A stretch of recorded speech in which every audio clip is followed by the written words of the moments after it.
Shot, brought to you by Miller Lite. When it's game time, it's Miller time.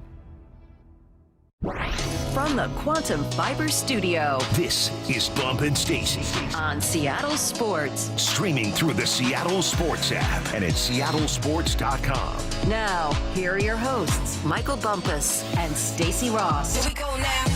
Sam empties the backfield.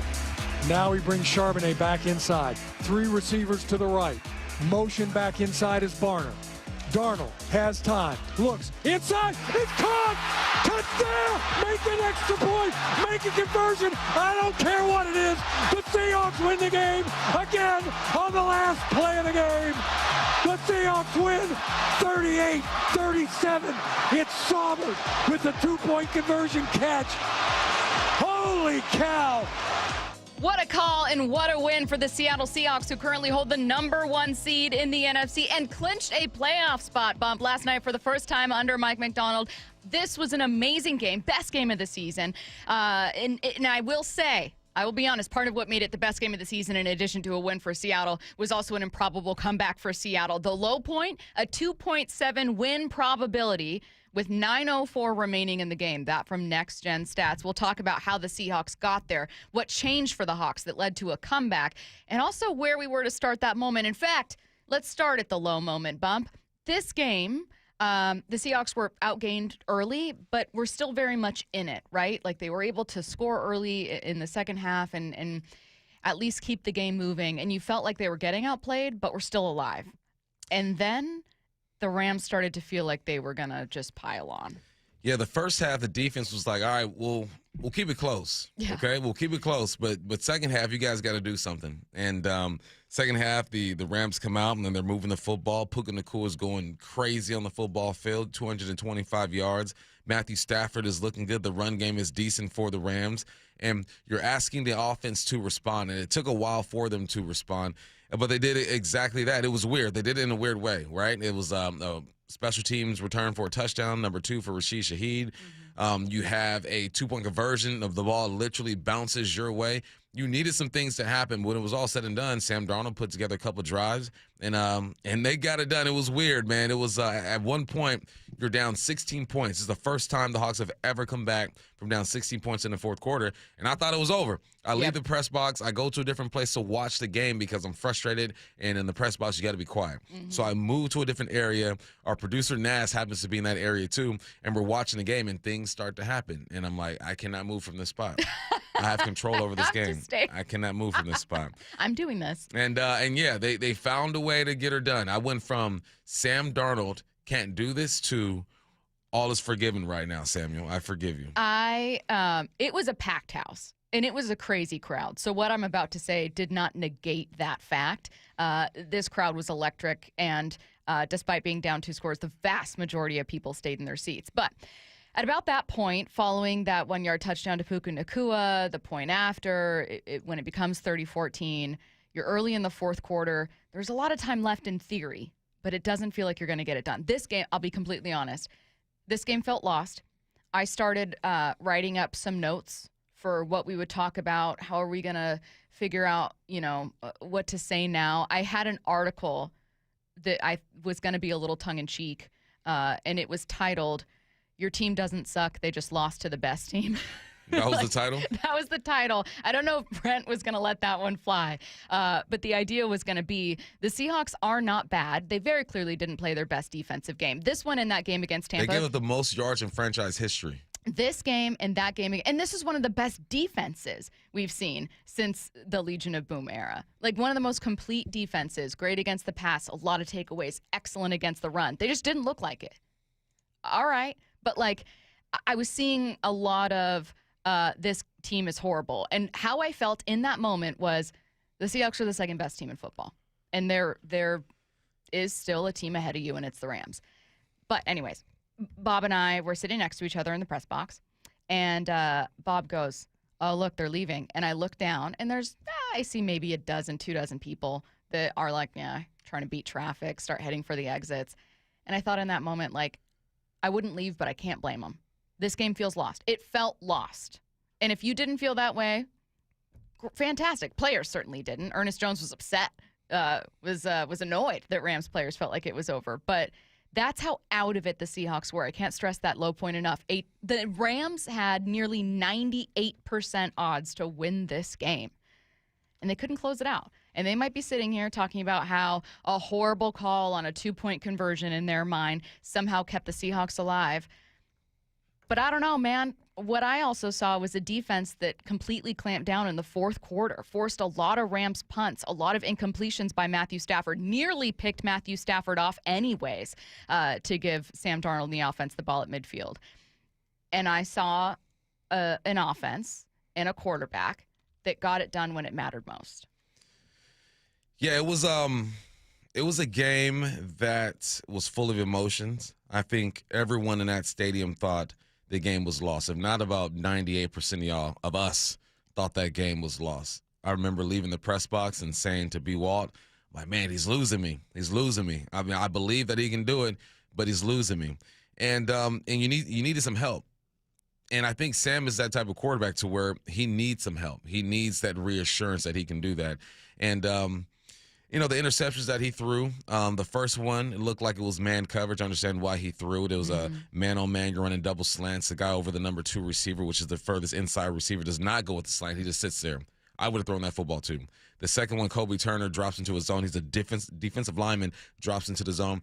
Just remember what happened with Aaron Rodgers and Leo Williams over there with the Jets. Kind of the same situation. You don't expect that man to drop into the zone. If he doesn't drop into the zone, that's a touchdown. JSN is wide open. Yes, they were poor decisions once you look at it, but I kind of understand what happened there. The Rams just fooled Sam Darnold. It wasn't egregious. Like, there were some interceptions the last time they played where it was just egregious. Like, what the heck are you doing? This one, I'm like, yeah, they got me too, dog. Like, I can understand why you threw that football. Yeah. And then you found a way to have explosive plays in the run games. Big up to Ken Walker. Big up to Zach Charbonnet being the red zone monster that he is. And the defense gave up 581 yards, the most in franchise history. Paul Moyer is so happy now because he was on the team before that gave up the most yards back in the 80s. He was happy. He goes, look. He said, take that crown. He said, we got the monkey off our back and we won the football game. It's a win-win for these guys. But at the end of the day, if you don't have the culture and the belief to keep fighting, you get blown out. So, yes, it was ugly. So what? The game last time with the Rams was ugly. Their fans are saying all you got to do is find a way to win. Same thing here. There are things that need to be corrected, but you take wins however you can. And this was the greatest Thursday night football game of all time. This was, me personally, the greatest football game I've ever been involved in, being the pre-halftime and post host. It was wild, man. And I'm just so proud of these guys. I'm happy for Sam. And, I'm looking forward to the Panthers. But right now I'm going to bask. What is that saying from White Chicks? Soak it in ambience? Yeah, soak it in ambience. That's what I'm doing right now.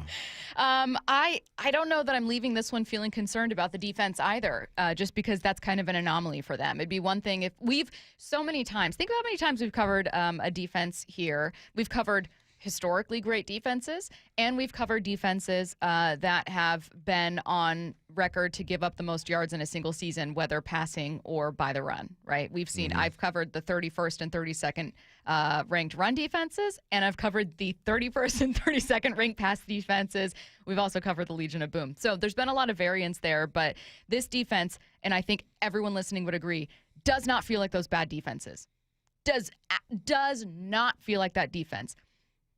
They had a bad game. I'm not worried about it. They talked afterwards about being disappointed in their performance. Hey, we're going to go fix these things. That's not acceptable for us. Do we chalk it up to you were missing some defensive starters? You're playing an MVP. Puka Nacua is just unstoppable in some games. He's burned teams before. He's, right up there with JSN, competing for Offensive Player of the Year. What do we chalk it up to? What do we chalk it up to? For a bad defensive day. Just a bad defensive day? No. McVay schemed the heck out of this defense. Tip your cap to McVay. We can sit there and say, yes, the defense can play better, but what McVay did to get Puka Nacua open was beautiful. It was masterful. I'm tipping my cap to him. He was motioning him, getting him on safeties, confusing the safeties. They abused Drake May in the pass game. It was masterful. The first half, I'm thinking, yeah, McVay is schooling Macdonald right now. I was going to say, so would you say that on the day, McVay outdueled Macdonald, but that the Seahawks collectively were a more complete team? The first half he did. Okay. The first half, and maybe the third quarter as well. It was just And then in the second half, I saw guys in position, but McVay also took advantage, or that offense took advantage of when Mike Macdonald was sending the blitz. They were blitzing, and they were throwing right into the blitz. That is the name of the game. If you blitz, you send a Mike, you send a Sam, you throw into the blitz, and Matthew Stafford, the veteran quarterback, the MVP of this league, was throwing into the blitz. Mike Macdonald, I felt like, kind of got out of what he does consistently. He doesn't really blitz that much, but I think he felt like I have to put pressure on Matthew Stafford. So you roll the dice a bit. Yeah. I'm not mad at him for rolling the dice. Coming into this game, I'm thinking, what are you going to do to try to disrupt what Matthew Stafford does? He started to blitz. The middle of the field is wide open. And the way I'll say to him, the way that McVay got matchups with Puka Nacua, all right, he was motioning, getting Puka Nacua on the safety, motioning him, getting him on Nicky Mawari. Nicky Mawari, a great football player. Puka Nacua, best in the game right now. Might not like what he does off the field, might not like what he does on the field. Best in the game right now because of the scheme. Mm-hmm. I would take JSN when it comes to just the ability, but because of the scheme, he's the best in the game right now. McVay did his thing. Like it's I still believe in this defense, and I think that Mike Macdonald is going to adjust the next time they play. 2 years in versus 9. Yeah. I get you, but nah, that was McVay, man. That scheme was filthy. Well, speaking of Mike Macdonald, I have a couple cuts here from the Mike Macdonald Show on with Brock and Selk this morning. First, Mike Macdonald asked what changed for the Seahawks that led to that comeback. Those guys in there, they decided that they're going to play a certain way and be the team that they talk about, and they back it up every day. Every day. No matter the circumstance, they do it. I mean, defensively, we're down guys, they're moving the ball up and down the field, and we're coming up with red zone stops and making adjustments and fighting our tails off, and then our punt return team makes a huge play, offense starts picking. I mean, it's just, that's who they are. It's the players. All right, so looking at the players, they stayed in it. Credit to them. But let's ask ourselves the same question. Mike Macdonald has the inside view of, here's the vibe with the team. Was there a certain play, a certain moment that either of us feel led to that comeback, kickstarted the comeback? Oh, it was a punt return. Got to be the punt return. It was a punt return. Got to be that. Those are hidden points. Those are hidden yards. I'm going to give B. Walt some love here. I wasn't sitting next to him for this, but Big Ray was. And he told Big Ray, the only way this team gets back into this game is if Rasheed takes it to the house right now. And he took it to the house. And when you can do that, and then they score after that, those are hidden points, man. And when Rasheed took it to the house, I said, worth the money. Send him another first rounder. All right, send him a first rounder. Worth the money. Send a thank you card, a Christmas basket to the Saints. And then I thought about how Rasheed feels being out in New Orleans and what's going on over there. We are so blessed to have him, and I feel like he is blessed to be here. But that punt return changed the game. Now listen, Shuck has been kind of fun for New Orleans of late. It's way more fun winning games. Yeah. Being atop the NFC, clinching a playoff spot. Doing it in thrilling fashion with a second special teams return touchdown. This is, I agree, that's where I saw it turning. Some underrated moments from this one, all of us are going to talk about that 2-point conversion, that final drive, and that's really great. But then there's also the 26-yard touchdown to a wide-open A.J. Barner, an improbable 2-point return. Everyone will talk about that one. But that 26-yard touchdown was huge. Then a big completion to Cooper Kupp along the sideline to keep them moving on that drive. Those are two moments that, got the stands and the fans going crazy in the moment, but it was just highlight. You had to have highlight after highlight in the final minutes of that game. It felt like it went from 30 to 14. It was like that with most of the fourth quarter still remaining. It felt like it changed in the final 3 minutes. Yeah, and that play to A.J. Barner, I know that we're going to talk about the play design. We're going to talk about the throw. But when you watch that film, the route by A.J. Barner was freaking filthy. The body language. When you're a route runner, you're just a salesman. I am selling you something that is not true. And he did exactly that to that safety. He was patient with his eyes, with his body. It was beautiful. Sam had to make the throw. A little high. Sam had to make the throw. But A.J., man, he's and then he slowed down the celebration, which I loved. He pointed right, he pointed left, and did the barnyard stomp. It was beautiful, man. It was, I think, the way this team played in the clutch showed preparation and it showed belief. This is a close team. Close teams don't come back from this. Teams that aren't together, don't believe in each other, they don't come back from this. It was ugly. And I can understand that people still think the Rams are the best team in the league, right? I can get it. I get analysts talking this morning. Oh, I'll still take the Rams. So what? The best team just went down. All right? In your eyes, the best team just went down. And the Hawks are number 1 in the NFC West and control their own destiny. Why? Because they executed when it mattered the most. Also important to note that the Rams are getting a lot of that praise nationally because they're better offensively. The DVOA offensively has not only been better than Seattle's, but has been way more consistent than Seattle's. And I'll give them credit for that. Matthew Stafford all but cemented his MVP case last night. For sure. That no-look touchdown was filthy. Yeah. It was amazing. Like, I completely understand. I think that we tend to be blown away by gaudy offensive numbers, or especially with offensive consistency, right? Like a huge margin of victory for the Rams this year more consistently. Great point differential, great turnover differential, all of these things. Matthew Stafford looking amazing. But the Seahawks, I think, are the more complete team. And we tend to overlook that just as football fans. We have a lot to get to. What am I doing? We have a lot to get to today in a very, very fun Football Friday powered by the Snoqualmie Casino and Hotel. Let's get to headline rewrites. That was a fast 18. Headline rewrites. Make headlines. The real story behind the headlines in today's news with Bump and Stacy.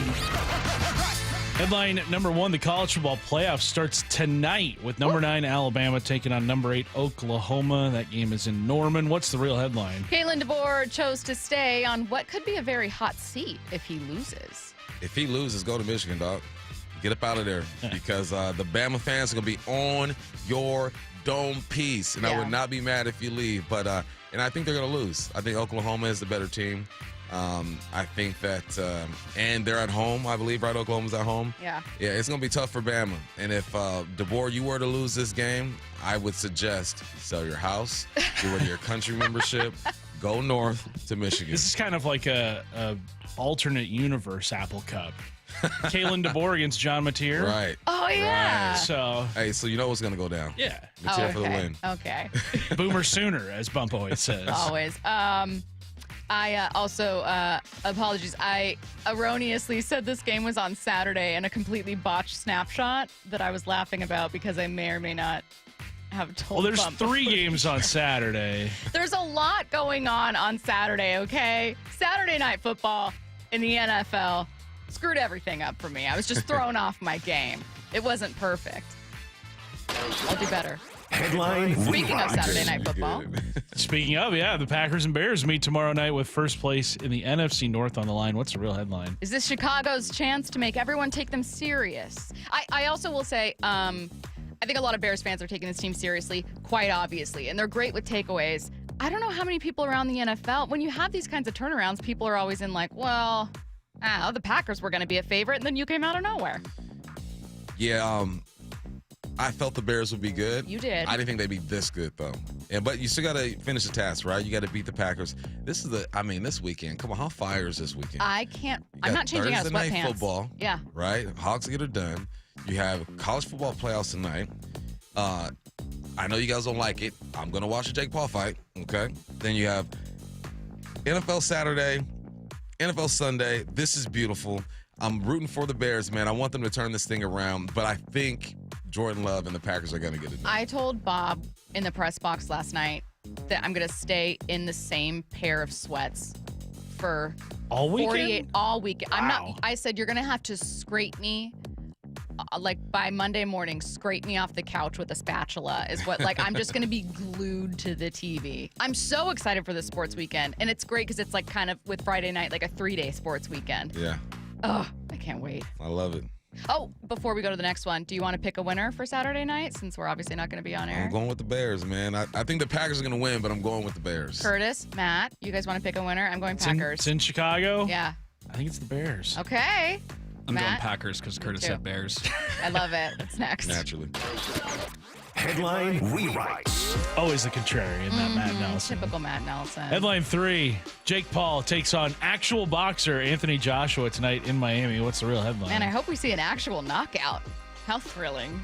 Anthony Joshua should murder this young man. I hope he doesn't. But if we're going to be real about this, Wow. Come on, man. If Jake Paul does not get sat on his wallet, this thing is fixed. Like, this should be no competition, man. But I'm going to watch it because I'm one of those full consumers that eat up everything that he's doing. Jake Paul, I don't like you, but but I respect what you do, and you're making a fortune off of fools like me who are going to watch. Am I wrong to assume that all of Jake Paul's fights are fixed? They're all fixed.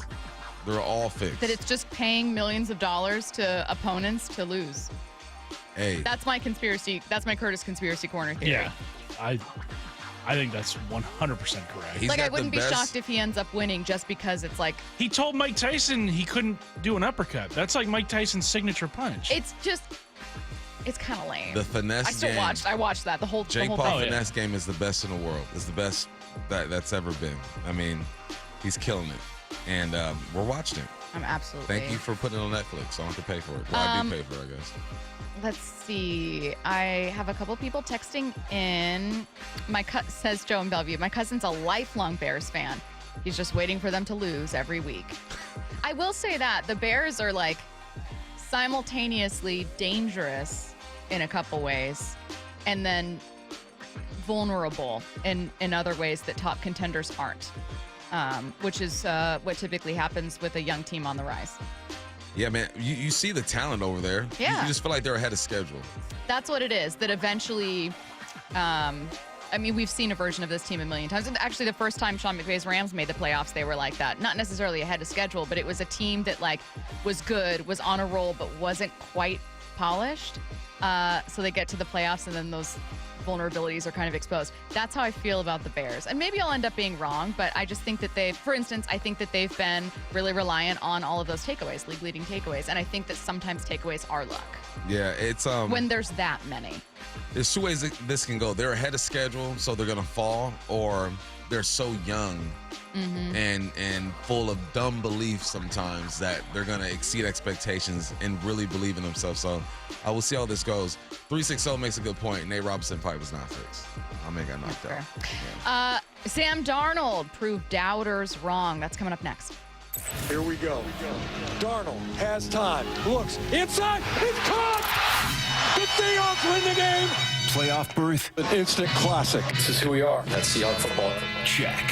Probably the craziest game I've ever seen. With the playoffs looming, what's next? You know, we're always going to fight. Complete coverage at seattlesports.com. They now have the inside track on having the best record in the NFC. And the home of the Seahawks. I think this is the best team in the NFL right now. Seattle Sports. Hey, it's Brock Eward. My family did it, and it saved us thousands. You got to do it. Take the First Mark Insurance Challenge. It's free. See how much First Mark can save you and how much better coverage you can get. They work for you. Go to firstmarkinsurance.com.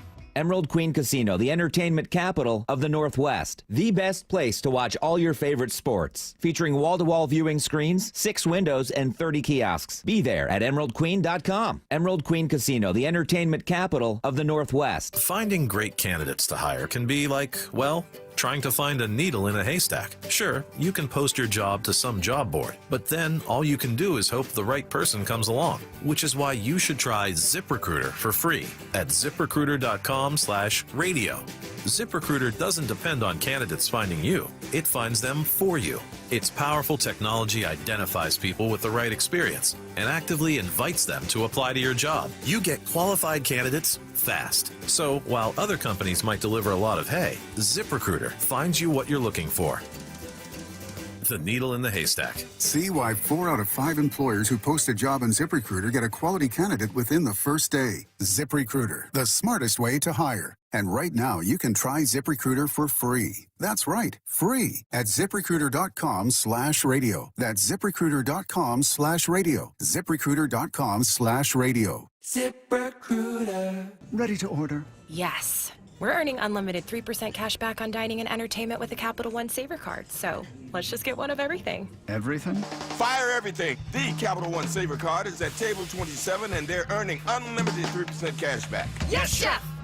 This is so nice. Had a feeling you'd want 3% cash back on dessert. Ooh, tiramisu. Earn unlimited 3% cash back on dining and entertainment with the Capital One Saver card. Capital One, what's in your wallet? Terms apply. See CapitalOne.com for details. Protect your home and auto with a bundle from Progressive so you can stop worrying about them and invent new things to worry about, like snakes in your bedroom. Sure, that sounds incredibly irrational, but now that we've mentioned it, you are a little worried. The odds of one snake, let alone snakes plural, are so slim. But you might want to check. Oh, you're not near your bedroom. Guess you'll just have to sit there and worry about it. So let Progressive protect your home and auto, because you've got enough to worry about. Progressive Casualty Insurance Company affiliates and other insurers not available in all states. This message comes from Viking, committed to exploring the world in comfort. Journey through the heart of Europe on an elegant Viking longship with thoughtful service, destination-focused dining, and cultural enrichment on board and on shore. With small ships that bring travelers closer to the destination, there's more time to explore. And every Viking voyage is all-inclusive, with no children and no casinos. Discover more at Viking.com. With Steel, batteries are included. This holiday season, give a gift that's ready to go right out of the box. For everything from cleaning up the yard to cutting up firewood, Steel tools check off the wish list and knock out the to-do list. And right now, buy select battery tool sets and get a free extra battery. Visit SteelUSA.com for holiday deals and gift ideas. Happy holidays from Steel. Offer valid for a limited time only at participating dealers while supplies last. This is the home of the Seahawks. Gonna let one fly deep. Got a man out there. Ball is caught down at the 10-yard line, and it's JSN Seattle Sports. Majority of the people that are coming to see us are within our community. These are people who are providing maybe services that we also use in our community. So the LJ way, to me, somebody can come into a retail setting and not feel like they got to have their guard up. And that's been a long-standing thing in the car business that, we've tried to shape. Todd and Brett, they made it really easy. You either take care of the customer or I will. So that empowered you, so if something does come up, to do the right thing. It wasn't just working for a store, right? I was working for a legacy. I can't tell you how many people have come in and said, I've bought 3 cars here. My family has bought 7 cars here. My father or my mother have bought cars here. That's kind of rare nowadays, to get that type of longevity. You have to be doing something right. The LJ Way is the Lee Johnson Auto family. We're making a difference, everybody. G. Scott here. Thanks to your generosity, more than $2.5 million has been donated to Nourishing Neighbors at Safeway, and those grocery cars have already helped families across Washington. But the need is growing. Rising costs and now massive flooding have displaced families from their homes. Please help. When you shop at Safeway, donate at checkout. Your gift provides grocery cars so families can shop with dignity. Learn more at nourishingneighbors.com. More than 4,000 women are diagnosed with breast cancer every year in Washington state. I'm Dr. Suzette Miranda with Northwest Hope and Healing. We provide a lifeline to breast and gynecologic cancer patients, and you can help us make a difference. Join us for Cork, Fork, and Support, an afternoon of wine tasting and inspiration on January 31st at Mary Hill Winery in Woodinville's Wine Country. Get your tickets now for Cork, Fork, and Support. Go to nwhopeandhealing.org to learn more. From the Quantum Fiber Studio, you're listening to Bumpin' Stacy. Weekdays 10 to 2. On Seattle Sports and 97.3 FM HD2. Did Sam Darnold silence his doubters? Some mixed reactions from fans and analysts. For instance, this was Ryan Clark this morning. Did Sam Darnold silence his critics last night? No. If anything, Sam Darnold's critics are louder, but he might have silenced the critics in his head. And here's why. When you have 6 turnovers in 7 quarters against the Los Angeles Rams, and you're putting your team behind in those situations when things are changing and you become hesitant, now Rashid Shaheed steps up and that gives you a chance. Rashid Shaheed gets the big reverse and it gives you a chance. You make an excellent throw on a roll throwback, and now you have an opportunity to answer Matthew Stafford in overtime, and JSN finally gets involved. You hit Cooper Kupp on an absolute dime to the post corner, and then you get the ball in the end zone to JSN, and your coach says to you, because of what you've done to this point, I'm putting the football in your hands. I don't know if an excellent performance, an MVP performance, would have completely silenced critics. I think kind of winning a Super Bowl does that for a lot of quarterbacks. However, I think that if Sam Darnold were to come out and have Matthew Stafford's line, 400-plus passing yards, 3 touchdowns, he would have had a lot of people going, oh, wow. Woo, we better change our opinion about Sam Darnold because he's meeting not just a big moment, but doing it against a team that had beaten him thrice before. But that's not the game he had, Bump. He ended up throwing 2 picks. And I think he did a lot with this one. there are some important conversations to have about Sam Darnold, and he helped his team to this win. But I think the conversation hasn't been drastically changed so much as it just becomes more interesting and complicated. Who won the Super Bowl last year? The Eagles. Okay. They have a quarterback that needs help, a quarterback that can put together some drives, a performance or two, but end of the day, he needs help. It's all about how you look at Sam Darnold. If you're looking at him to be the MVP of this league, then I think you're looking through the wrong lens. That's not the way I look at Sam Darnold. I look at him as a guy who's capable of putting game-winning drives together. He's got 9 of those things so far this year, or in the last 2 years, I think, something like that. Second most in the NFL. That's the way I look at Sam Darnold. Don't turn the football over, which he struggles with, but put together drives to win a game because you have a great defense. You went and got Rashid Shaheed. It's almost like, oh, you went and got one of the best returners in the game. That's why you won. Of course. It's a team sport. Yeah. It all depends on how you look at Sam Darnold. I'm not looking at him to be the MVP. I'm not looking at him to be Pat Mahomes. I'm not looking at him to be Josh Allen or Lamar Jackson. To me, I know who Sam is at this point. He is a guy who is capable of putting drives together to win the game, who struggles turning the football over. But you know what? Thankfully, Mike Macdonald and John Schneider put a team around him that has his back. Thankfully, he's playing with one of the best defenses in the game, even though they gave up the most yards last night in franchise history. Thankfully, he's playing with the best kicker in the game. Thankfully, he's playing with the best punter in the game. Thankfully, he's playing with the best returner in the game. Okay. Like, just change the way you look at Sam Darnold. He's not the guy. He's not elite of the elite. He is good enough to win ball games if he has help. He also needs to work on his turnover. So did he silence the critics? No, not those critics, because those critics are looking at him as if he is the MVP of this league, as if he's a top 5 quarterback in this league. I think he has top 5 moments in this league. I think he has top 5 drives in this league. You see the arm talent for sure. I just watched the film. He hit some tight windows. Yes, he has his flaws. So yeah, no, he didn't silence the critics because the critics are trying to compare him to the elite of the elite, and that's not fair. That's not who he is. I'll say this. I would love it. I think that having a franchise quarterback, having a top quarterback drastically improves your odds, not just to win a Super Bowl every year and be in contention every year, but to be in contention for a longer window. You don't have to rely on just a stellar year from an average guy. When you have Patrick Mahomes, when you have Tom Brady, you know that they're consistently going to be one of the best. That being said, not having that year's MVP on your team by no means you can't make it to or win a Super Bowl. I've said multiple times that there's a strong correlation between having that guy and getting to and winning a Super Bowl. We see that represented with the stat that Adam Schefter tweeted out the other day that this is the first time since 1998 that we're not going to see either Tom Brady, Peyton Manning, or Patrick Mahomes representing one of those teams. Like, again, strong correlation there. There's a reason that when someone says, can a bad quarterback still get to a Super Bowl, everyone goes, oh, Trent Dilfer. You've got like 1 or 2 names that we always go to. But I say all of that to get to only 1 of the last 10 MVPs have won the Super Bowl. It's Patrick Mahomes with the Chiefs, who has been an MVP many times before and after, but not won. But you've got Cam Newton, went to a Super Bowl, didn't win that year. Matt Ryan went to a Super Bowl, didn't win that year. Again, number 1 seed, go to a Super Bowl. Lamar Jackson, 2019. Aaron Rodgers, back-to-back, didn't get to a Super Bowl. Lamar Jackson, 2023, didn't get to a Super Bowl. Josh Allen, 2024, didn't get to a Super Bowl. I would love if Josh Allen was the quarterback. Great, fantastic. But we need to stop pretending that if you're not MVP, that's somehow going to...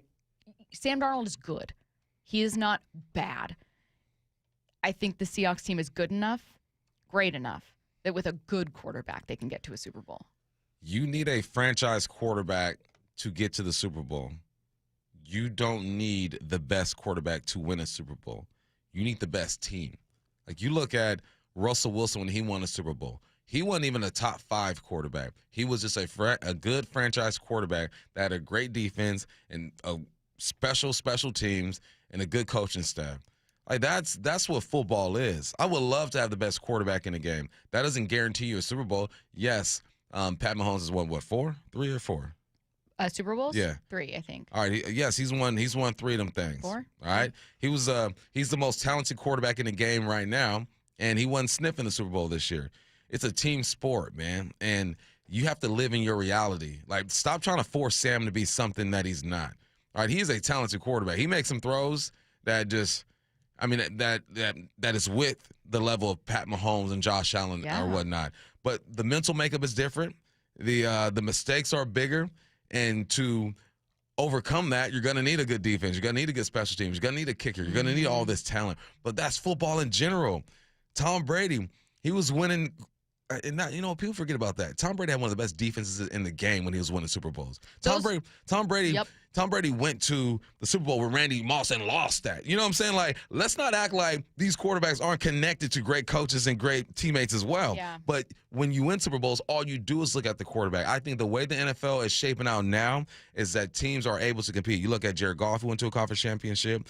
You look at Jordan Love, who's fighting for it. He's a good quarterback, not a great quarterback, but he's fighting for a conference championship. There's only 3 or 4 of them things every year, and they don't win. Lamar ain't been to a Super Bowl. Josh ain't been to a Super Bowl. Like, and they're incredible. Can we just accept this team and Sam for who he is at this point? He gonna turn that ball over. Okay, he is going to turn the ball over.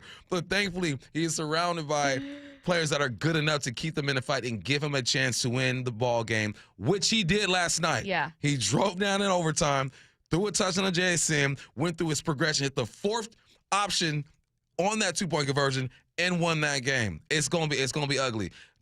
Stacy, 12-3. 12-3. Mm-hmm. Come on, man. Sam is who he is, man. Turn that ball over. Defense got you.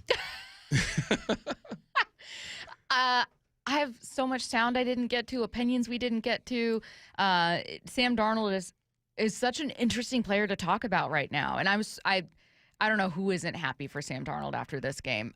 Let's get back to this at 1:30 for sure. And I know you guys have a lot of opinions, so we'll be sure to keep the text line open for that. Coming up next, though, we got to talk about a massive advantage, an underrated advantage the Seahawks had over the Rams heading into this one, and it paid off last night. Here we go. Darnold has time. Looks inside. It's caught. The Seahawks win the game. Playoff berth? An instant classic. This is who we are. That's Seahawks football. Check.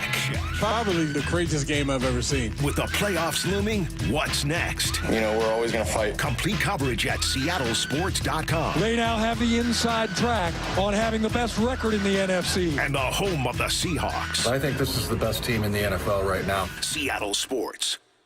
Silver Reef Casino Resort is hosting a New Year's party. Escape to the vibrant, illuminated heart of the neon jungle for a New Year's Eve experience unlike any other. At Silver Reef Casino's Glow Wild Party, blend tropical extravagance with electric payouts. There's a free dance party with live music from Sway Seattle, plus $2,026 in hot seat drawings every half hour starting at 6:30 p.m., all leading up to the epic $20,000 grand prize. The countdown is on. Ring in the New Year's by stepping into our neon jungle. Book your stay at silverreefcasino.com.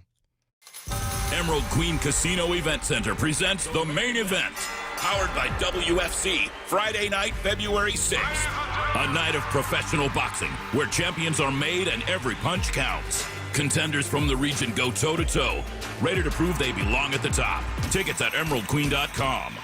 Don't miss Fight Night, February 6th at Emerald Queen Casino, the boxing capital of the Northwest. 21 and older, need gambling help? Call 800-547-6133 or visit emeraldqueen.com. This is for all you guys on Viagra. ED pills are no longer needed.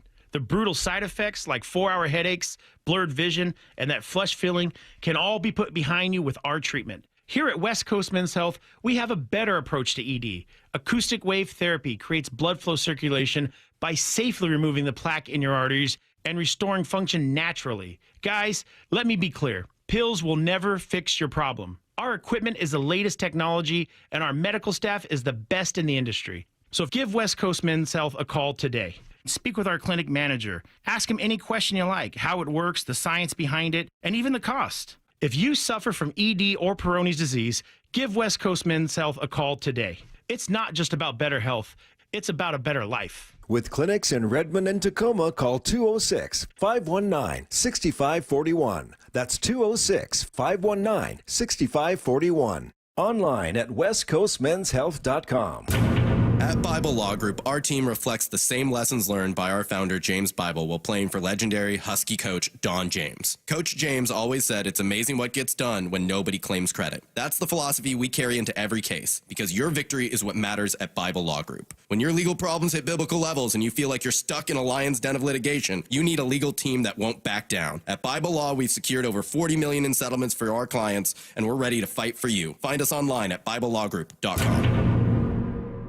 Hi, I'm Lexi, your friend and jeweler at Shane Company. If you're planning to propose this holiday, we're ready to make creating your engagement ring a warm, welcoming experience. At Shane Company, we're all about your style, your budget, your dream engagement ring. Explore the widest selection of diamonds and ring settings ready for you to see in person, or visit us at shaneco.com. You'll have your ring in days, not weeks. Our friendly jewelry consultants don't work on commission. There's never any pressure, just perfect proposals. Shane Company, your friend and jeweler. Heading outdoors or on the water this weekend? Check in with Joey and Nelly on the Outdoor Line from 6 to 8 a.m. every Saturday on Seattle Sports and the Seattle Sports app. When it comes to the security of your business, doubts can creep in about who you're trusting to protect it. Are they a reliable service? How will I know if something happens? Are they keeping everyone safe? At Bay Alarm, we got you. For nearly 80 years, we've been putting our customers' minds at ease with our advanced technology and personalized support. Feeling insecure about your current security service? Visit bayalarm.com today to talk to a local security expert. Hey. We meet by accident, fixing every last dent, Accurate Auto Body. If you've been in an auto accident, you have the right to take your vehicle to any repair facility. Accurate Auto Body has been family owned and operated since 1994, and they work for you, not your insurance company. Your insurance company may not love them, but you will, because we meet by accident, fixing every last dent, Accurate Auto Body. The Pacific Northwest is the perfect backdrop for the holiday season. JP Pendergast with Pendergast Law reminds us that the roadways don't always agree. It's that combination of additional travel, changes in routine, and winter weather that make this the most dangerous time of the year to be behind the wheel. Any safety tips to help commuters keep the holidays joyful? The number one cause of accidents remains distracted driving, even during the holidays. So store that cell phone in a place that eliminates temptation. It's imperative we set the example for our teens. Also, be aware of abrupt changes in the weather and prepare for it. Sometimes it's as simple as allowing additional distance for following or stopping. Lastly, make sure your vehicle is properly maintained for winter. That includes four-wheel drive and chains when required at the pass. Please follow these safety precautions from my good friends at Pendergast Law and keep you and your neighbors safe this holiday season. Happy holidays from all of us at Pendergast Law. That's PendergastLaw.com. From the Quantum Fiber Studio, you're listening to Bumpin' Stacy. Weekdays 10 to 2. On Seattle Sports and 97.3 FM HD2. Look, Rams fans, are probably leaving this game talking about how they hated what they felt was a botched 2-point conversion call. Matthew Stafford looked like the MVP. Puka Nacua had over 200 receiving yards, and that they should have won is how they're feeling. And I know that feeling. But sure, Puka Nacua, yeah, it was the first time around. Puka Nacua even tweeted and then deleted a statement about the refs, blowing a couple calls, and, the Rams should have won that game. But I think that maybe the Rams could also look at where they lost the game. Yeah, there was Matthew Stafford, who was brilliant, overthrowing Puka Nacua in the end zone. But more importantly, there were some issues on special teams. A missed field goal. Wouldn't have been able to convert it with a 2-point to tie it. It would have been a lost game. You missed a field goal. You allowed a punt return touchdown.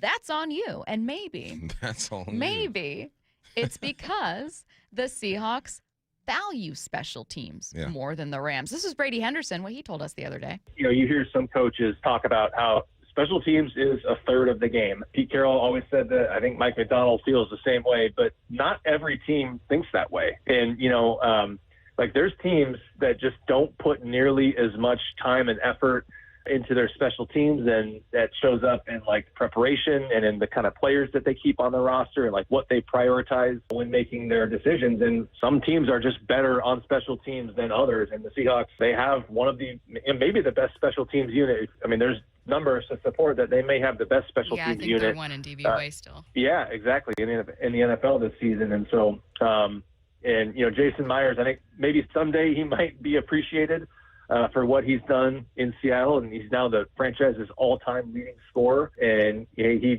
don't want to say he single-handedly won them the game last week, but it was all Jason Myers field goals, and if he is off on any one of those, they don't win that game. And then Michael Dixon is as good of a punter as there is in the NFL. So the Seahawks are a team that truly considers special teams like 1/3 of the game, and they are as good a special teams unit as there is in the league. It's not just talk, Bump. The Seahawks are number 1 in cap total dedicated to their team with $12.6 million, in cap average with 4.2, and in cap percentage with 4.7. They are number 1 there, and I have to correct myself. They're number 2 in special teams DVOA. The Jets are having an incredible year there.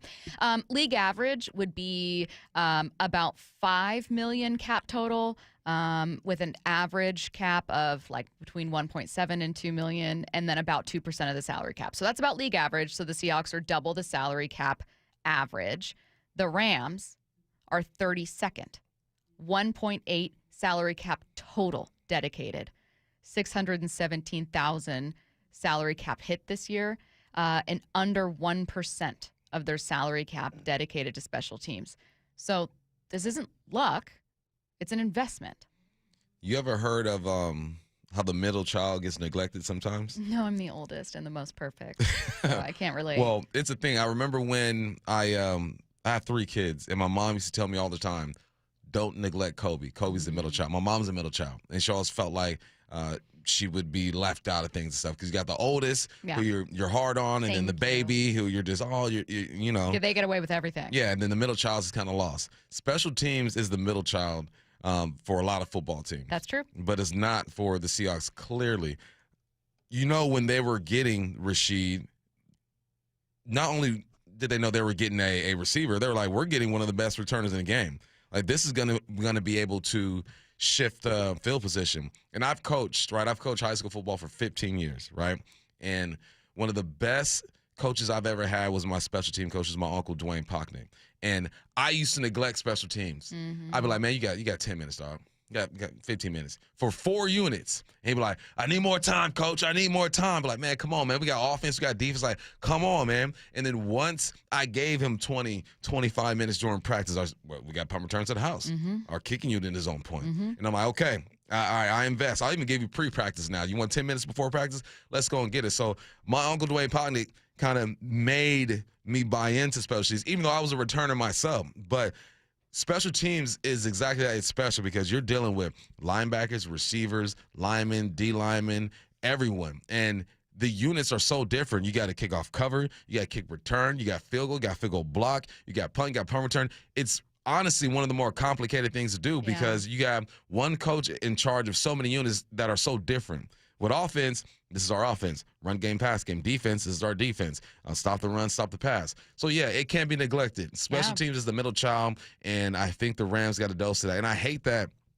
I went on Rams Reddit and Rams X, and they're talking about, if it wasn't for the punt return, you wouldn't have won the game. So what? That's part of the game, That's like ain't saying, it? if it wasn't for that touchdown they got, they wouldn't have won. It's part of the game, ain't it? We just had a kicker go 6 for 6 the other day, and that helped win the game for us. It's like, it's part of the game. So don't knock something that is part of the game. Yeah. You get like 10 to 15 snaps of this. Well, and maybe if you spent more than 1% of your cap on special teams, maybe you'd have a better kicker. No disrespect to the thicker I just kicker. hate that Real kickers have curves. The Rams can win the way they won last time we played, and it's okay.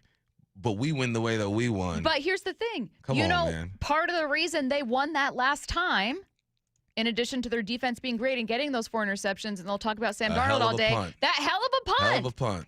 It was the best punt. One of the best punts I've seen. For real. And it's not super reflective of how their special teams are on average, but your special teams unit won you the game that day. Yeah. In addition to Sam Darnold giving you the ball 4 times as a holiday gift. You know what lost them to? The thicker kicker. Mm-hmm.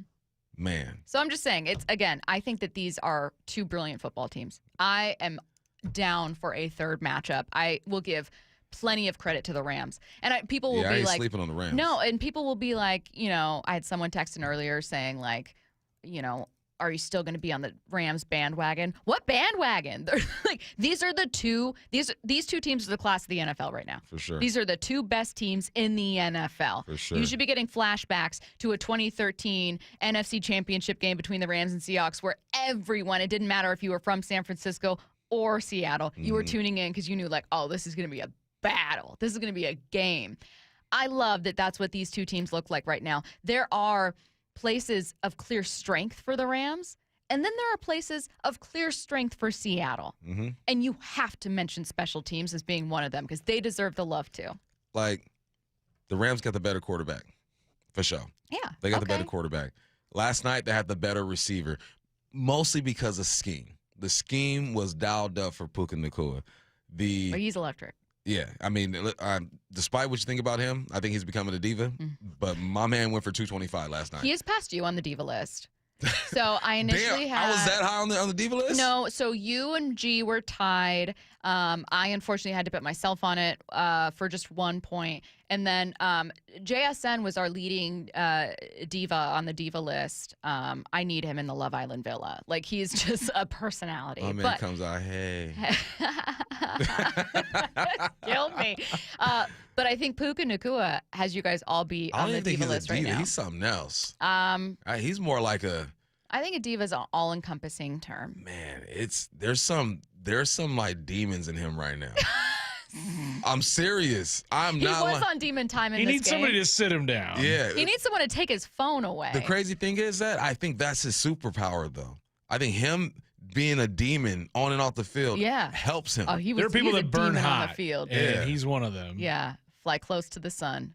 I don't want to say. I don't want to say being on fire. I don't want to say Antonio Brown. Nah, I don't think he's not there yet. But Antonio Brown got some evil in him. Yeah, he was. Well, yeah, Antonio Brown's currently on a murder charge. Or Antonio Brown charge. has CTE in him. Puka just got some spirits in him that are fighting right now, man.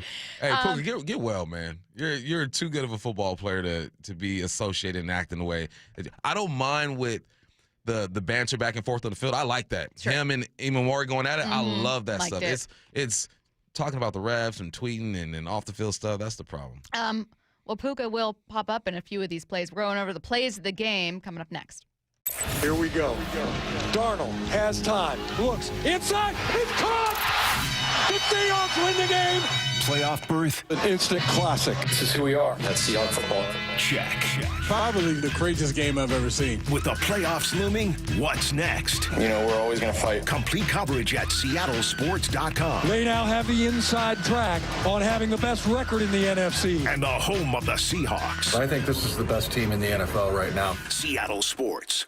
As a quarterback, you cannot run a winning play with a messy playbook. And most companies' data, well, it's a mess. AI is changing the game, but if your data is scattered, you're stuck on the sidelines. Brock Heward here, and this is where my friends at Marquee Data come in. They get your data in shape, clean, connected, ready to perform, so you can finally put AI to work for your business. Whether sales, finance, or operations, every smart move starts with the right data. So head to mydataqb.com to draw up your game-winning data play today. That's Marquee Data or mydataqb.com. Winter's here, Seattle. Is your roof ready? Get $500 off by scheduling your free estimate at 3treeroofing.com. Let us make your roofing project easy this winter. Our certified crews deliver worry-free installations backed by industry-leading warranties, even in the rainy season. 3Tree Roofing, your Puget Sound roofing experts. Guys, if you're worn down, putting on weight, dealing with low T symptoms, or ED, something's off. Ignoring symptoms doesn't fix the real issue. For a limited time, Revive Men's Health Washington is offering free full diagnostic panels. A $400 value. It checks testosterone, blood sugar, cholesterol, kidney, liver, thyroid, and heart health. The key areas that reveal what's driving low T, ED, and more. Plus, qualified patients get up to 25% off select treatments now through year end. This gives you a clear answer on what's off and the steps to improve it. Over 120,000 patients have trusted Revive since 2011 because the results are real. Claim your free full diagnostic panel today. Call 206-529-1111. That's 206-529-1111. Or visit ReviveMen'sHealth.com. Hello, this is Happy Hauler, your eco-friendly junk removal company. Everything we remove is sorted and distributed to low-income and transition housing. Primarily, Mary's Place Make a Home program. Let's help those that need it most. Happy holidays, or should I say, happy holidays. $5,000. That's the average amount of money people in the U.S. are now spending on gas in a year. $5,000. That's crazy. If you drive, you have to download Upside, the free app that gives you cash back every time you get gas. That's right. You can earn real cash back with Upside just by buying the gas you're already buying. You can literally start earning cash back today. I use Upside every time I fill up, and I've already made around $200-$300. You're putting gas in your car anyway. Why not get real cash back? If you like free money, download Upside. I'm saving the cash I earn from using Upside to help pay for a vacation later this year. Download the free Upside app now to earn cash back every time you buy gas. Use promo code BOOST25 to get an extra 25 cents per gallon on your first tank. You can cash out anytime right to your bank, PayPal, or a gift card for Amazon and other brands. Just download the free Upside app and use promo code BOOST25 for a 25 cents per gallon bonus on your first tank. That's code BOOST25 for a 25 cents per gallon bonus. Ready to order? Yes. We're earning unlimited 3% cash back on dining and entertainment with the Capital One Saver Card, so let's just get one of everything. Everything? Fire everything. The Capital One Saver Card is at table 27, and they're earning unlimited 3% cash back. Yes, Chef! This is so nice. Had a feeling you'd want 3% cash back on dessert. Ooh, tiramisu. Earn unlimited 3% cash back on dining and entertainment with the Capital One Saver Card. Capital One, what's in your wallet? Terms apply. See CapitalOne.com for details. Protect your home and auto by bundling them with Progressive, and you'll have a little less to worry about. But we know you'll find other things to worry about. Like that text you just got from your boss. Hey, call me when you get a sec. Hey, call me when you get a sec. Hey, call me when you get a sec. Oh, hey, call me when you get a sec. Yeah, this is bad. Oh, well, at least you protected your home and auto with Progressive, so you don't have to worry about that. Progressive Casualty Insurance Company affiliates and other insurers not available in all states. Smarter clean in half the time. Brought to you by Swiffer Power Mop. Tired of the mop and bucket struggle? The Swiffer Power Mop gives you a mop and bucket clean without all the extra work. It's an all-in-one cleaning tool that mops smarter, not harder. With built-in solution that breaks down dirt and grime. And a pad with over 300 scrubbing strips to absorb and lock sticky messes. It even gets into places a regular mop can't. And leaves your home smelling fresh for hours. Try the Swiffer Power Mop today. Love it or your money back. With Steel, batteries are included. This holiday season, give a gift that's ready to go right out of the box. For everything from cleaning up the yard to cutting up firewood, Steel tools check off the wish list and knock out the to-do list. And right now, buy select battery tool sets and get a free extra battery. Visit SteelUSA.com for holiday deals and gift ideas. Happy holidays from Steel. Offer valid for a limited time only at participating dealers while supplies last. This is Seattle Sports. Streaming through the Seattle Sports app. KIRO AM Seattle. KIRO FM HD2 Tacoma. Home of the Seahawks, Mariners, and everything Seattle sports. Seattle Sports Snapshot. The Seahawks are the #1 seed right now in the NFC with their odds to clinch that spot and a first-round bye, sitting at 53% following last night's win over the Rams. Tonight, #9 Alabama heads to #8 Oklahoma to kick off the college football playoff. You can hear that right here on Seattle Sports at 5 p.m. And tomorrow, it's Saturday Night Football. The Bears hosting the Packers for an NFC North showdown. Snapshot, brought to you by Miller Lite. When it's game time, it's Miller time. From the Quantum Fiber Studio, this is Bump and Stacy on Seattle Sports. Streaming through the Seattle Sports app and at seattlesports.com. Now, here are your hosts, Michael Bumpus and Stacy Ross. Here we go now. Bump, I hope you're ready for a lot of football questions coming your way about this one. Get ready for plays of the game in 4-down territory. Back-to-back, here we go, starting with our plays of the game. And I will warn everyone, yes, there are going to be some early lowlights here, but we're going to learn from them, you guys. We're going to learn from them. This one isn't one of them, though, so we're going to get started. First quarter, the defense was looking really solid to start this one. No third-down conversions for the Rams. They go for it on fourth, and then they try to do it again. This is going to be at 9:55 in the first, a 4th and 1 attempt by L.A. 3 tight ends in the game for the Rams. Williams, the single setback. Stafford under center. Going to turn. Hand to Williams. Tries to stretch the ball. Falls forward. I don't think he got there. All the Seahawks officials on the near sidelines in Seahawks jerseys are saying, no, he didn't. We're going to get a measurement here. And he's going to come up a foot short as they show it on the big screen in the south end zone. The Seahawks defense takes over. The opening drive by the Rams stalled on a 4th down and less than a yard. He did not get there. It was a 4th and 1 stuff to give Seattle great starting field position. Good start for the run defense. Can I be honest? Yes. Technology failed right here. This is where humans and technology came together and failed. They were short, but the spot that the referee put it in was so much further back than it was supposed to be. So then it pops up on the screen. It's like half a yard short. I'm like, nah, that was inches short. I go, come on, man. We gotta fix this. But I'm glad. It was short. Okay. They got it right. I thought you were going to say they got it. They got it right, but it wasn't right enough. You know what I'm saying? I was like, all right, man, but, we'll take it. Good job here, Josh Jobe, setting the edge and making the hit and then getting cleaned up by, I think that was Imawari. I think this was Ken Walker's best game, and I think this was the best play of the first half. It's Seattle taking over on their first drive of the game. 1st and 10 from their own 49, 8:44. Ken Walker for 46. Back to the line of scrimmage. Darnold under center. Play fake. Half roll to the right, dumps it back off to the left side. Walker, he's got running room 40. Down to the 35, got a blocker. Down to the 20, down to the 15, breaks a tackle. Down to the 5-yard line. Gray Zabel, the rookie, leading him down the field. Ken Walker on a quick swing pass in the left flat. Gets in behind those blockers. He goes 47 yards to the Rams 5. The Seahawks are cooking. 1st and goal at the 5. This was the explosive play. Paul was in for you for the huddle this past week, and we asked him what he wanted to see more of, and he said, where'd the explosive runs go? I need just a few explosive runs. He got them in this game. This wasn't a run, but I'm counting it as Ken Walker getting it done in the run game. This was I haven't seen a screen like this since '87 for the Hawks, man.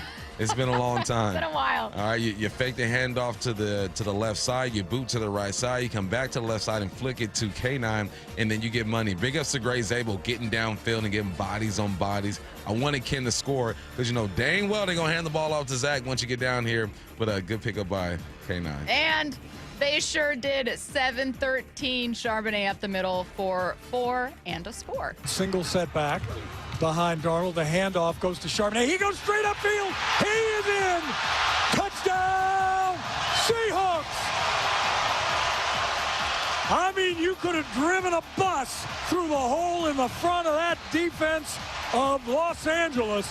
The Seahawks guys, guard to guard, knock people on their wallets, and Zach Charbonnet takes it in from 4 yards out. He sets a new career high with his 9th rushing touchdown this season. Seattle leads 6-0. Zach Charbonnet, shockingly, maybe not his most important move of the day. This was just an inside zone, run between the tackles. Big Ray was hollering from the top of the mountaintop saying, look, just run between the tackles. That's what happened. He makes a slight move, jab with his left foot that gets Lamon to slide to his right side, get north-south, touchdown. Good, guys. We mentioned how important those tight ends, some wide receiver depth would be without Devontae Adams in this one. Stafford making the most of his weapons. We're going to go to the second quarter here at 3:47. Matthew Stafford finds Ferguson for 3 yards and a score to put LA up 13-7. Again, 3 tight ends. Nakua is winged on the left. Stafford under center, play fake. Looking left, dumps it off in the flat, touchdown Rams. Just like that. The ball caught by the backup tight end, Terrence Ferguson, who had one taken off the board earlier in the game. That time he just runs away from Nick Imamori into the left side flat. And for the first time tonight, the Rams go on top 12-7. This is a pretty long play for LA. 11 plays, 62 yards, 6:41-minute drive, 11 minutes of real time elapsed. What happened on this play? Well, they're in a clear run formation, right? And they came out early with a lot of 13 personnel. You got a fullback in the backfield with your running back. You fake the handoff, and the tight end Ferguson does a good job of making contact with the edge rusher, who is Uchenna Nwosu, which stalls out the safety, Nicky Mawari, and thinking, okay, this is going to be a run. Leads out to the flat. Matthew with a good throw. All right. Now, The Rams and their fans, after this game, can talk all they want about the refs ruining things, but this was a close one for the Seahawks, too, and I kept actually thinking about this moment for a while. Darnold finds Cooper Kupp for a pivotal conversion. I'm going to 50 seconds here remaining in the second quarter. Kupp ends up getting hit hard, fumbling it. I mean, this could have been a Seahawks scoring drive. Instead, it's a turnover.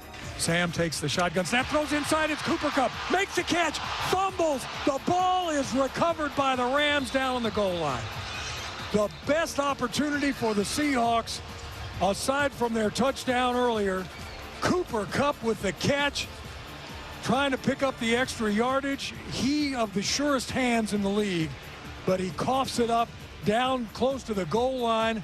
Durant recovers. It was a cool play until it wasn't. Yeah, you got a 2-by-2 formation, and Kupp's in the slot to the right side, just running a slant. And the Rams did this all day. You start with a too-high safety look. One of those safeties become a robber. So you're behind the Mike linebacker. You're looking for anything crossing the field. You're going to hit it. You're going to try to take the ball away. That's what happens right here. Kupp hits his right foot, gets up north-south, and sometimes physics just wins. Like if you look at the replay, this young man has put his hat on the ball. That's what you're taught to do. The ball pops out. Would have been a great moment for Cooper Kupp. All right, so no momentum for Seattle heading into the second half, and then Ken Walker's able to add. We're looking at 1st and 10 from Seattle's 45, 13:06. Ken Walker, 55-yard touchdown run. 1st and 10. Here's a handoff to Walker now. He starts up the middle. He breaks it outside 50. He's down at 40. He's on the run. 30, 25, 20. He's going to go 10, 5. Touchdown, Seahawks. 55 yards, and the way Ken Walker III started the game on the opening drive with a screen pass for 46. This time he goes 55 on a handoff, his long for the season, and he takes it in for 6, and the Seahawks have tied this baby up at 13 apiece. What did you see from Ken? So this is a zone left. You got a double team to the left side right here by your center and your left guard, and then there's nothing there. So what do? You look for the cutback. And as much as we talk about this young man, we need to show him love. 75, Anthony Bradford busts this thing open, man. He's on his guy, drives him, does just enough, and K9 sees the light of day, gets outside. No one's catching him. We do have to talk about a couple bad things, and that includes the first of Darnold's interceptions. So we're going to 6:44. He's aiming. He's intending a pass here for Rashid Shaheed, intercepted by Wallace. Rams look like they want to blitz, perhaps. No, they drop out and rush 4. Sam on a slant throw. Ball's intercepted, and down the far side. Down to the 15, down to the 10, to the 5, and knocked off his feet is Wallace. Sam Darnold just looked that way, and he never saw, and it was the same kind of thing that happened to Sam the last time these two teams played.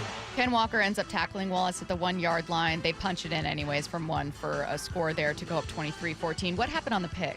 Look, this was a mistake, obviously, but the Rams look like they're in man coverage. You look at the pre-snap body language. I think that's where Sam gets confused sometimes, and it works right here. Everything says this is man. So he's looking at his one-on-one matchup. I'm going to go with the fastest guy on the football field. The guy who's over Cooper Kupp, you got Rashid on the outside, Cooper Kupp in the middle. The guy who's on Cooper Kupp just stops. He stops, he's reading eyes, he jumps it, it's all gone. But I'm not mad at Sam for throwing this football based on his pre-snap read. Now once you get into the play, you got to be able to identify that. So he was like faking man, knowing that he'd drop back. Yep. And okay. Yep.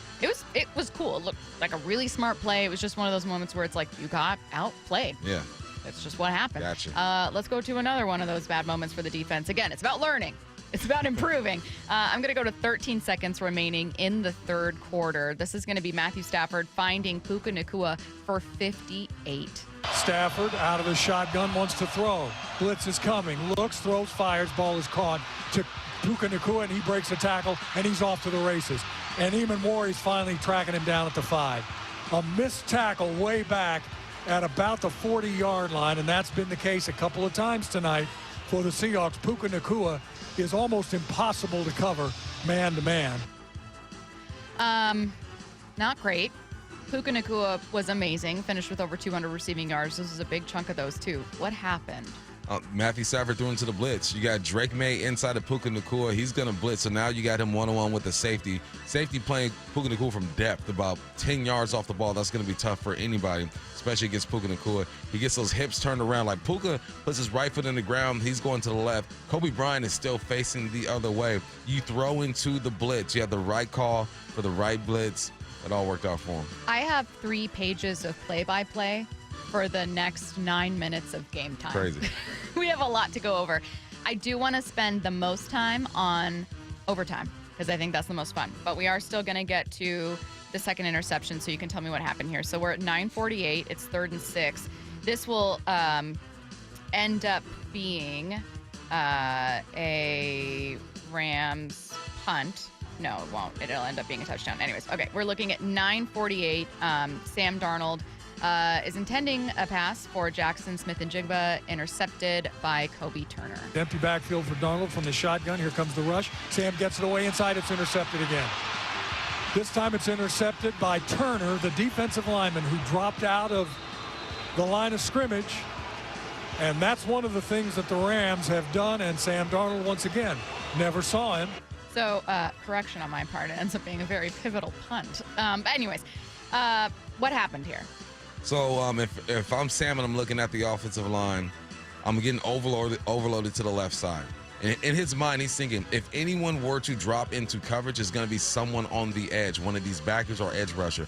I'm not anticipating the zero tech, like the biggest guy on that defensive line, to drop back. So what he does, he isolates his eyes to the left side. He goes, all right, well, I'm just going to isolate on this side because I'm going to get blitzed there. I can get the football off quickly because I have a slant. You throw into the blitz, right? What Matthew Stafford just did. Instead, the Rams won this one. You fooled him. He was not looking at big number 91. Did not think he was going to drop in there. You need to see it, but he doesn't.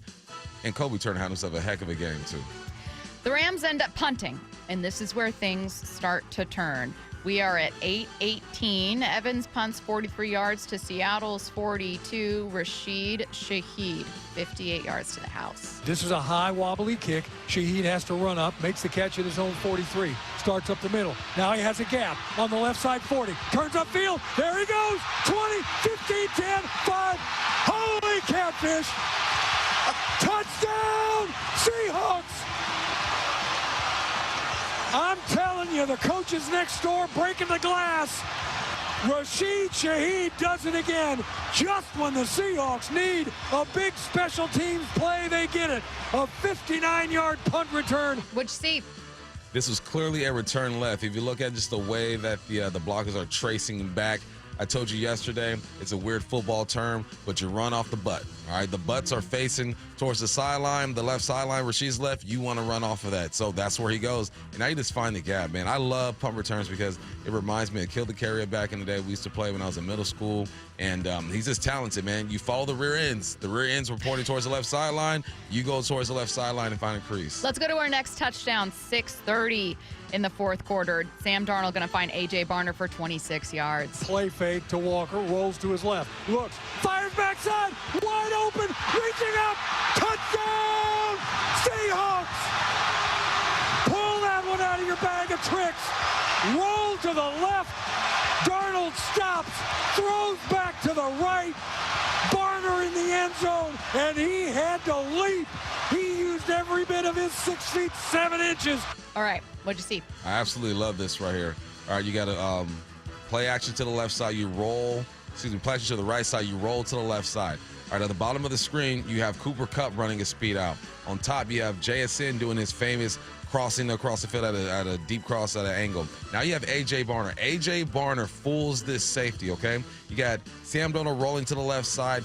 He goes up the seam, his body length. He turns his left shoulder to the left. He turns his eyes to the left, and he snaps it. The safety flies over the top, routed his you-know-what. Puts his left foot in the ground, wide open, butt naked on a Thursday night. Has to go up and get that thing. And you know what I like about this? As a receiver, I'd rather have to go and get the football. If it's too perfect and I'm wide open by myself, I'm going to think about it. You better not drop this. You better not drop this. You go make a play. A.J. Barner does that, and he celebrates with the best celebration in football. Let's go to the two most important plays of the game. We're going to overtime. It's going to be at 6:36. What ends up happening here, everyone knows, is going to be a weird two-point conversion that's successful for Seattle. It ties up the game. A missed field goal for the Rams, and we are 30-30 heading into overtime. And now the Rams get the ball first. The Seahawks with the coin toss. So 6:36.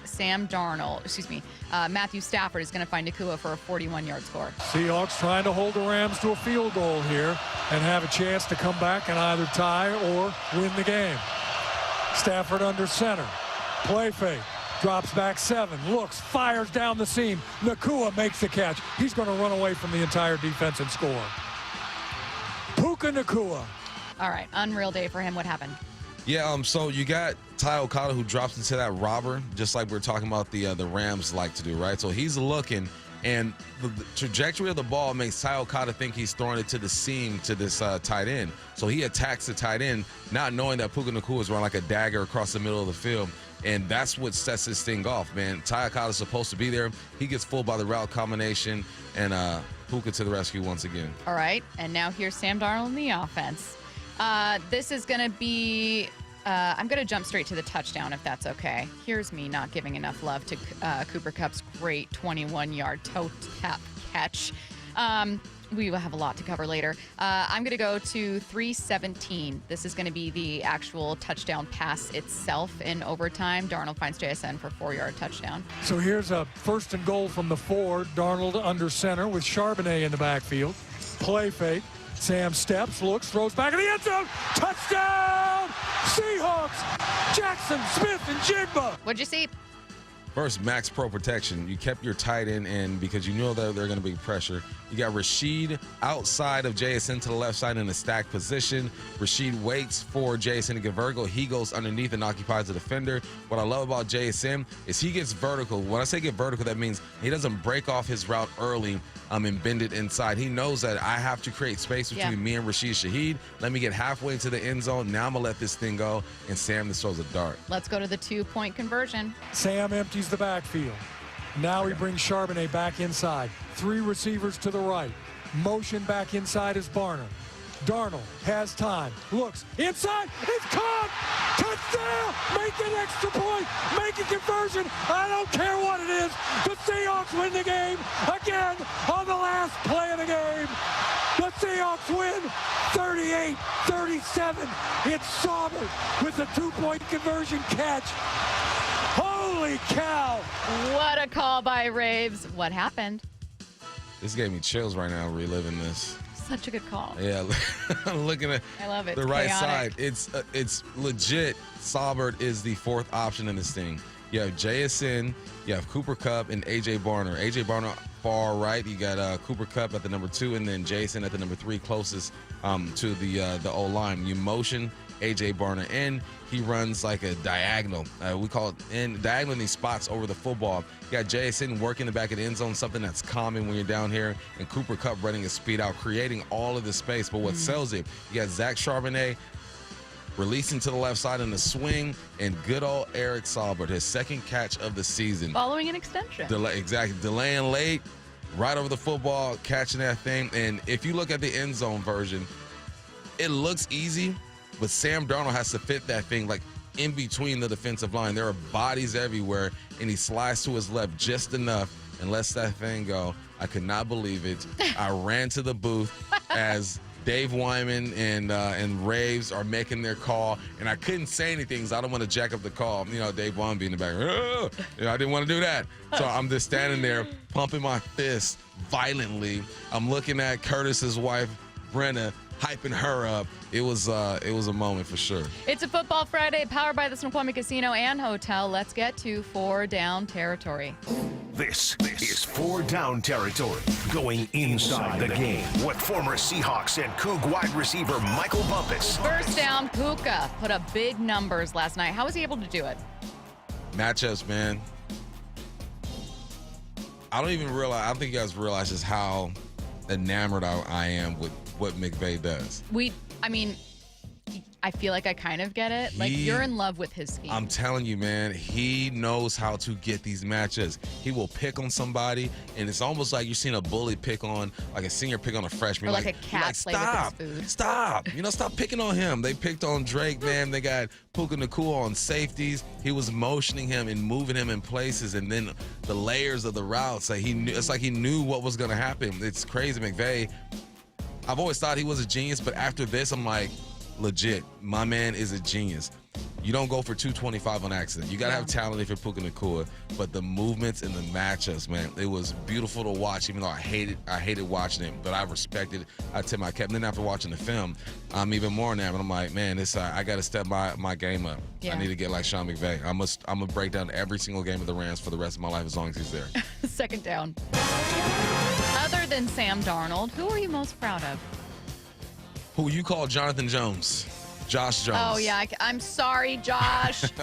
Josh Jones. Sorry. There was a play where he got beat, but according to PFF, he didn't give him any sacks or any pressures. We knew they were going to get after him. You're going to see Verse. You didn't have to deal with this defensive line, and he held his own for the most part. Was it perfect? No. Was it pretty all the time? No. But Josh Jones did his thing, man. And I heard that he was emotional in the locker room. He had never been a part of something like this. I'm like, Josh Jones, man, I'm super proud of you. Way to hold it down until Cross gets back. I'm such a sucker for those stories. The second someone's like, yeah, he was crying in the locker room. Oh, my God, he was? Why didn't you tell me? Third down. What was intriguing when you look back at the Hawks-Rams series, now complete for the regular season? So Moyer talked about this to open our show. And the first time we played the Rams, outrushed them, outgained them. More first downs, better on third down, you lose that game. Flip it to this. The Rams, outgained, outrushed, all the above. They did everything better than the Seahawks, and we won this game. That is how weird football can be. Mm-hmm. You look at the stat sheet. That's why you have to watch games. And my guy Moyer says it sometimes, he goes, stats are for losers. Stats are for losers. I disagree. You get paid off of stats. But if you look at team stats, it doesn't tell the full story. Because if you just look at these games and you compare the stats to each other, the wrong team won the game. The wrong team won the game. Both according times. to the stats. Both times, the wrong team won the game. But that's why you play. That's why you have A.J. Barner. That's why you have Eric Sauber. That's why Sam Darnold bounces back from 2 turnovers. The same way that Matthew Stafford played his worst game of the year and won that game, you have Matthew Stafford who threw 2 turnovers and still won that game. Mm-hmm. That's why you play, man. I love this game. Skipping over fourth down. It's the play that had the entire football world scratching their heads. How did the Seahawks get awarded 2 points on a backwards pass after the play was whistled dead? That's next. Here we go. Darnold has time. Looks inside. It's caught. The Seahawks win the game. Playoff berth? An instant classic. This is who we are. That's Seahawks football. Check. Probably the craziest game I've ever seen. With the playoffs looming, what's next? We're always going to fight. Complete coverage at seattlesports.com. They now have the inside track on having the best record in the NFC. And the home of the Seahawks. I think this is the best team in the NFL right now. Seattle Sports. Hey friends, Stacy here. If you've been thinking about a new Ford, I've got great news for you. Family-owned and operated Wayscar Ford in Auburn is having their 103rd annual year-end holiday sales event. This year, all new Fords are priced at only $1 over factory invoice, and that's on the entire Ford lineup. That's right.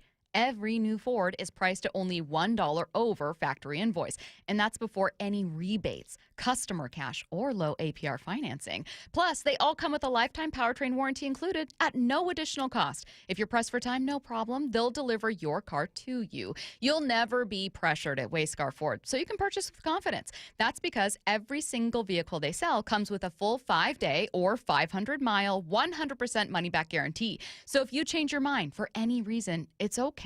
Bring the vehicle back for a full 100% refund. The $1 over factory invoice sale is going on right now. Check it out at wayscarford.com. It's a cold winter night and your furnace dies. Don't let this happen to you. If your system's 12 years or older, upgrade now to a Mitsubishi electric heating and air conditioning system from Home Comfort Alliance and stay warm. Visit homecomfortalliance.com. Mike Rowe here with another random fact. Those cracks on your walls aren't just cosmetic. They could mean your home is sinking. Whether it's drywall cracks, exterior cracks, or sticking doors or windows, Do yourself a favor. Call Groundworks. I spent some time working with these guys, and they're the real deal. Their people are trained and certified to stabilize your foundation. Schedule a free inspection with Groundworks, the foundation and waterproofing experts. Licensed in all states where work is performed. See website for details. The birth of the American supercar is now open at America's Car Museum. Curated by Steve Saline, it's a high-octane journey through muscle, speed, and rare supercars, plus racing simulators, great food, and family fun. Visit americascarmuseum.org. More than 4,000 women are diagnosed with breast cancer every year in Washington state. I'm Dr. Suzette Miranda with Northwest Hope and Healing. We provide a lifeline to breast and gynecologic cancer patients, and you can help us make a difference. Join us for Cork, Fork, and Support, an afternoon of wine tasting and inspiration on January 31st at Mary Hill Winery in Woodinville's Wine Country. Get your tickets now for Cork, Fork, and Support. Go to nwhopeandhealing.org to learn more. Guys, leave weight gain, low T, and ED in 2025. For a limited time, Revive Men's Health Washington is offering free full diagnostic panels, a $400 value. It checks testosterone, blood sugar, cholesterol, kidney, liver, thyroid, and heart health. Plus, qualified patients get up to 25% off select treatments now through year end. Call 206-529-1111. That's 206-529-1111. Or visit ReviveMen'sHealth.com today. Hi, I'm Lexi, your friend and jeweler at Shane Company. We'll help you find last-minute gifts that don't look last-minute, even if you're still planning to propose. At Shane Company, we'll show you perfect gifts at perfect prices, in stock and ready to give. Like hand-matched diamond studs, 14-karat gold chains, or the ultimate gift, a beautiful engagement ring. We have longer store hours, so you can skip the crowds and shop when you want, or visit us at shaneco.com. Because a friend wants you to be a holiday hero. Shane Company, your friend and jeweler. The Bump and Stacy Show is powered in part each day by the caring and compassionate team at Pendergast Law Personal Injury Lawyers. Go to pendergastlaw.com. Calling all Seahawks fans, this is Cliff Averill. I'm here to announce Away Game Rumble at Muckleshoot Casino Resort, sponsored by Corona and Modelo. Take football Sundays to the next level with a free viewing party at Galaxy for every away game. Count on giveaways, specials, big screens, big action, and so much more. Full details at muckleshootcasino.com/rumble. Don't miss Away Game Rumble only at Muckleshoot Casino Resort. Matt Coker here with West Coast Men's Health. In the past 5 years, we've seen thousands of men at our clinics. Most guys tell us the same story, that in their early 50s, it's not that they couldn't function, they just needed help. They started taking Viagra, and it worked great at first. But after a few years, it stopped working. The problem is that their arteries had become more restricted since they started taking it, because Viagra does not unclog arteries. Here at West Coast Men's Health, we use acoustic wave therapy to target the real problem. We break down plaque and clear up the arteries so blood can flow like it did in your 20s. This restores function. And guys, listen to this. You won't have to take a pill anymore. So if this sounds like you, give West Coast Men's Health a call today and see how we can help. With clinics in Redmond and Tacoma, call 206-519-6541. That's 206-519-6541. 206-519-6541. Online at westcoastmenshealth.com. Styles change. 12s grow. But Seahawks love? That's forever. From the young fans in their fresh new jerseys to the lifelong 12s in their throwback jackets. At the Pro Shop, we've got gear for 12s of every age and every walk of life. This is the Pro Shop. Shop official Seahawks gear in-store at Lumen Field and The Landing in Renton, or online at Seahawks.com/Pro Shop. This is The Timeline with Bump and Stacy. Brought to you by 1-800-DUI-AWAY. All right, we got to start the timeline with what was the biggest story from last night's game. Yes, the Seahawks and Rams are the two best teams in football. The Seahawks, in the world, Craig. The Seahawks are number one right now. Haven't yet clinched it, but their odds would have been at 2% with a loss and are now at 53% with a win. That is massive. But what everyone was talking about is a controversial call that ended up awarding a 2-point conversion to Seattle. The Rams, not happy about that one. The entire football world scratching their heads. So let's talk about it. Sean McVay was understandably confused by the call in his postgame press conference. I've never quite seen anything like what happened on the 2-point conversion where you're lined up to kickoff. Then they say it's a fumble because they had the clear and obvious recovery. Now you tack it on, you make it a 30-30 game. Very interesting. Didn't get a clear explanation of everything that went on just because of some of the timing of it.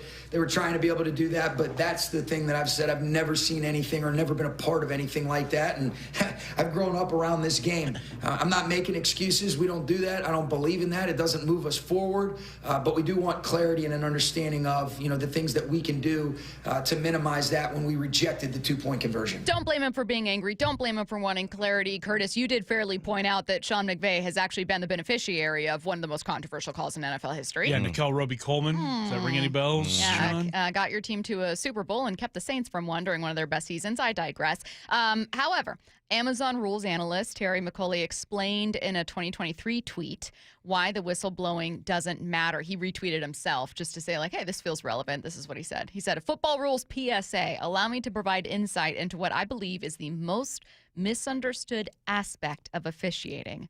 The whistle is irrelevant to the ruling in every situation unless it is erroneous in the NFL or inadvertent in college.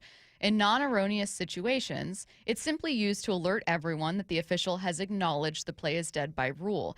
In the specific cases of fumbles or backward passes when incorrectly ruled down by contact or incomplete forward pass respectively, replay rules allow the ball to be awarded to the recovering team if that recovery is in the immediate continuing action. When or if the whistle is sounded is completely irrelevant. I think then people turn their attention to Zach Charbonnet didn't even know the play was still going, but it was an immediate action. This didn't happen 30 seconds after. It's not like everyone was walking away, it's recovered and he just walks in there. It was immediately recovered in the end zone, even if Zach was just picking it up to hand it to an official. There's a saying in football, don't play to the whistle, play through the whistle. You coach guys to do that. How many times have you seen a backwards pass in the middle of the field and guys pick up the ball and run it to the end zone? Right. Just in case, because they know they're going to have to review this and make sure that they got the call correctly. All replay does in those situations is hold referees accountable. Make sure you got the play correct. I know Sean McVay is going to go back and look at the play and say, that was a backwards pass. That was a live football. And he knows, I bet you he coaches his guys. You play through the whistle. If there's anything that looks like a fumble, a backwards pass, you pick that thing up and you run it towards the end zone. In that moment, I understand his frustration because it's a pivotal part of the game. It is the luckiest play I've ever seen in my life in football. If the opposite was true, I'd be hot. I'd be so hot. Completely get why Rams fans are mad, but it's I'd have my own press wrong. conference saying the same thing. What the heck's going on? But the rules are the rules. I went on Twitter last night, and Rams fans are arguing, and I just simply quoted, rules are rules. No one broke the rules. The referees were held accountable by replay. Zach Charbonnet said he knew what he was doing. I don't think he did, but it worked out. The luckiest play I've ever seen. It's a lucky play. It's not an incorrectly called play. Like a complete miss on clear defensive pass interference is one of those things where it's like, that's lucky and you were wrong not to call it. Yeah. This is just weird. And I didn't even know that. I thought, it's annoying. And I'm not mad at Sean McVay. I'm not mad. No. I think he handled it the right way. Of course, you express your frustration. What the heck is going on? He said, look, but we don't make excuses. It is what it is. You know why? Because he knows he has a good football team. And he knows we're going to have to see them again probably. And that you can get fined by talking about the refs, which is what might be happening to Puka Nacua. More from the Rams side of last night. Next story here. Puka Nacua continued his streak of insanity. Moments after the game ended, Nacua posted about last night's officiating. As background, if you guys remember, Puka Nacua on with a streamer earlier this week said, and I'm paraphrasing, sometimes he swears refs just make some calls to get on TV, man. I swear. So that this is what this tweet is. Can you say I was wrong? Puka tweeted. Appreciate you, Stripes, for your contribution. LOL. It was immediately deleted. Sean McVay did not know about this and was told about it in his press conference. What are you talking about? You just put something on Twitter a couple minutes ago. Yeah, so what are you asking me right now? Are you okay I can't answer questions about something that I'm not aware of. Okay, but are you okay with players kind of expressing frustration over things like that? Or is that something that you hope that they kind of keep to themselves? I got to have more information before I answer any of those kind of questions. Puka immediately deleted the tweet and then apologized in the locker room. Just a moment of frustration. After a tough, intense game like that, just thinking of the opportunities that I could have done better, take it out of their hands. Just a moment of frustration. What specifically was the tweet commenting about? Just the opportunities that we didn't take advantage of. Some of the moments that we put in the officials' hands. Just felt like we could have executed to not put ourselves in those situations, and I know that's something that we'll improve on. You're lying, but you're doing the right thing in saying that. Yeah. You cannot say, I was mad at the refs. You just have to immediately spin it. Thankfully, a PR person or teammate talked to him, and it was immediately, it was really about us not playing our best football. No, that's not what it was about. But, hey, what else are you going to say? I'd say the same thing. Here's what I'll do. I will hold Puka accountable for the way that he's been acting and what he's been doing. Here's what I won't do. I won't allow him to grow from this and just pigeonhole him and say, this is who he is for the rest of his career. He's a young dude, man. You know how many mistakes I made when I was young, how many dumb things I said when I was young. You know how many times as a grown man I pick up my phone to tweet something, I'm like, nah, I'm not going to tweet that. Or I'm going to respond to somebody, nah, I'm not going to respond to that. Why? Because I'm just older now, and I get it. He's a young dude, man, and I hope that Sean McVay says he's going to guide him through this, he's going to keep his arm around his shoulder, and I think that's the right approach. And because he's so early in his career, and I want to say there's good in him. He's just, there's something going on with him, man. And you got to try to understand young people and help them. At some point, it is what it is, and he is who he is. But I don't think he's there yet. Next up, the New York Knicks took home the NBA Cup this week, and with that comes a $530,000 bonus to each player on the winning team. Hang the banner. The Knicks players did a really cool thing with their prize money, though. Mike Breen shared during Thursday's game. By the way, Clyde, I'm talking about the money in the NBA Cup that the players get. A number of the Knicks, the highest paid players, the top guys, gave a significant chunk of their winnings to staff members who didn't get bonus money. Mike Brown did as well. Gave a big chunk of what he won in the NBA Cup to members of his coaching staff. And some of those guys there that make the big bucks made sure, because there's so many people on the staff, both in the video department, the medical department, the training department, and the Sousas, and the players really took care of them. That's very cool. That's what's up. You know why? Because everyone in the NBA is rich. And that $500K ain't nothing to We're them. not ready for today's NBA money. The 12th here. man on the bench is making $8, $9, $10 million a year. So yeah, $500K. Yeah, we can throw that way. God, Curtis, you make that point a ton, but you're right. And that once the NBA comes back to Seattle and we see some of these contracts, we're not ready. No, we're not. We're not emotionally or mentally ready for what it is now. It's not 2008. It was like Jalen Suggs, who is a good player, played for Gonzaga, but nowhere near an all-star caliber player. Crazy. He got $155 million over 5 years. Crazy. Absolutely crazy. Next and last story. Things are really quiet. Speaking of coming back to Seattle with the NBA's wrong story. I was going to say expansion. With the NBA's investigation into the Clippers' cap circumvention allegations, Bill Simmons says that he's hearing a punishment, though, could come soon. There's some whispers that this is the Ballmer punishment. Just be ready for a holiday news drop on that one. Okay. Some whispers. Like a Friday, 5:30, day after Christmas type of situation. They have to get something out as we're getting closer to the All-Star game now that the Clippers are hosting. They cannot go to the All-Star game without having announced what happened. And I think we're moving closer to finding out what the punishment will be, if there will be a punishment. What do you think will be a punishment? I don't know, man. I don't know the rules and regulations of their punishment. I hate that they're saying the Clippers are hosting the All-Star game, though. L.A. is hosting that All-Star game. Laker fans are hosting that All-Star game, not the Clippers. Time for the IRG injury report brought to you by IRG Physical and Hand Therapy. Good news on Nicky Manwari, who left last night's game to go through concussion protocol. He cleared concussion protocol. Mike Macdonald said afterwards he could have re-entered the game, so that's great news. Speaking of Mike Macdonald, coming up next, the best of the Mike Macdonald Show. Here we go. Darnold has time. Looks inside. It's caught! The Seahawks win the game! Playoff berth? An instant classic. This is who we are. That's Seahawks football. Check. Probably the craziest game I've ever seen. With the playoffs looming, what's next? You know, we're always going to fight. Complete coverage at seattlesports.com. They now have the inside track on having the best record in the NFC. And the home of the Seahawks. I think this is the best team in the NFL right now. Seattle Sports. Welcome to IRG Sports Injury Update. We're with Shannon O'Kelly, physical therapist and president of IRG Physical and Hand Therapy, and our guest, Dr. Andrew Gomez, sports medicine physician at Providence and Everett. Dr. Gomez, thanks for joining us. How are you? Oh, doing pretty well. Thanks for having me. Much appreciated. Tell us about AC joint separations in the shoulder. So the AC joint, it's the small joint at the top of the shoulder. It's where the clavicle or the collarbone meets a bony prominence of the scapula called the acromion, and it's got a number of ligaments that stabilize it. And in terms of the separations, there's a number of different flavors of it. There's grades 1 through 6, and typically what's most common is a grade 1, 2, and 3. Grades 1s and 2s are typically managed conservatively. Grade 3, it's controversial. Some of them go to the orthopedic surgeon. Some of them can be managed conservatively. Grades higher than that, 4, 5, and 6, it's really characterized by the displacement of the clavicle in terms of the displaced posteriorly. Is it displaced inferiorly, or does it go up? And essentially, it's a sprain. It's a ligamentous injury, and most of them, like I said earlier, grades 1s and 2s, always managed conservatively.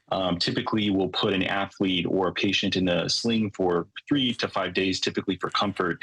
And after that, it's early range of motion. And typically, we can see athletes get full range of motion within about 6 weeks and complete function of the shoulder by about 12 weeks post-injury. Perfect. So typically it's a conservative treatment. It's biology. It takes time, but usually about somewhere between, you're talking 8 to 10, 12 weeks, players return to function. Correct. Absolutely. Excellent. If you want more information on sports injuries, you can contact Dr. Gomez at providence.org. That's providence.org.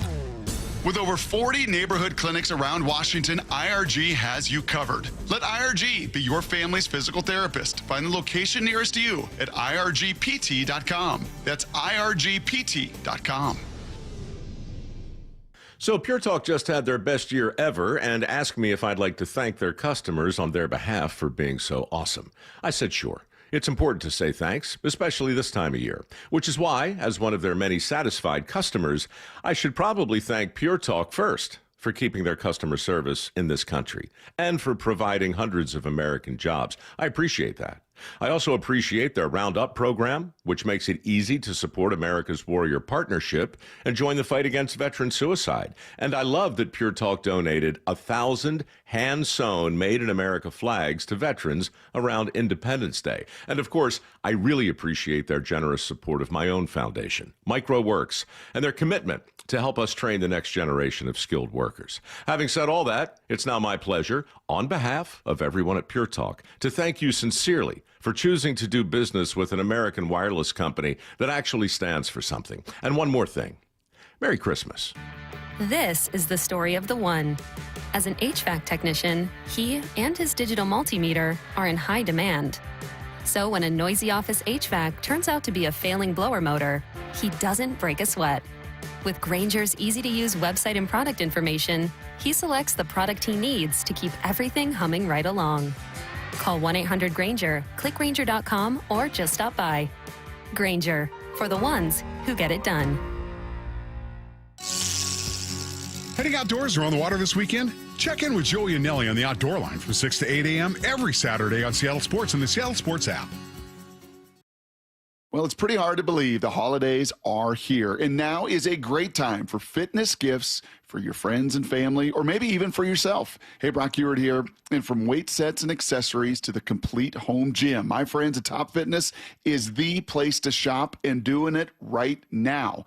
Top Fitness got certified pre-owned, pre-core commercial treadmills that are the same models used in hotels and clubs that typically sell for over $13,000 and available for you. You ready for this? For $3,300. They look like new and they come with a full warranty. So don't settle for that lightweight cheaper treadmill when you can get a deal this good. As always, you get free delivery and assembly on those Precor treadmills, ellipticals, and exercise bikes. It's no secret why everyone from personal trainers to pro athletes love Top Fitness. You can visit them in Tukwila, Linwood, or Bellevue, or go to topfitness.com for all the fitness enthusiasts on your holiday lists. Top Fitness, your best place for home fitness equipment. Trying to get a handle on the market these days, it's nearly impossible, at least for me. Mike Salk here, and I'm busy. I don't have time for the daily ups and downs of the market, but I am very concerned with maximizing my money for the long-term impact. It's why I talk to Trajan Wealth. You have an old 401k, maybe you're not sure what to do with it. We all want peace of mind in our investment portfolios, right? Well, how about starting with a second opinion? Call Trajan Wealth today to discuss how to optimize those funds and get that money working for you again.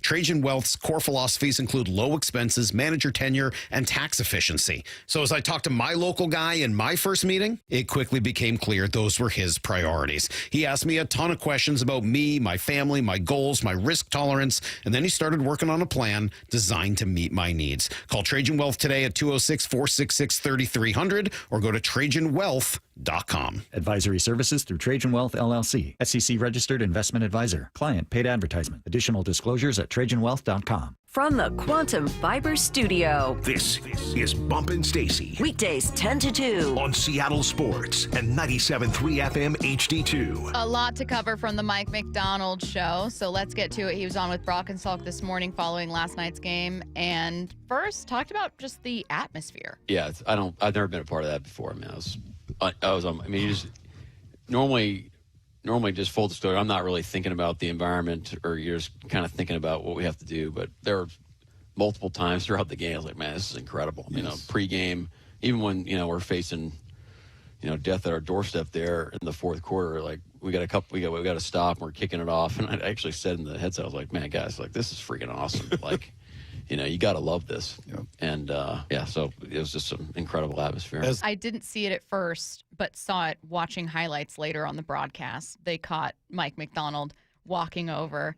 Eric Saubert's getting mobbed by teammates. Everyone's celebrating. You know what I'm talking about? He's just shaking his head. He's like, I can't believe it. He looks like he's in disbelief that this just happened. I'm sure very proud, right? A feeling of just kind of like, these guys. Because it's never happened in franchise history. Down 16 points in the fourth quarter.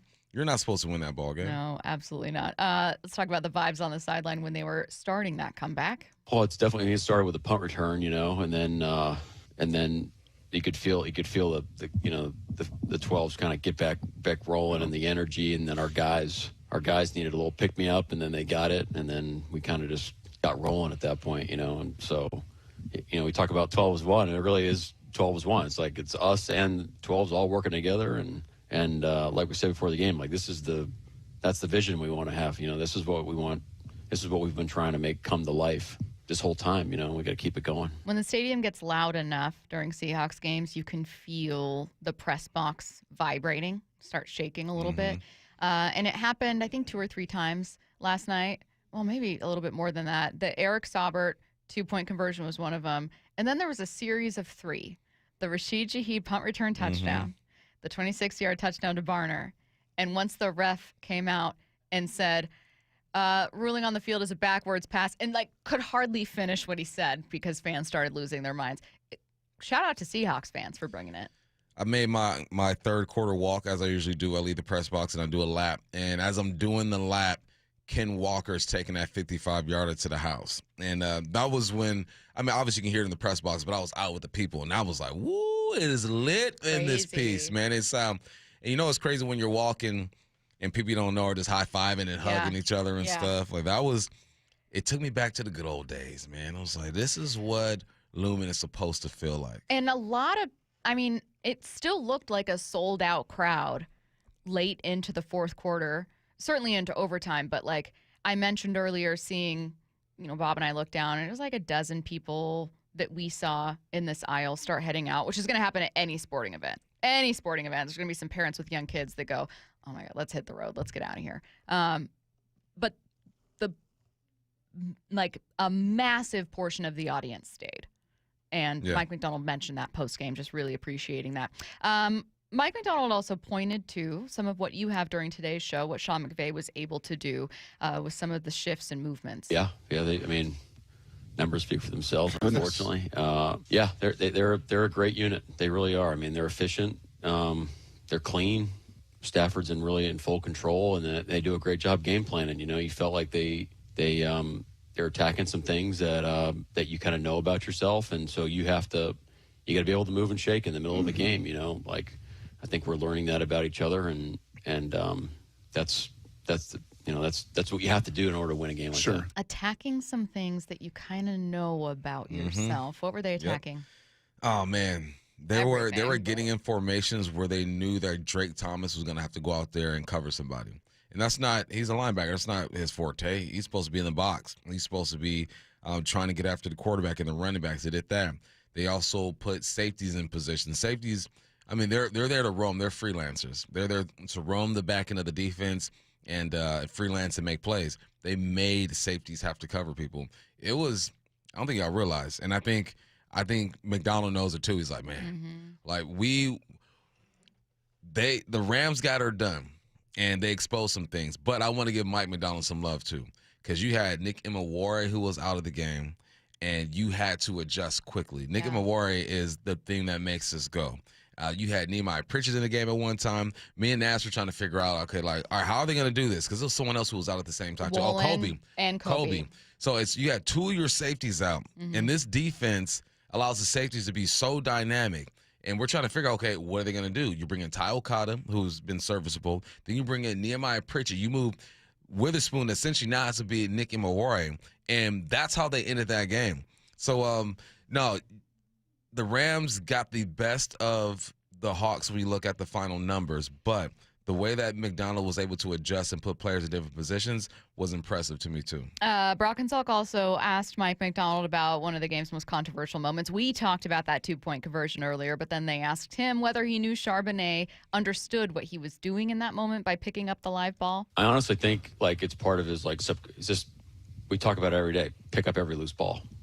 Doesn't every ball on the ground we have to pick up, no matter, it could be a thrown ball down the field, pick the ball up. And how he saw it in the moment. In real time, I didn't realize I didn't think it was a backwards pass, but wrong before. I don't think anyone did. You could kind of hear like a groan from an audience, and look, we're all a ways away. It looks in the moment like a batted pass falls to the ground. Dang it. All right, well, they got to get back into this. Now they're going to need another field goal and a touchdown, whatever it is. And then in the press box, you'd have a couple reporters going, wait a minute, I think that this, and then all of a sudden, like everyone looks up, you hear whisperings and rumblings of I think they might have it. At that point, I was in the cafeteria area watching the game. When did you guys realize? As soon as they showed the replay, I'm like, that is definitely a backwards pass. There's no denying. I'm telling our producer, NASA, if they mess this up, get rid of replay. Because it's clearly a backwards pass. I know it's not going to feel fair to the Rams fans, but it was clearly a backwards pass. Okay, last one. I just want to go really quick here just for an injury update. To my knowledge, right, I'm sure they're sore. It's great that we have a little bit of a break here. Haven't had a word on Kobe or any of those guys yet. Basically, nothing changed from last night, from my knowledge. Yeah. Him or Reek. Okay, so nothing new on Reek Woolen and Kobe Bryant, both of whom left the game with knee injuries. Reek was questionable to return. I think Bryant was ruled out. Imawari suffered, initially entered concussion protocol, cleared concussion protocol, would have come back into the game, but didn't need to, which is good news. So we're just waiting on Woolen and Kobe Bryant at this point. Still to come, Mike Macdonald's press conference in full coming up at 1 p.m. More of his thoughts heading out of this game. Taking a look around the NFL at 12:45. And coming up next, with 2 games now in the books between these two teams, we're going to talk about how close the Rams and Seahawks are. Here we go. Darnold has time. Looks inside. It's caught! The Seahawks win the game. Playoff berth? An instant classic. This is who we are. That's Seahawks football. Check. Probably the craziest game I've ever seen. With the playoffs looming, what's next? You know, we're always going to fight. Complete coverage at seattlesports.com. They now have the inside track on having the best record in the NFC. And the home of the Seahawks. I think this is the best team in the NFL right now. Seattle Sports. I know a lot of you guys are listening from your phones right now, so it's the perfect time to give a shout out to my friends over at AT&T. The other guys will make claims saying this and that about how great their network is, and I'm just here to set the record straight that AT&T is America's fastest and most reliable wireless network. I don't know about you guys, but it just gives me so much peace of mind when I'm going to do the things I love, and I know my wireless network's got me. Like if I'm going to a concert or a basketball game or even something outdoorsy. Knowing I'm going to have fast service and can share what I'm up to is a game changer. You want to know you can post what you want to post, call who you want to call, and with AT&T, it literally doesn't matter where you're going. I promise you, they're already there. Don't just take it from me. Actual tests prove AT&T is America's fastest and most reliable wireless network. When you compare, there is no comparison. Based on RootMetrics' United States Root Score Report, 1H 2025 tested with best commercially available smartphones on 3 national mobile networks across all available network types. Your experiences may vary. RootMetrics rankings are not an endorsement of AT&T. Sometimes we hang on to our old attorneys and coaches too long. They've been around, they've done good work. But when the legal game changes, you need a team that is hungry to win now. At Bible Law Group, we're that faster, hard-hitting legal team, ready to fight for every inch in the courtroom. With over 40 million closed for our clients, we know how to win, and we're ready to take on the biggest legal case of your career with you. Don't stick with a playbook that's gone stale. Switch to the legal team that's ready to win now. Let Bible Law Group be your linebacker in the courtroom. Find us online at BibleLawGroup.com. $5,000. That's the average amount of money people in the U.S. are now spending on gas in a year. $5,000. That's crazy. If you drive, you have to download Upside, the free app that gives you cash back every time you get gas. That's right. You can earn real cash back with Upside just by buying the gas you're already buying. You can literally start earning cash back today. I use Upside every time I fill up, and I've already made around $200-$300. You're putting gas in your car anyway. Why not get real cash back? If you like free money, download Upside. I'm saving the cash I earn from using Upside to help pay for a vacation later this year. Download the free Upside app now to earn cash back every time you buy gas. Use promo code POWER to get an extra 25 cents per gallon on your first tank. You can cash out anytime right to your bank, PayPal, or a gift card for Amazon and other brands. Just download the free Upside app and use promo code POWER for a 25 cents per gallon bonus on your first tank. That's code POWER for a 25 cents per gallon bonus. Storm damage can hit your home hard, your roof, siding, windows, and even your deck. That's why we're here 24/7 to respond when you need us most. Justin Shirley, CEO of State Roofing and Exteriors here. From emergency repairs to complete replacements, State Roofing and Exteriors has the team, the skills, and the experience to protect your home after the storm. Call 866-ROOF-ROOF or visit stateroofing.com today. State Roofing and Exteriors, held to a higher standard since 1968. Have you heard the story that's about a guy who lives in a bank that is really close by? The Capital One Cafe is his home, no doubt, where customers bank and get their cash out. There's no fees or minimums on checking accounts, so your money stays. Most Capital One Cafes are open all 7 days. This magical place, as some people might call it, is where the Capital One Bank guy says, "What's in your wallet?" Such a lovely tale. Terms apply. See CapitalOne.com/bank for details. Capital One, a member FDIC.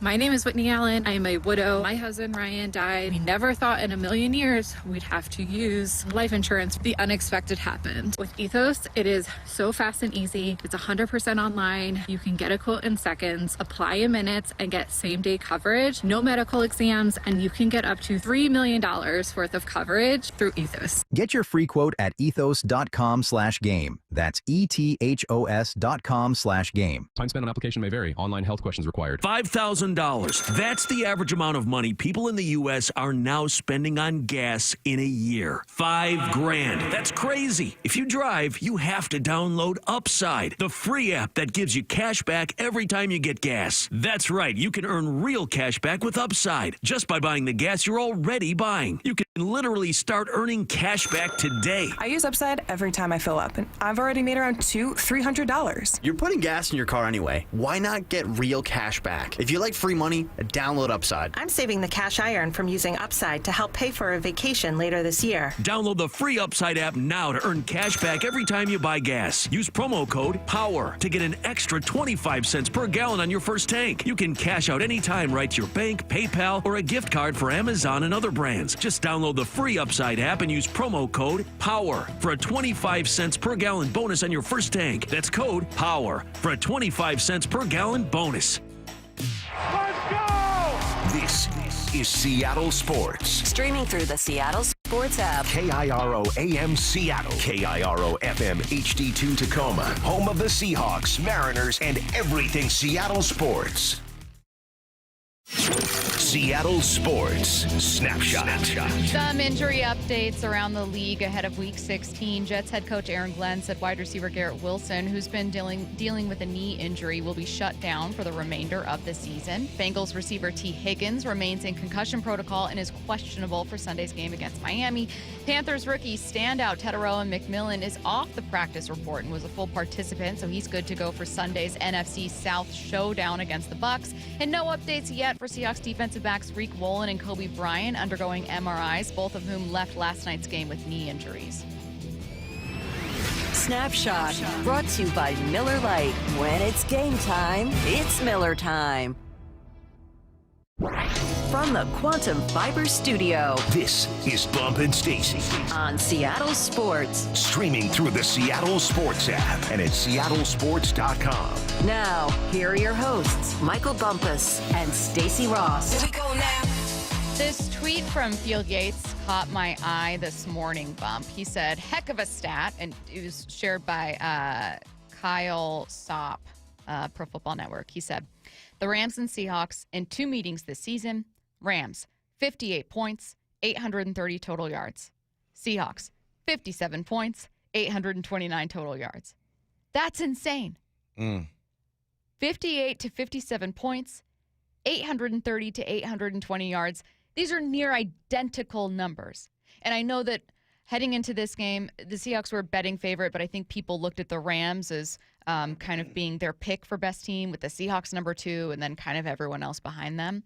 And I don't know how many minds were changed because of the final line that Matthew Stafford had or Puka Nacua had, because the Seahawks defense gave up so many yards.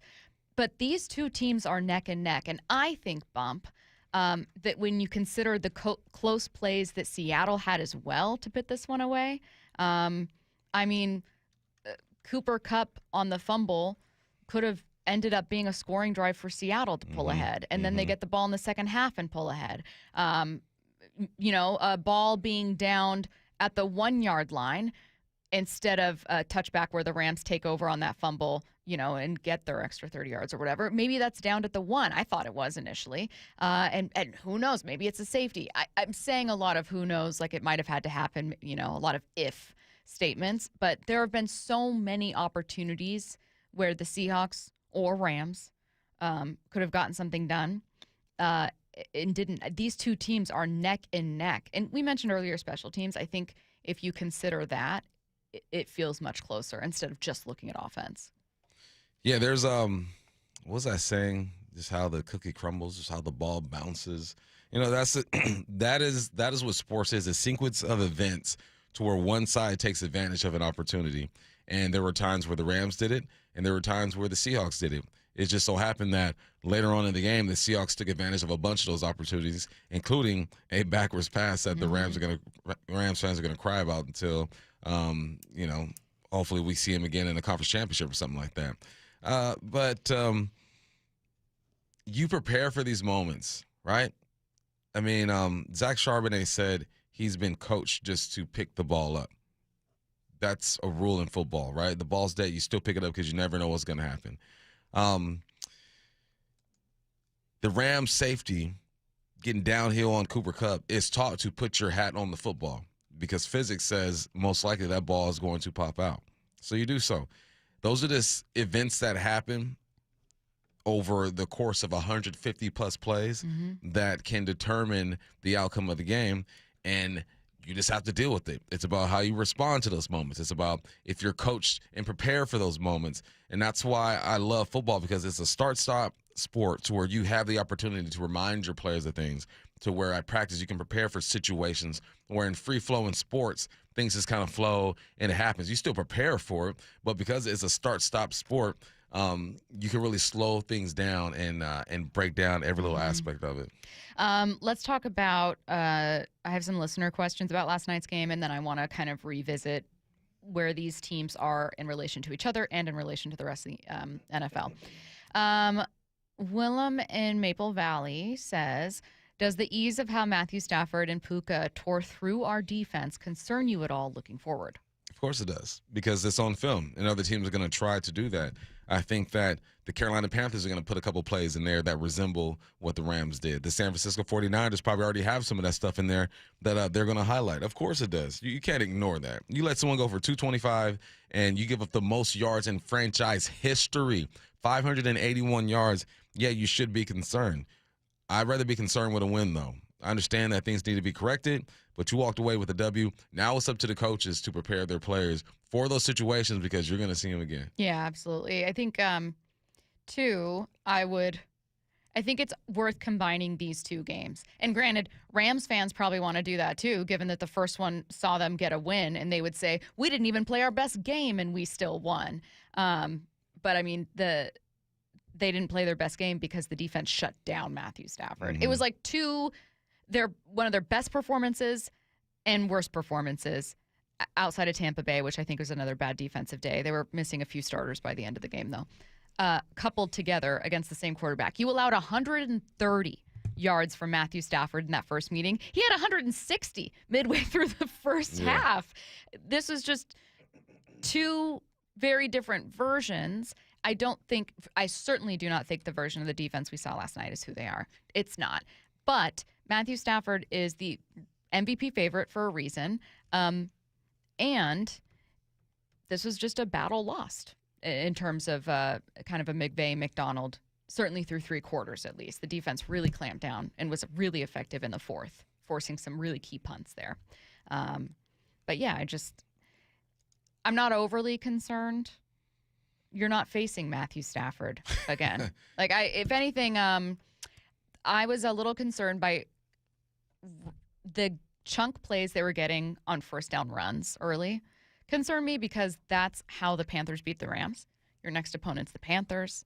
I know people keep saying they lost to the Panthers as a way to I don't care, punch at the Rams, but the Panthers have a really good run game and can be dynamic. They're just not consistent at all. So that's something where I thought, ooh, this run defense has been really solid. I hope they don't start getting a little leaky here out of fatigue or injuries or anything. That's something that I was thinking about heading out of this one, less so about Bryce Young being able to do what Matthew Stafford did. I was thinking about matchups. McVay created advantageous matchups for his squad. You're right. You're not going to see Puka. There's no Puka out there. The Panthers don't have a Puka, but they do have a is it Tedero McMillan? Mm-hmm. Curtis Tedero McMillan. That's right, bear down. He's still out there, bear down, forks down. So there are matchups that can be exploited because every team has talent, right? You look at the Carolina Panthers and you think, oh, the Carolina Panthers. I've said this before. You look at a logo and you just get a feeling about that logo. Right now, you look at the Seahawks logo and you feel good about it. You look at the Panthers logo, you're like, oh, they don't have anything over there. Yeah, they do. They do have a Heisman Trophy winner over there who has put some games together. They do have probably the best rookie receiver in the game. They do have two running backs over there. Dodal, I believe, was leading the league in rushing at one point. You got Chuba Hubbard there. No, it's and you have capable coaches. So I'm concerned about teams trying to exploit these matchups, but do they have the talent to do it in the way that the Rams did? No, I don't think so. But you never know. I think the Niners are more likely to do it than the Panthers. Someone said, maybe you've already spoken about this. Bump, I need to know, wouldn't the fatigue affect defense more than offense? One acts, the other reacts. We saw a lot of points scored both ways on two good defenses. Yeah, fatigue. When you're out there, I tweeted yesterday. I said there was 2 drives, 19 plays, 100 and something yards, 7.9 plays per or yards per play.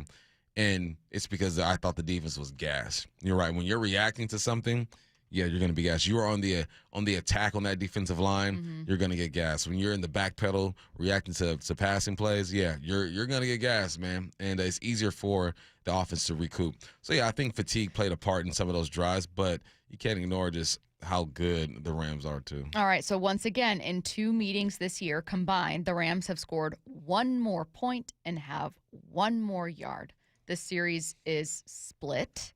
That's probably the advantage that, like, the collective NFL critic audience would give the Rams. Like, I think that most analysts would be like, yeah, I'll give the Rams, like, just a hair advantage, but it's very, very close. And it's those 2 teams very clearly 1 and 2. That being said, let's talk about the advantages, how actually close they are, because that is razor thin, that margin. And what are the odds in 2 games that you're separated in total net yardage by 1? Yeah, that's crazy. 1 yard, that's crazy, and 1 point. And 1 point. Where do the Rams have an advantage? To you, you've looked at the regular season series. Where do you see the clear advantage? For who? Rams. For the Rams, a quarterback. Yeah, me too. They got the better quarterback. Just offensively. Yeah, they have honestly, clear identity. Their scheme allows them to have more weapons too. You know, like we saw multiple tight ends make plays. We also saw multiple tight ends drop footballs, man. Goodness gracious. Who was that? Number 87? Bless your heart. For the Rams, my man was struggling out there. But their scheme allows them to have more weapons. And we didn't even see Devontae Adams, man. Devontae Adams wasn't even out there. And they still put up 581. So I think overall, offensively, they're deeper when it comes to the skill position, especially at the quarterback spot. I give Seattle the advantage. I've talked about it too much, but I think it really matters with special teams and I think with defense. I know that it may not feel that way immediately, but over the course of the season, Seattle is outpacing the Rams, and the margin isn't vast. Right? We're talking about a team being number 9 against the run versus number 4. But in almost any area, Seattle's defense has outperformed LA's defense. They get more pressures rushing 4. It does not feel like that after last night, but it's true. They have more pressures. They have more sacks. They have more interceptions. They've allowed fewer yards. They've allowed a worse 3rd down conversion. They've allowed fewer first downs. It just almost every category, the defense is better. LA's defense is still very good. Yeah. Very, very good. That's just how good Seattle's defense has been this year. So for that reason, I have to give Seattle the edge there. I don't know. I don't think Seattle is like clearly the better team. I think in 2 phases, they've outperformed the Rams. I think they're a more complete team. But God, both teams are so amazing. Clearly so amazing. Yeah, defensively, the Hawks are better, and special teams-wise, they are better. Yeah. The Rams have it offensively. And being better offensively and knowing who you are as an offense, that offensive identity is clear, a better run game. Well, a quarterback I think who's the an Hawks MVP know who favorite. they are offensively. They just don't execute the way that the Rams do. But the Rams execute their Yeah, identity. I think the Hawks know who they are. The Rams are just better offensively. I don't think Kubiak goes into the games like, I don't know, guys. What are we going to do? We know they want to pack it in. They want to run the football. They're going to play action. They know who they are. They're just – the execution on the Rams side is just 10 times better. Someone said you won't see a Super Bowl better than the game last night. It's kind of like in 2013, the NFC Championship game was better than the Super Bowl. Yeah. Like a better viewing experience, For more sure. thrilling game. Yeah. I think you can still see a pretty dang good Super Bowl this year. You said something but in the sports pit. What'd you say? You said lots of smart things probably. Everything you say smart. Lots of gossip. You said that, this was probably a fun game to watch if you didn't have any rooting interest, right? You're just just watching it. If you have rooting interest, it was stressful as heck.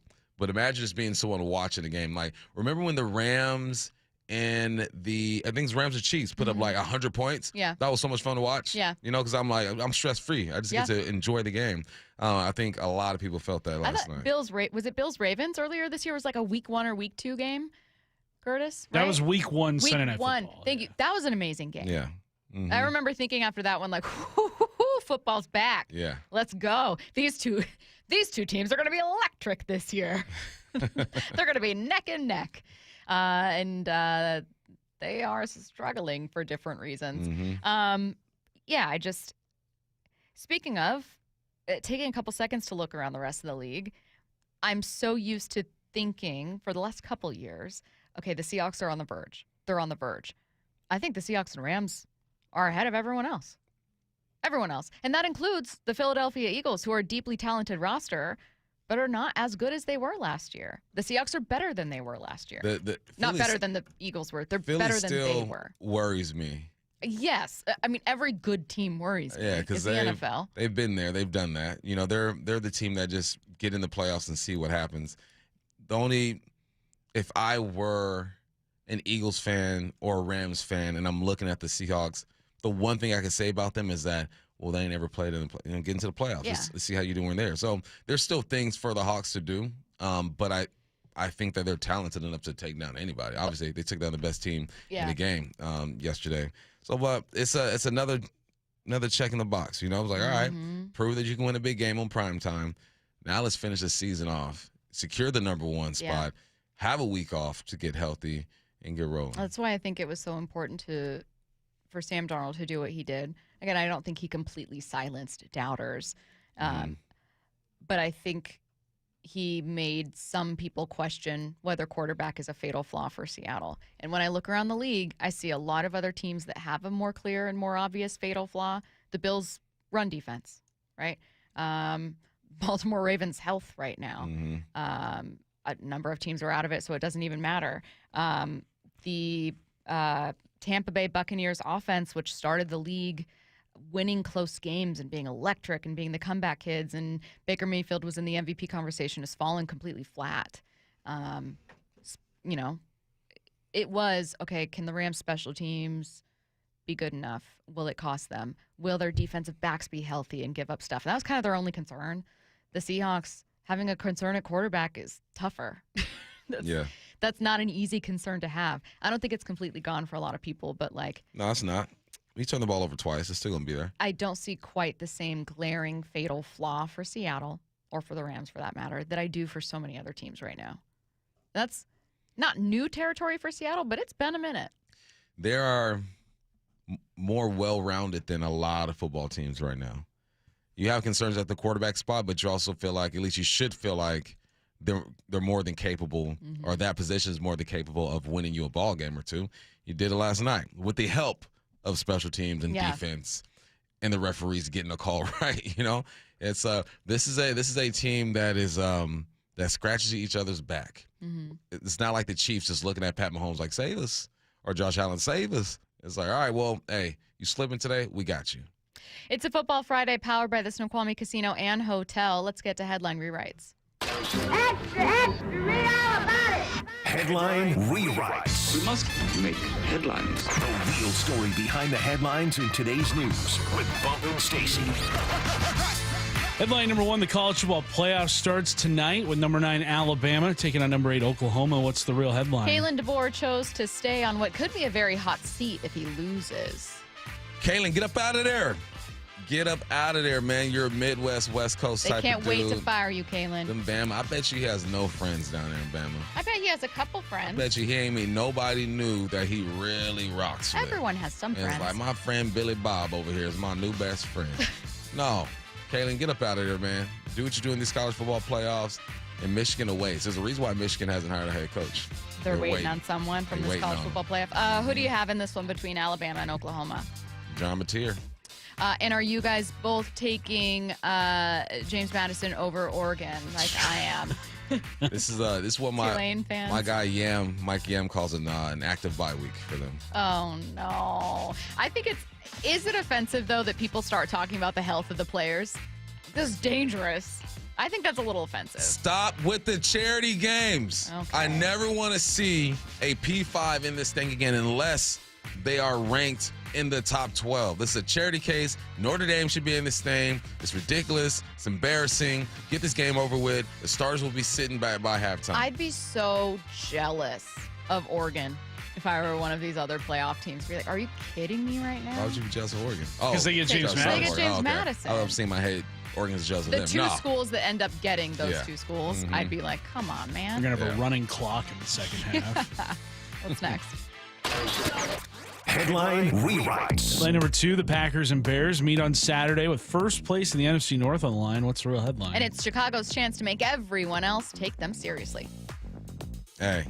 You already Let's do. go, Bears. I know. Come on now. I'm going to have to call you the fake Bears when we move to Indiana. But as of now, you are the Bears. Caleb, you having a decent season. This defense has been holding it down. Listen, I like Jordan Love. He was my preseason MVP. Looks like it's not going to work out that way, but I just want to see the Bears succeed, man. That fan base has been through a lot. They haven't had how many yards does Kalen have right now? Is he close to 4,000 yards? Caleb, yeah. 3,150. Nope, not going to get it. Dang, another year without a 4,000-yard passer. Oh, no. You guys are both taking the Bears in this one, though, you and Curtis. Taking the Bears at the house. Okay. Someone said, by the way, JMU is about to win just because of Bump's comments. Sure. Let's you bet. could start a round of performance-enhancing drugs Let's 2 bet. weeks in advance. $100,000. Let's bet. Wow. 206. Wow. Hit me up. I want it all in ones, too. What if shower bench money? Yeah. What if they win and then you have They're to pay not this gonna person- win. But that's a lot of money. What if you have to pay this person $100,000? They're not going to win. They're not going to win. I guarantee it. Okay. Well, Guarantee I would put some aside just in case. Nah, I'm good. I'm spending that tonight, actually. What's next? Headline rewrites. Headline number 3, Jake Paul takes on actual real-life boxer Anthony Joshua tonight in Miami. What's the real headline? I hope we see an actual real-life knockout. Put him to sleep. He's British, right? Yes. Anthony Joshua. Put him to sleep. Anthony. Put him to sleep, Mike. I think our British accents aren't awful. I think They're very Essex. You know, I went to England when I was 15, and I tried it, and I could only hold it together for like 4 sentences. And then it breaks, and they're like, man, come on, stop tripping. You with the British accent, that's like Idris Elba, you know? Yeah. Hey, if I look like him at 50-something, Oh, man. you know how many girls I know who are just drooling over that dude? He's so handsome. Man. He's perfect. He's like James Bond. And he raps. He's a DJ. He's an actor. Perfect man. What do you call that, a Renaissance man? He's a leading man. He is. He's a Renaissance man. Will I be tuning in for this one? I know you will. I guess this feels like something that has already been bought and paid for to me because I'm a pessimist, and the way that I just see all of this is Jake Paul probably paid Anthony Joshua to lose this. Hey, take it through the entire thing and then go ahead and lose. Or just don't knock draw. me out. Yeah. Let's get a draw. This is bull, but I'm going to watch. No, What time I does it don't come on? believe any of it. You know, 5? So right now 5 is when the undercard starts. Yeah, it's expected this round to start around 7:30. I'm guessing it'll be closer to 8. So maybe then even later. Bama, Oklahoma starts at 5, though. Yeah, so I would can start transition right into it. That's a smooth transition for you. Perfect. I like it. Yeah. I wish that something started before Bama, Oklahoma. I guess you have time to go get lunch. Yeah. Yeah. Early dinner. Early dinner. At like 2 p.m. Maybe 3, 3:30. You know, I'm going to do something. I'm going to do something by myself. Yeah. Just leave me alone. Yeah. Mhm. Go do something by yourself. Can we come? Can we tag along? No? Mateer isn't playing in the game, Bump. Shut your face. Is he not? I thought he was. Don't freaking lie. I don't know. That's what he said. I Don't thought. you lie. The text line just be saying stuff They sometimes. do say man. stuff. Man, I didn't look this up. What's going on? Sometimes the text line, sometimes I have people send me fake tweets. You be throwing out rage bait. I be taking All of it. us have gotten got. Yeah, all of them got plenty of times. Speaking of, Mateer's going to play. Yeah, shut your face. He sat down with Marty Smith of ESPN, had an interview, and was like, yeah, I'm playing. quick reaction to some NFL Seahawks news. Derek Hall has been suspended 1 game for an act of unnecessary roughness and unsportsmanlike conduct. The league says he stepped on Rams right guard Kevin Dotson. Yeah. Dotson was carted off and didn't return. Oh, that's why he got hurt? I think so. And then the rook comes in and illegal man down the field on a touchdown and have to settle for a field goal. I'm looking at the play right now. You don't want to be that dude. I can't tell. It's too far away. I'm going to keep re-examining. I mean, I don't know. Has anyone ever... is it obvious when a play is dirty, or sometimes does stuff really happen? I know that Wyman in his experience, because he was called a dirty player once or twice. He's like, most of the time stuff just happens. You're playing physical, it's on accident, and then everyone wants to label you a dirty player. That's life in the box. My life is on the perimeter. Oh, you're right. When something happens on the perimeter, Yeah, it's clear. It's obvious. I got to rewatch this. We'll watch the tape, and then we'll come back with it. Watch high school basketball live tonight for the Seattle Sports Game of the Week, presented by STSPN. The Lake Stevens Vikings take on the Glacier Peak Grizzlies live at 8 p.m. Watch the game exclusively on the Seattle Sports app, seattlesports.com, and the Seattle Sports YouTube page. For more information, visit seattlesports.com/high school. What caught my eye? Coming up next. The Mike Macdonald Show. Even for me, I've been a lot of places. But last night, I don't know if it was the watches. I don't know if it was the drones. I've never been a part of that before, man. Multiple times throughout the game, I was like, man, this is incredible. I actually said in the headset, I was like, man, guys, like, this is freaking awesome. Like, you could feel the 12s kind of get back rolling and the energy, and then our guys needed a little pick-me-up, and then they got it. You know, we talk about 12 as one, and it really is 12 as one. It's like it's us and 12s all working together. Get the podcast on the Seattle Sports app.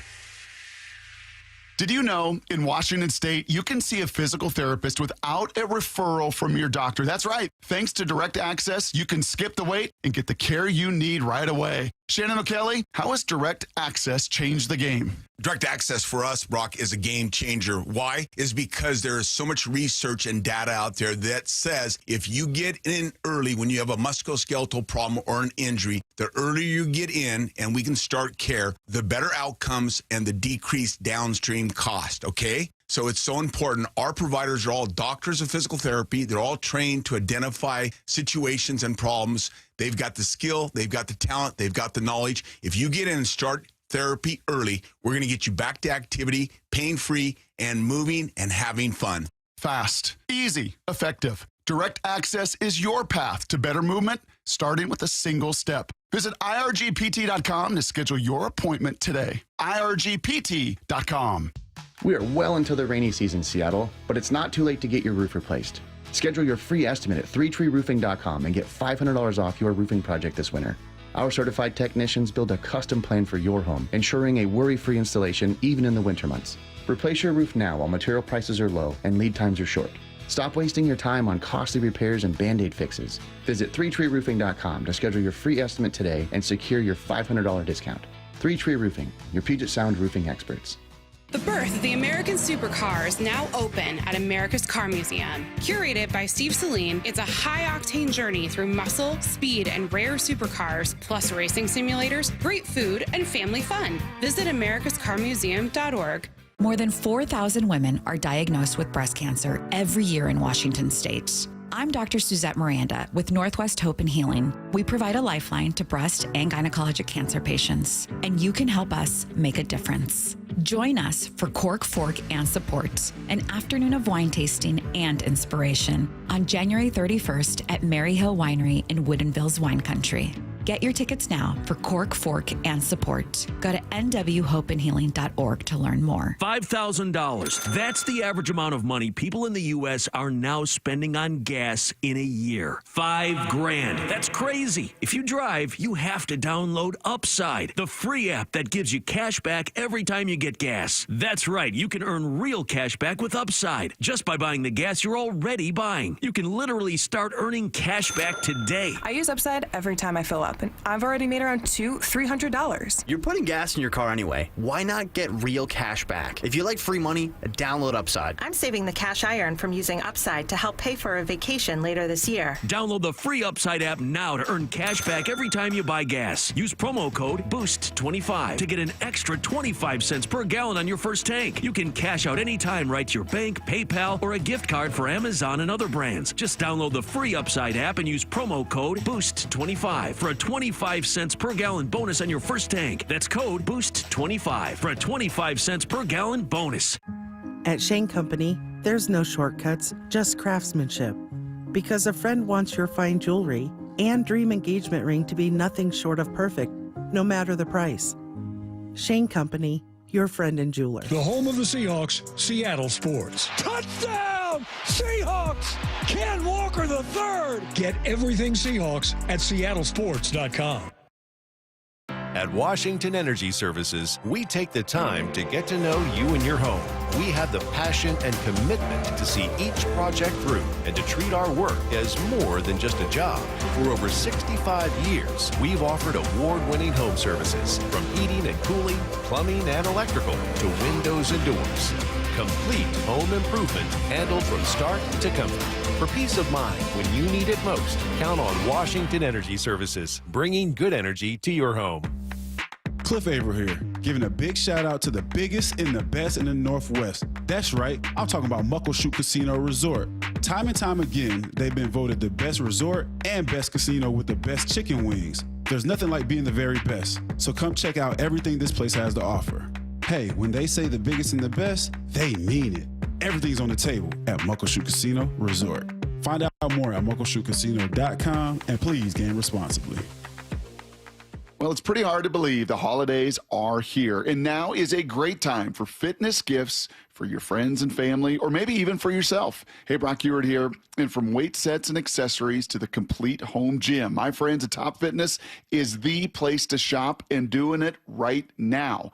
Top Fitness got certified pre-owned, pre-core commercial treadmills that are the same models used in hotels and clubs that typically sell for over $13,000 and available for you. You ready for this? For $3,300. They look like new and they come with a full warranty. So don't settle for that lightweight, cheaper treadmill when you can get a deal this good. As always, you get free delivery and assembly on those Precor treadmills, ellipticals, and exercise bikes. It's no secret why everyone from personal trainers to pro athletes love Top Fitness. You can visit them in Tukwila, Linwood, or Bellevue, or go to topfitness.com for all the fitness enthusiasts on your holiday lists. Top Fitness, your best place for home fitness equipment. From the Quantum Fiber Studio. This is Bumpin' Stacy. Weekdays 10 to 2. On Seattle Sports and 97.3 FM HD2. A fine for Puka Nacua and a suspension for a Seahawks player. That's coming up in NFL headlines at 12:45. Before we get to it, it's time for What Caught My Eye. Bump, get us started.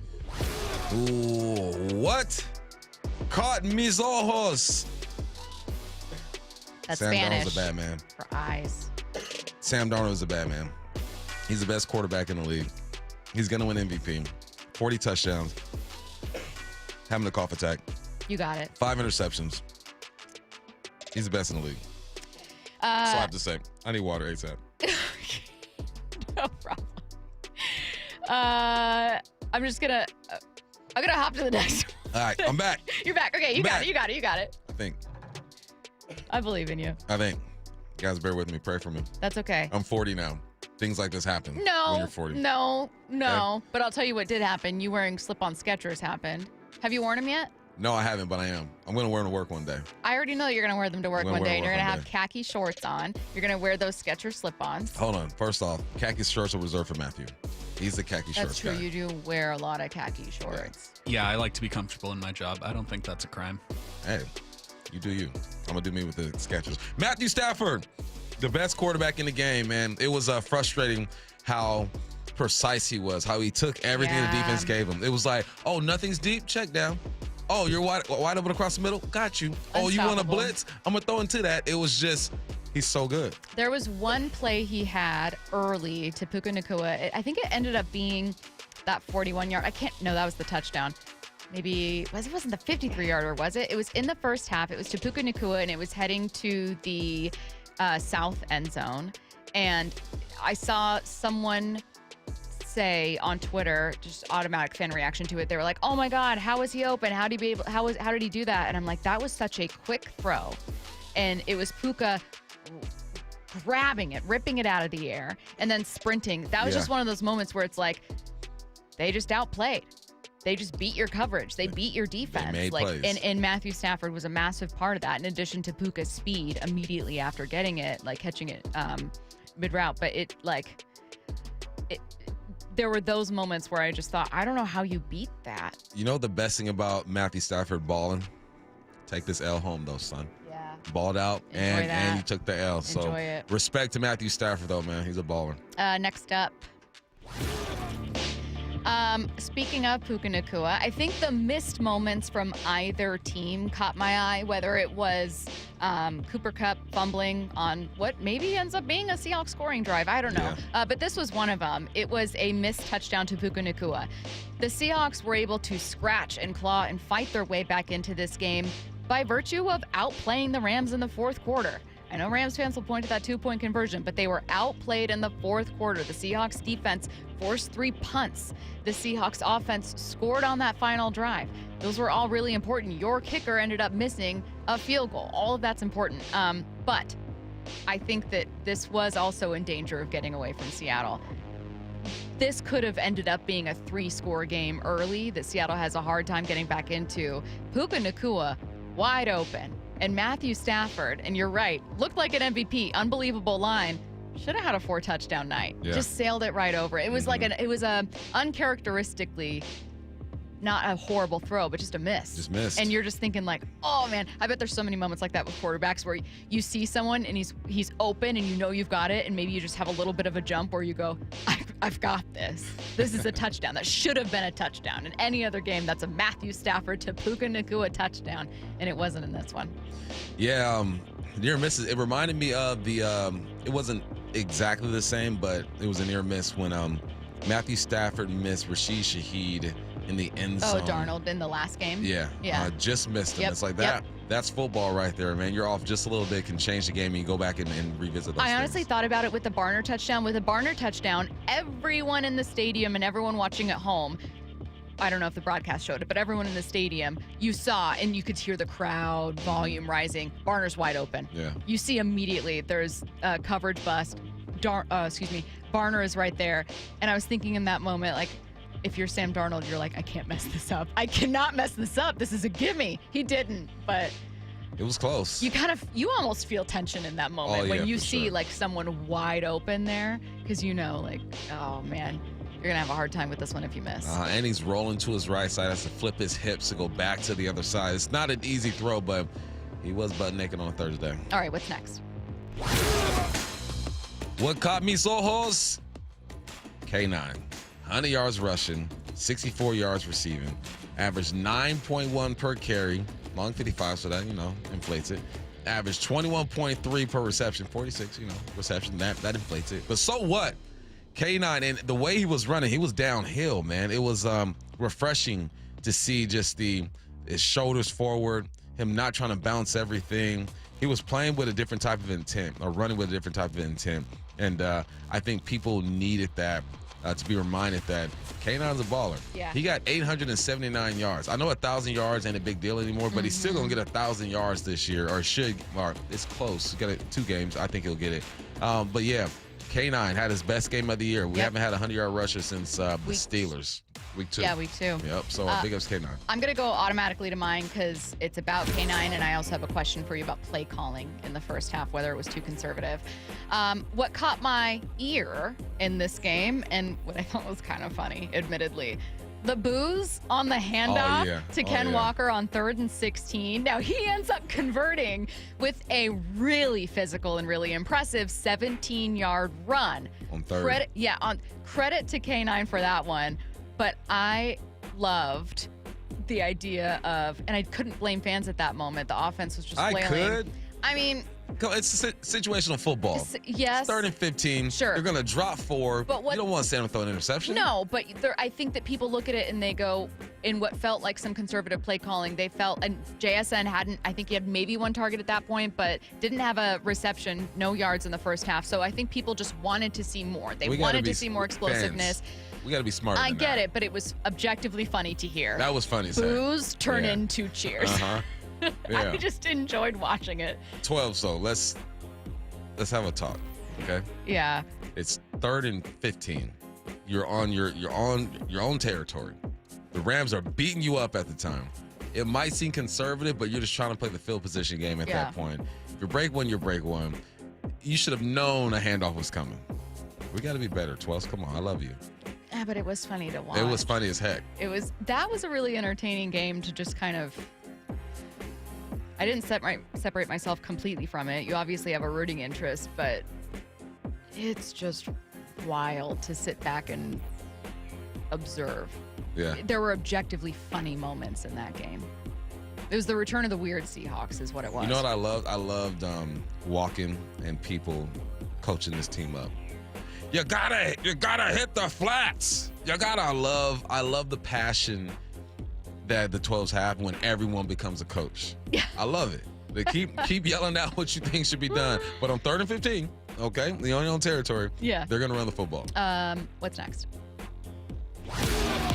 With Cot Mizojos, JSN, man, he got to go in the second half. He had 1 target, no receptions in the first half, and now he goes another game with over 75 yards. He's like one of 3 people to do that in almost every single game, or 9 straight or something like that. Actually, I have the stat by back. Go ahead and say something real quick. Oh, okay. Yeah, no problem. We're going to go ahead and get the stat out of Bump's bag. Also, need to remind you guys, coming up in NFL headlines, a Seahawks player is suspended and Puka Nacua is fined. And now, Bump, you're ready to hit us with some stats. Boom. JSN had 8 receptions for 96 yards and 1 touchdown. Yes, he did. He became the 6th player in NFL history to record 100 receptions and 1,000 yards in 2 of his first 3 seasons. I'm about to hit you with some more stuff, right? He broke Tyler Lockett in his own record for receptions in a single season with 104. He became the 4th player in NFL history, 23 years or younger, with at least 1,500 yards and 10 touchdowns. Became the 4th player in NFL history with at least 90 receiving yards in 13 games in a single season. A.J. Barner set a single season career high with 5 touchdowns. Hawks have not allowed a 100-yard rusher in 24 consecutive games. That's tied for the franchise record, best in NFL. And Ken Walker rushed for 100 yards first time since week 2. Big ups, NASA Chobe. Oh, I got more. Seahawks clinched a playoff berth for the first time since 2022. Seahawks were 0-172 and trailing by 15+ in the 4th quarter until tonight. Big ups, NASA Chobe. NFL headlines coming your way next. Here we go. Darnold has time. Looks inside. It's caught. The Seahawks win the game. Playoff berth. An instant classic. This is who we are. That's Seahawks football. Check. Probably the craziest game I've ever seen. With the playoffs looming, what's next? You know, we're always going to fight. Complete coverage at seattlesports.com. They now have the inside track on having the best record in the NFC. And the home of the Seahawks. I think this is the best team in the NFL right now. Seattle Sports. The stock market was on fire in 2025 due to AI and tech stocks. Now is the time to set a strategy for 2026. It's a good opportunity to lock in those gains and invest into a stable platform. With $8 trillion in cash sitting on the sidelines, investors are either scared or unsure where to go. Hi, I'm Scott Rirucka, CEO of Legacy Group Capital in Bellevue. Legacy Group Capital develops local real estate, lends money, and shares the profits with our investors. Diversify with Legacy Group Capital. Invest into our Northwest Fund, which is currently delivering 9% on a fixed rate term. It's our flagship fund for 19 years with 0 investor losses. And yes, we do accept IRAs. Find out why 1,300 local investors have invested over $350 million. Legacy Group Capital at legacyg.com. This is not investment advice. Investments available to accredited investors only. Details at legacyg.com. When it comes to the security of your business, doubts can creep in about who you're trusting to protect it. At Bay Alarm, we got you. For nearly 80 years, we've been putting our customers' minds at ease with our advanced technology and personalized support. Feeling insecure about your current security service? Visit bayalarm.com today. Storm damage can hit your home hard. Your roof, siding, windows, and even your deck. That's why we're here 24/7 to respond when you need us most. Justin Shirley, CEO of State Roofing and Exteriors here. From emergency repairs to complete replacements, State Roofing and Exteriors has the team, the skills, and the experience to protect your home after the storm.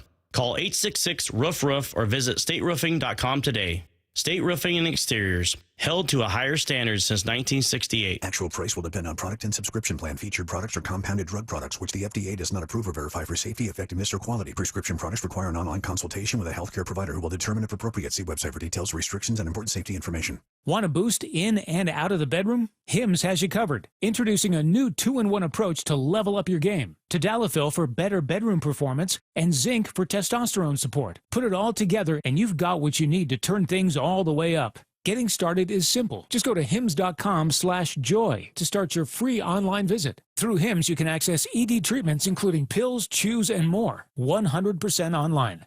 No office visits, no pharmacy lines. Just fill out a simple intake form and a licensed medical provider will determine if treatment's right for you. If prescribed, it ships free and discreetly to your door. Find affordable treatment options at up to 95% less than brand names at hims.com/joy. That's hims.com/joy, HIMS.com/JOY. You never get a second chance to make a first impression. Superior Linen Service will help your company with logoed apparel, uniforms, floor mats, linen, and more. Give us a call. We answer the phone. Superior Linen Service. It's what we do. Visit suplinen.com. Bonneville International radio station contests are open to participants 18 years of age or older that are residents of Washington State unless otherwise specified. Employees or agents of the station, Bonneville International Corporation, other area radio stations, or any entity associated with the contests are not eligible to win unless the station otherwise specifies at its own discretion. Persons who have won in the last 60 days from a station contest or event may not be eligible. Full general contest rules are available on seattlesports.com or in person at the station during regular business hours. Want more Seahawks content? Join me, G. Scott, on The Reset. New episodes of the podcast every Monday and Thursday on YouTube or on the Seattle Sports app. Emerald Queen Casino Event Center presents the main event. Powered by WFC, Friday night, February 6th. A night of professional boxing where champions are made and every punch counts. Contenders from the region go toe-to-toe, ready to prove they belong at the top. Tickets at emeraldqueen.com. Don't miss Fight Night, February 6th at Emerald Queen Casino, the boxing capital of the Northwest. 21 and older. Need gambling help? Call 800-547-6133 or visit emeraldqueen.com. Mike Rowe here with a fun fact. Did you know that 50% of the air that you breathe inside your home comes from your crawl space? Yeah. Whether your crawl space is wet, musty, or your floors are bouncy, do yourself a favor. Call Groundworks. I spent some time working with these guys, and they're the real deal. Their people are trained and certified to repair your crawl space. Schedule a free inspection with Groundworks, the foundation and waterproofing experts. Licensed in all states where work is performed. See website for details. This is for all you guys on Viagra. ED pills are no longer needed. The brutal side effects like 4-hour headaches, blurred vision, and that flush feeling can all be put behind you with our treatment. Here at West Coast Men's Health, we have a better approach to ED. Acoustic wave therapy creates blood flow circulation by safely removing the plaque in your arteries and restoring function naturally. Guys, let me be clear. Pills will never fix your problem. Our equipment is the latest technology, and our medical staff is the best in the industry. So give West Coast Men's Health a call today. Speak with our clinic manager. Ask him any question you like, how it works, the science behind it, and even the cost. If you suffer from ED or Peyronie's disease, give West Coast Men's Health a call today. It's not just about better health.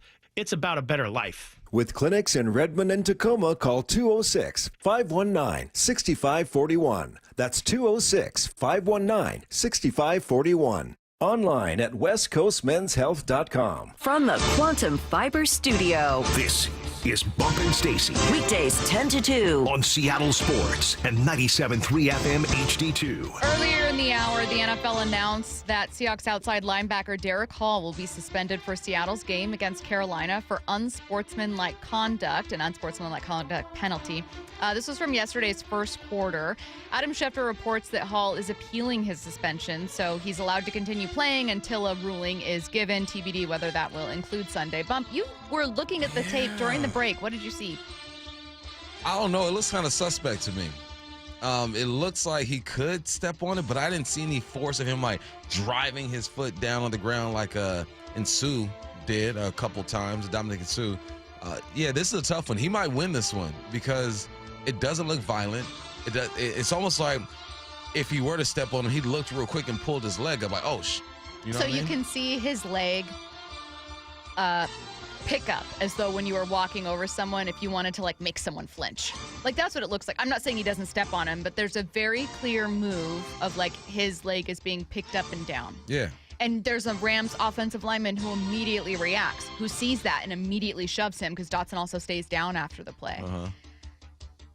I think Dotson was already down due to injury. I wondered that, and I'm not just saying that. Like, if Derek Hall very clearly did, I'd be like, come on, man, you're better than that. Don't do that. It's hard to tell. It is. It doesn't look good in a single watch.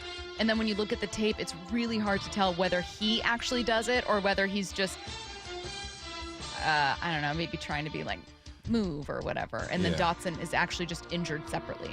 Yeah, I don't know. That's a tough one. He might win that one. We mentioned Puka Nakua's post-game tweet about the officiating. Someone from the NFL saw it because the league is fining Puka $25,000 for it. As he should, man. I was talking to someone on the text lines. I said, look, man, he's young. He's figuring stuff out. Doesn't mean you're not held accountable for your actions, and you should be held accountable. I just think that there's some guidance that's needed there. Like, I'm an energy person, you know what I mean? And something ain't right inside of him. I don't know what's going on, but something ain't right. You got to be held accountable, but somebody help him, please.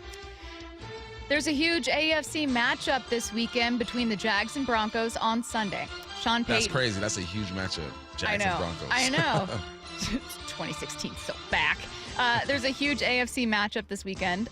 Sean Payton was complimentary of the run that Jacksonville has been on. They're doing a lot of things really well. They're scoring. Mondays, I look at the touchdown reel, and there's a ton of good schemes. He came up under Sean McVay, and so there's certain beliefs relative to what you're going to get in the run in the pass game. I think the one thing that stands out, they're plus 10 in the turnover ratio. They're second in the league in interceptions. And so I'm not going to say they play man-to-man, but there are a lot of snaps, like last week, where 7 eyes are on the quarterback, in their zone coverage. And so, we've got to be on point. They mix it up defensively. They've got a very talented punt returner. And so as you look at them and you watch the tape, it's a smaller market, but you see a real good team. The 10-4 Jags have a chance to win the AFC South by adding on to their total in this one. By the way, we are heading into Week 16, and no division has been clinched yet. Is that rare? Yes. Very rare? I don't know how exactly rare, but I think it's been a couple years. Really? Yeah. I like it. It's good for football. Keep competing. Well, and it certainly feels like the NFC West is going to be one of the many that are in Week 18. Look, it ain't over. I would imagine the NFC South. It ain't over. Rams still in it. Niners still in it. Cardinals, you're good. Yeah, I think the AFC West probably gets put away here soon, as will the NFC East. The NFC East is basically the Eagles, but there's still the possibility that they lose out and the Cowboys win out. So mathematically, they haven't done it yet, but the Eagles are winning the NFC East. That'll get done first. But yeah, NFC South, Tampa Bay Buccaneers and Carolina Panthers, who are facing off, both 7-7. Obviously, Seahawks, Rams, 49ers have to figure all of this out. 12, 11, and 10 wins right now in that order. Competition, baby. Man, it is tough. Myles Garrett is only half a sack away from tying the single-season record held by Michael Strahan and T.J. Watt.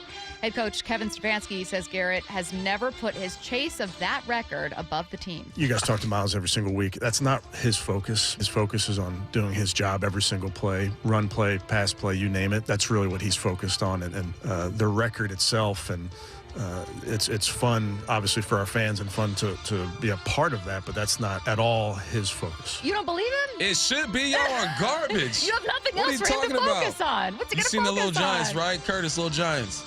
Absolutely. You called us a team? If I'm Myles Garrett, it's all about me at this point. We ain't going to no playoffs. We got Shador at quarterback. You're talking when you go in the locker room. Guys, watch. Hey, listen, I need you guys to really focus on me this game because that's the only good thing that we've done all year. Someone take on the double teams. It can't be me today. Hey, whoever they play, do what Brett Favre did for Michael Strahan. Just lay down for him. Let him get this record. No. Let it happen. No, this is going to be earned. Hey, I don't think he's going to have to work hard to get that half. The quarterback to lay down, and Myles Garrett to go, shh. Like a little baby. Yeah, resting to sleep. Browns taking on the Buffalo Bills on Sunday. What are we doing? Or excuse me. Yes. Right?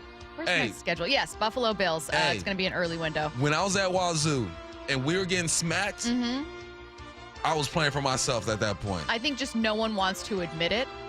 You do that. I'm like, I ain't getting embarrassed out here. I mean, obviously, he wants to win. Man, I hate Getting the record in a loss sometimes. probably wouldn't feel as sweet, but that record matters. I hate that kind of talk sometimes. I wish someone would just be run honey, be like, yeah, we're not making the playoffs this year. And I think that Myles Garrett should really focus on himself because we don't surround him with a team that's good enough. The Lions are on the outside looking in for the NFC playoff picture, and they have a tough test on Sunday against the Steelers. Head coach Dan Campbell spoke about playing with their backs against the wall. You got to win the first one. Like I mentioned the other day, we got to win this one to have a chance to win the next one. So that's really where it all starts, man. It's, like I told the team, it's 1 week, it's one game, and it's one win. That's all we can focus on. We got, let's go back to the drawing board, go back to the fundamentals, the things we talked about, man, urgency out here. And let's go, man. We got to get ready. This is a rugged team that's coming in here, a physical team, and they've always been that way. They played bully ball. We just came out of a game where they played physical, and we lost that game. And so I know what that tape says. I know what Pittsburgh's looking at. So that's what we got to be preparing for and understand the attitude you're going to have. Tough team, tough coach. We'll see if they can actually get it done. Okay, still to come. One NFL voice says Sam Darnold deserves an apology. And coming up next, Mike Macdonald's Friday press conference. Wyman and Bob, every afternoon at 2. 38-37 win for the Seahawks. I just like the resiliency of Sam Darnold. He was able to drive them down the field and throw the game-winning extra point. I thought Stafford was unbelievably inaccurate when pressured. He wasn't sacked the entire game, so that's something that we'll need to work on before the next time we face him. But I think this is the best team in the NFL right now. Only on Seattle Sports and Seattle Sports on YouTube. At Washington Energy Services, we take the time to get to know you and your home. We have the passion and commitment to see each project through and to treat our work as more than just a job. For over 65 years, we've offered award-winning home services, from heating and cooling, plumbing and electrical, to windows and doors. Complete home improvement handled from start to comfort. For peace of mind when you need it most, count on Washington Energy Services, bringing good energy to your home. Have you tried the dining district at the Bellevue Collection? Grab lunch with friends, meet up for happy hour, and stay for dinner and beyond. You can sample international flavors and local favorites from talented chefs. Try a new cocktail on a rooftop bar or watch the game with friends and explore the lively nightlife scene. The Dining District at the Bellevue Collection, where your taste adventure begins. Learn more at BellevueCollection.com/dining district. Bump here. Seattle U's men's basketball is hosting big games at Climate Pledge. Come see Washington State, and Gonzaga. Next game is December 19th against UW. Tickets as low as $20. Grab your tickets at GoSeattleU.com/tickets. Red Hawks rising. Guys, if you're worn down, putting on weight, dealing with low T symptoms, or ED, something's off. Ignoring symptoms doesn't fix the real issue. For a limited time, Revive Men's Health Washington is offering free full diagnostic panels. A $400 value. It checks testosterone, blood sugar, cholesterol, kidney, liver, thyroid, and heart health. The key areas that reveal what's driving low T, ED, and more. Plus, qualified patients get up to 25% off select treatments now through year end. This gives you a clear answer on what's off and the steps to improve it. Over 120,000 patients have trusted Revive since 2011 because the results are real. Claim your free full diagnostic panel today. Call 206-529-1111. That's 206-529-1111. Or visit ReviveMen'sHealth.com.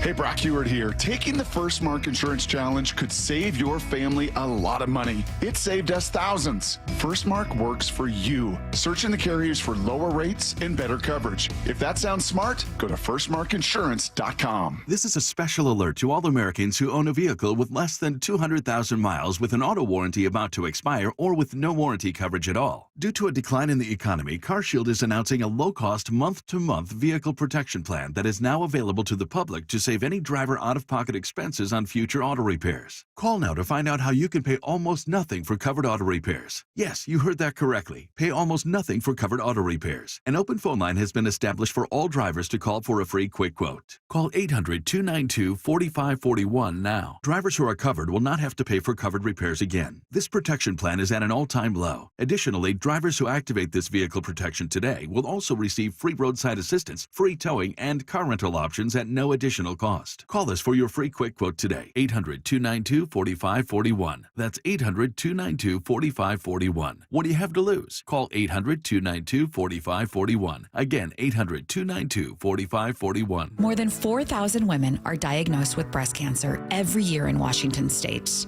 I'm Dr. Suzette Miranda with Northwest Hope and Healing. We provide a lifeline to breast and gynecologic cancer patients, and you can help us make a difference. Join us for Cork, Fork, and Support, an afternoon of wine tasting and inspiration on January 31st at Mary Hill Winery in Woodinville's Wine Country.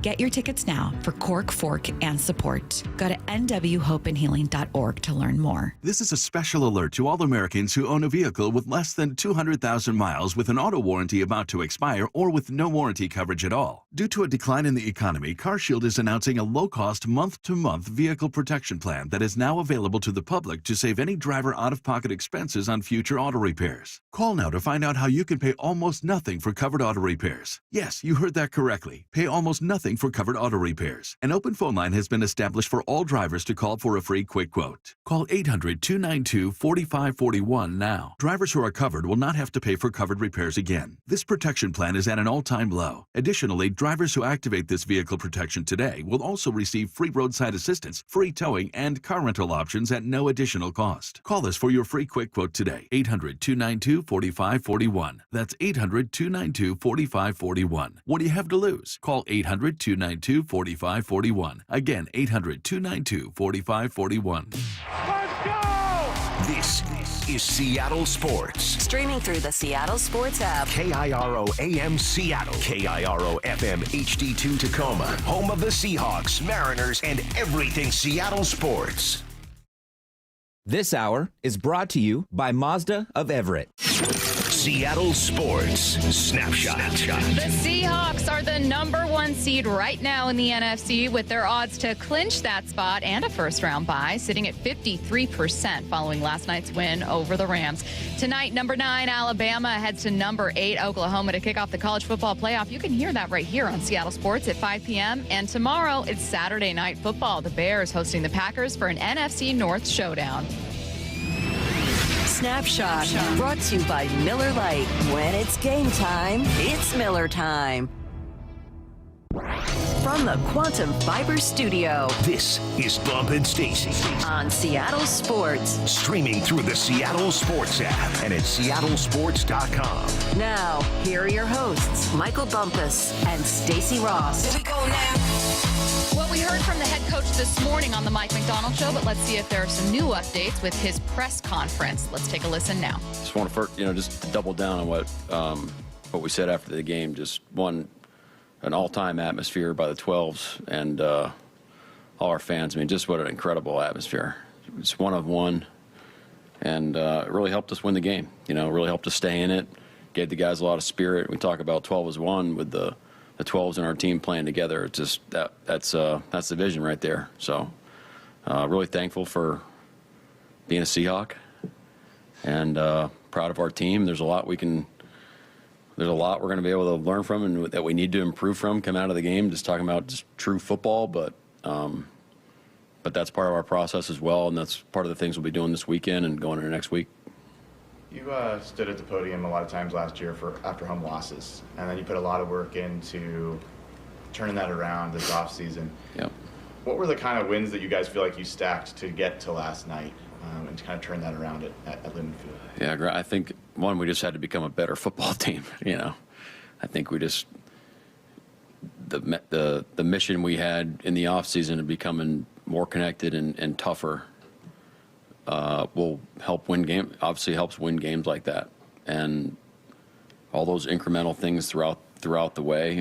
Our warm up and how we do home games and hotel and all the pulse, all that stuff. Yeah, probably it has something to do with it, but I think really the driving force behind it is just us becoming a better, tougher, more connected football team. Obviously you need those home wins for the standings first and foremost, but is there just a sense too of like rewarding the fans when last year didn't go well at home and you go out and go? Yeah, totally. Absolutely. Part of our vision is to create this atmosphere that's nobody wants to come play at, and that's what we're trying to create, and the 12s play a tremendous part of that. They really are the driving force behind that, and we take pride in it. We really do. Like when you look at the throw Sam makes on the corner to Cooper on that final drive, it's as big a spot as you can be in, tight over the short corner there. And the touchdown throw as well, like some of the big throws he makes in the big spot there. What do you kind of think back to looking at it last night? It's kind of just, it's like, it's not a surprise. It's just, that's what Sam does, Like I just on the radio earlier, just citing all the times throughout the year that he's come up big in some of those critical end game situations, and I'm happy for him, obviously. But those are tremendous plays that you get, and you need to be able to make those, to win a game like that. So,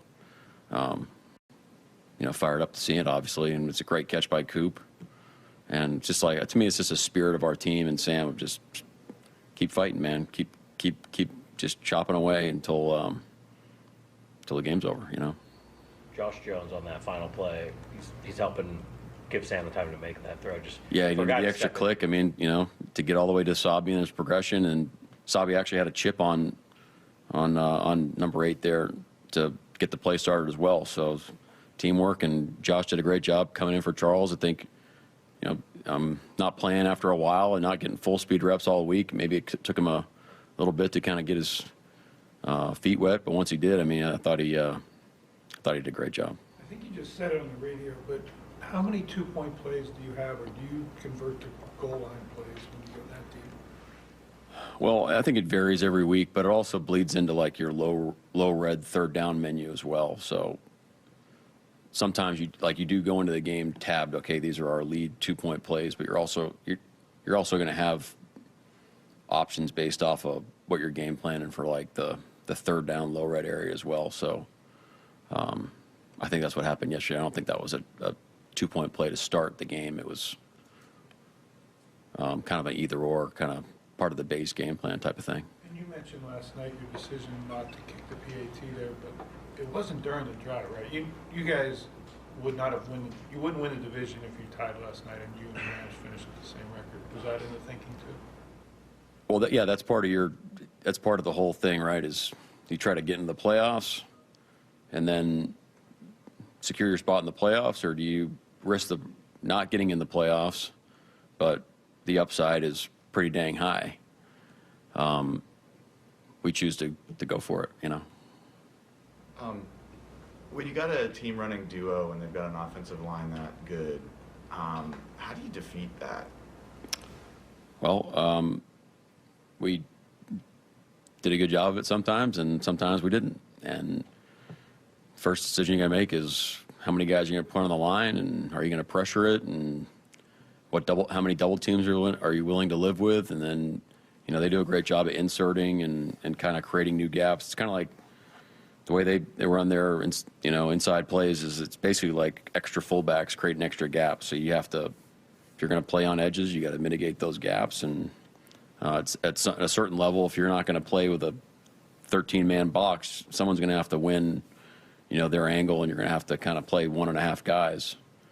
So that's what we do. We've done a great job of that this year, and we did it well on certain plays last game, and I thought we got better as the game went on, and we made a couple adjustments by some of the structures we were playing and some of the movements we were doing, but they're really good at it too, so but we have to play those plays better. What does it tell you about your guys up front that you played your best run defense of the game, like you just said, down the stretch there when they played, as many plays as they had, and that game was just going the way it was? Yeah, the mentality of our guys was tremendous. I think the belief they had in, what things we had to do in terms of schematically seeing that, hey, look, we're going to make, we're going to be all right. Just got to keep playing, make a couple adjustments, and we'll be good. And I'll say this too, John. Like our strength and conditioning staff deserves a lot of praise as well. Our guys, I feel like in the second half, especially over the last month or so, have just felt like, we got gas in the tank. We got ample gas in the tank. So, Ivan and Danny and Mark and Tim and Thomas, those guys have been awesome. What do you think of Ken Walker's night as a whole, and that the 3rd and 16 where he picks that up? Just kind of. Well, that was a critical part of the game. We were really, when you're calling runs in those situations, you're hoping to pop the run. That doesn't happen all the time, but you try to take care of the ball and trying to have some upside to the play. But he really sparked us in the first half. That was awesome. We've heard from some of these guys after your big special teams moments, whether it's D-Bell's block earlier in the year, some of Torrey's return, yada yada. That Jay's ID'd some details in the week that allow you guys to hit for big plays. Yeah. Logistically, how does that? Does Jay just come to you like, hey, we do this, we'll score? Do you guys collab on that beforehand? Or? We do not collab on it. Jay and Fitz. They're a driving force. So I love their mentality. I love how we coach them.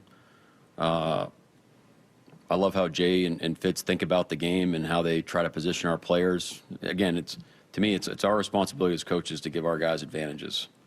And Jay does as good as anybody about doing that, and I love how he coaches the guys too, about thinking outside the box, how we build our systems.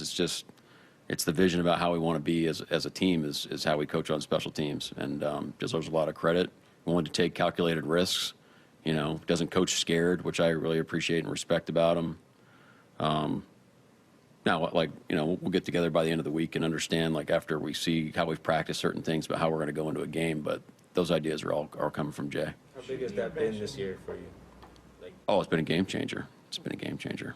I felt like we were doing it last year too. It just, we weren't getting the results we wanted at certain times, but you see the coaching and the inputs daily, and you knew at some point that it was gonna come to life.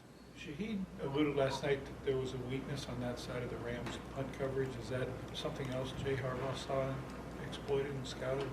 Yeah, I'll just say, we had a good plan on our punt return. The guys executed really well, So when you do that, when you marry, sound, good, fundamental, aggressive scheme with great fundamentals and great decision-making in real time, then you have a chance to make some really great plays on special teams. That's at least 3 games now that special teams and Jay Harbaugh, and they've actually directly influenced the outcome of winning and losing. Yeah. Have you been on a team that's had that direct of a correlation of winning and special teams? Well, I feel like our 21 Michigan unit was pretty good. It turns out Jay was leading that one too, so it's a common denominator there. Shahid, now it's 3 games in a row. He's a huge hand in wins. Just obviously, every time you trade for a guy, you hope he has that kind of impact. But what can you say about what he's meant these last month or so? Well, yeah, thankful for John and making the deal. And yeah, this is definitely part of our vision of what we had for him. And I think it's still growing on offense. But it just shows you just keep plugging away. Maybe the first game, that's probably easier said than done to come in the first week and make a huge impact on offense or special teams for that matter. With defensively, it's kind of like, okay, I'm playing quarters or I'm playing some version of this, or I'm offensively. There's a lot of timing, and you're kind of depending on more than one person to let your job come to life, special teams included. So just keep sticking with the process, keep doing all the things, and you got a chance to to make your talents come to life, which he's doing. On the radio, you talked about how maybe you gave them a lot defensively on a short week. Is that a common dilemma that Thursday night games presents? It is, yeah. I think we felt momentum on some of the things we were doing schematically over the last month, and felt like we could, take a couple easily next steps of what we were, of kind of the next iteration of what we've built, and felt like it wasn't that taxing on the guys. But when you include short week and not having the ability to go fast, and being at home where it's communication is at a premium and it's not exactly easy to communicate, there are some things that we ask too much of the guys, and that's my job. So we're definitely going to learn from that. Beyond that aspect of it, what were other factors that led to some of the I think it was 7 passing plays of 25 plus. Yeah, obviously way too much. Different situations. So some of them were early down actions that they did a good job of scheming guys, and then there's also a combination of we have to play our fundamentals better in those moments, play more decisively. So we're going to learn from that, and that's rush and coverage working together. And then the third down stuff, we had a couple miscommunications, and that can't happen, And to me, if we're not executing it at the highest level, then that means that I didn't make it clear enough for them to go execute in those moments. And so those sting, in those moments, that stings, knowing that those are sometimes are avoidable. When you first got started last year, you talked about having dreams about tough conversations you're going to have with some of the guys the next day. Yeah. What kind of invades your dreams nowadays? What kind of what? What invades your dreams now? Some of those bad play calls. Honestly, that's what I think. Those haunt you. They really do. One more on the going for two at the end. With the new overtime rules, how much have you, I guess, kind of played those scenarios out, and the fact that they, if you went for two, they get the ball back and all that kind of stuff? Quite a bit. Quite a bit. And Brian Harris has done a great job, prepping us, and we meet about it every week, kind of what's going around the league, and he drives a lot of those conversations. Rule of thumb is it's dang near a coin flip nowadays, so it's really a preference on how you want to handle it.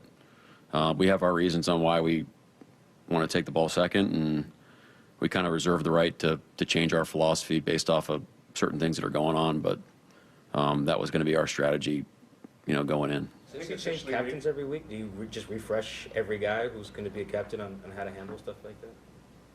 Yeah, I mean, it's, make sure you're telling the right guys on what they're doing, but pretty simple. Just, hey, Jax, we want the ball second. We want to kick this direction. And easy go.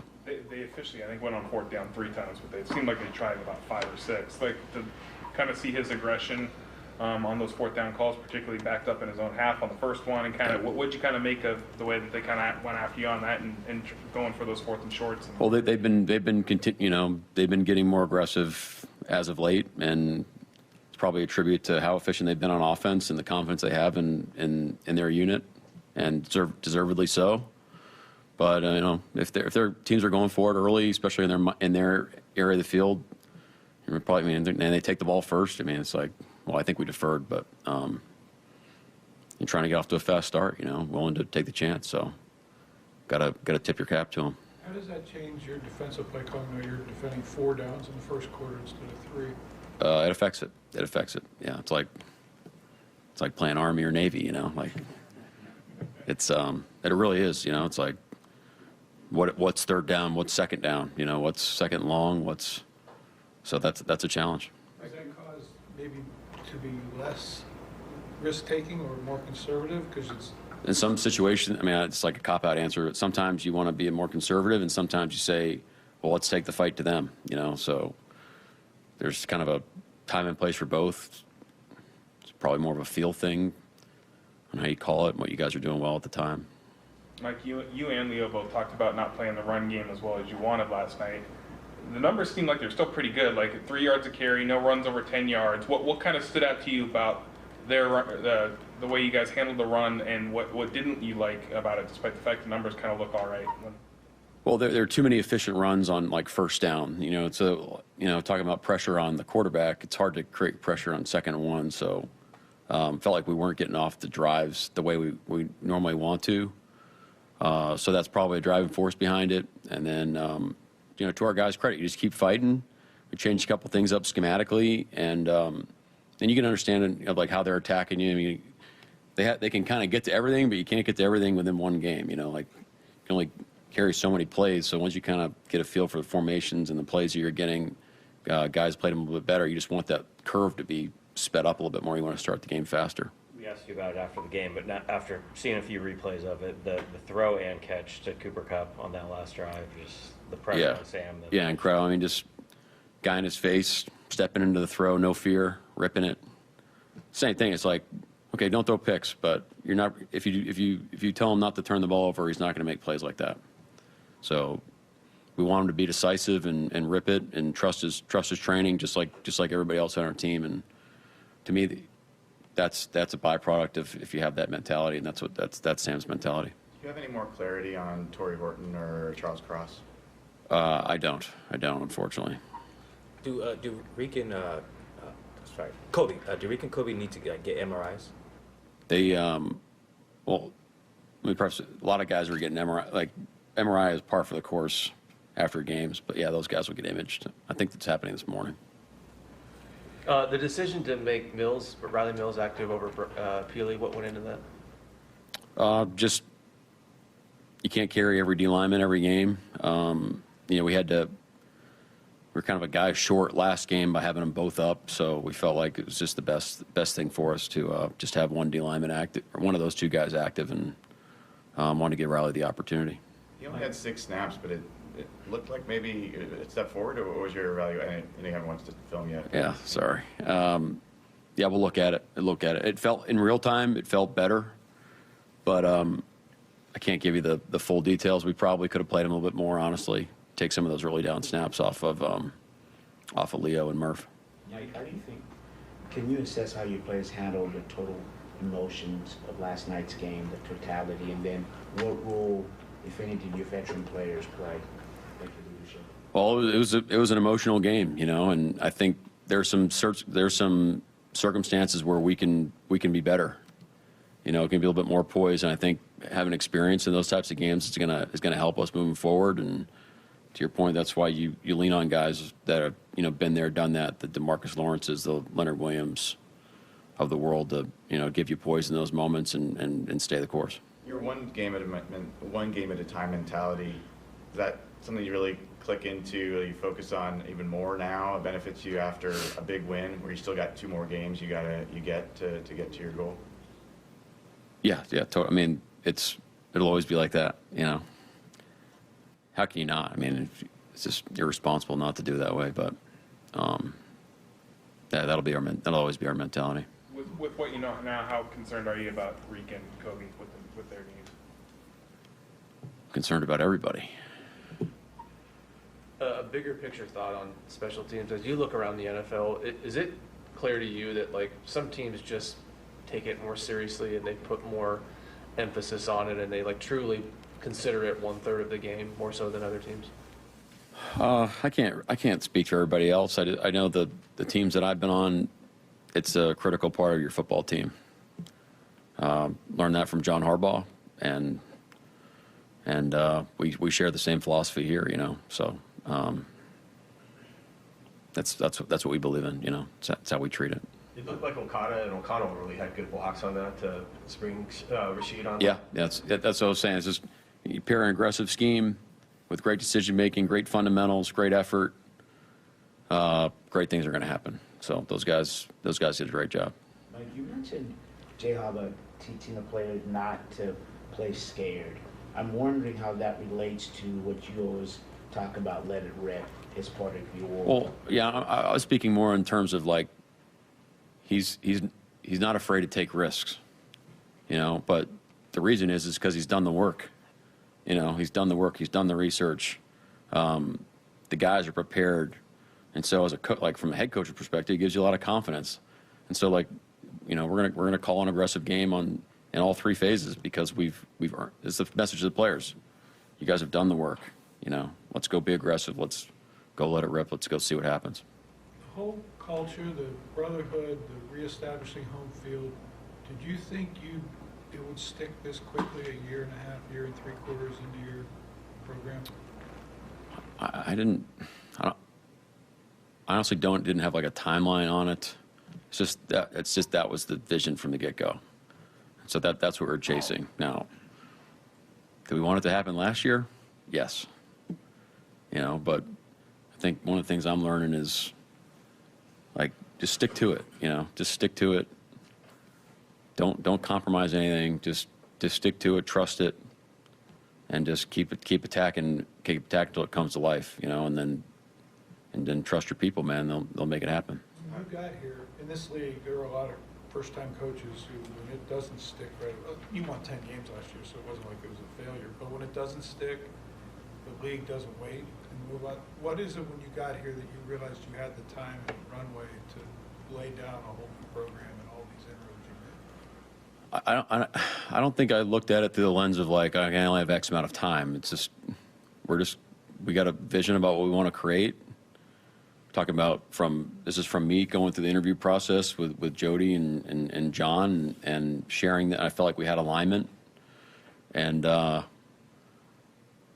kind of like with your players. You just see it every day with the inputs that you're making and decisions you're making, and you have a lot of trust in what's the process. And or like a coach, hey, I can see what we're doing every day, and maybe we're not getting the results we want, but I got faith in what we're doing, and hopefully they felt that. But I wasn't thinking in terms of time and, okay, I only have X amount of time. You can't, it's just, we don't think that way. It's just trying to make it happen every day, How are you going to spend the mini bye, and what's the schedule for the guys? Well, the guys were coming out on Monday, so it's a little bit funky. Monday's like a Monday for the players, but then Tuesday and Wednesday are going to be like a Wednesday and Thursday. And we're going to take Christmas off, and then Friday will be like a Friday, and we'll travel on Friday. So it'll be the same thing for the coaches. So be good. We need a break, frankly. We need to take a breath. We need to kind of regroup. We got to zoom out schematically on where we're going, so we can be clear going into this next game and down the home field stretch here. And so it'll be important to get some rest and also to get some clarity on where we're going and then work ahead on Carolina. But we're not going to be guarding our desks in the office. It's 2025. We can work remote. So that's the expectation. Do you get a bonus Monday practice on Monday, or is that not the case? I don't think we're going to do extra reps on Monday. I think we need more kind of recovery type stuff. The run game, 171 yards. Obviously, a lot of it came on the Ken Walker run, but even if you take that out, still a pretty productive day. What did you think of the run game? I'll just say it felt better. Again, I haven't watched it. I talked to Clint and JB this morning, and typical. They're happy with some things, and some things they know that we need to work on some others. But to me, in game, I felt our run game more. And that's a tribute to our details and us sticking to the process and whittling some things down. It's probably the opposite on than we did on defense. I think we maybe focused a little bit more on offense, and so we can learn that lesson learned on defense as well. Anything else? Thank you. Okay. All right. Thank you. Let's see what's on tonight. What's on tonight with Bump and Stacy, brought to you by Caesars Sportsbook at Muckleshoot. Now, here's what's on tonight. Number 9, Alabama heads to number 8, Oklahoma to kick off the college football playoff. You can listen to it right here on Seattle Sports at 5 p.m. Coming up next, did Sam Darnold prove his doubters wrong? Here we go. Darnold has time. Looks inside. It's caught! The Seahawks win the game! Playoff berth? An instant classic. This is who we are. That's Seahawks football.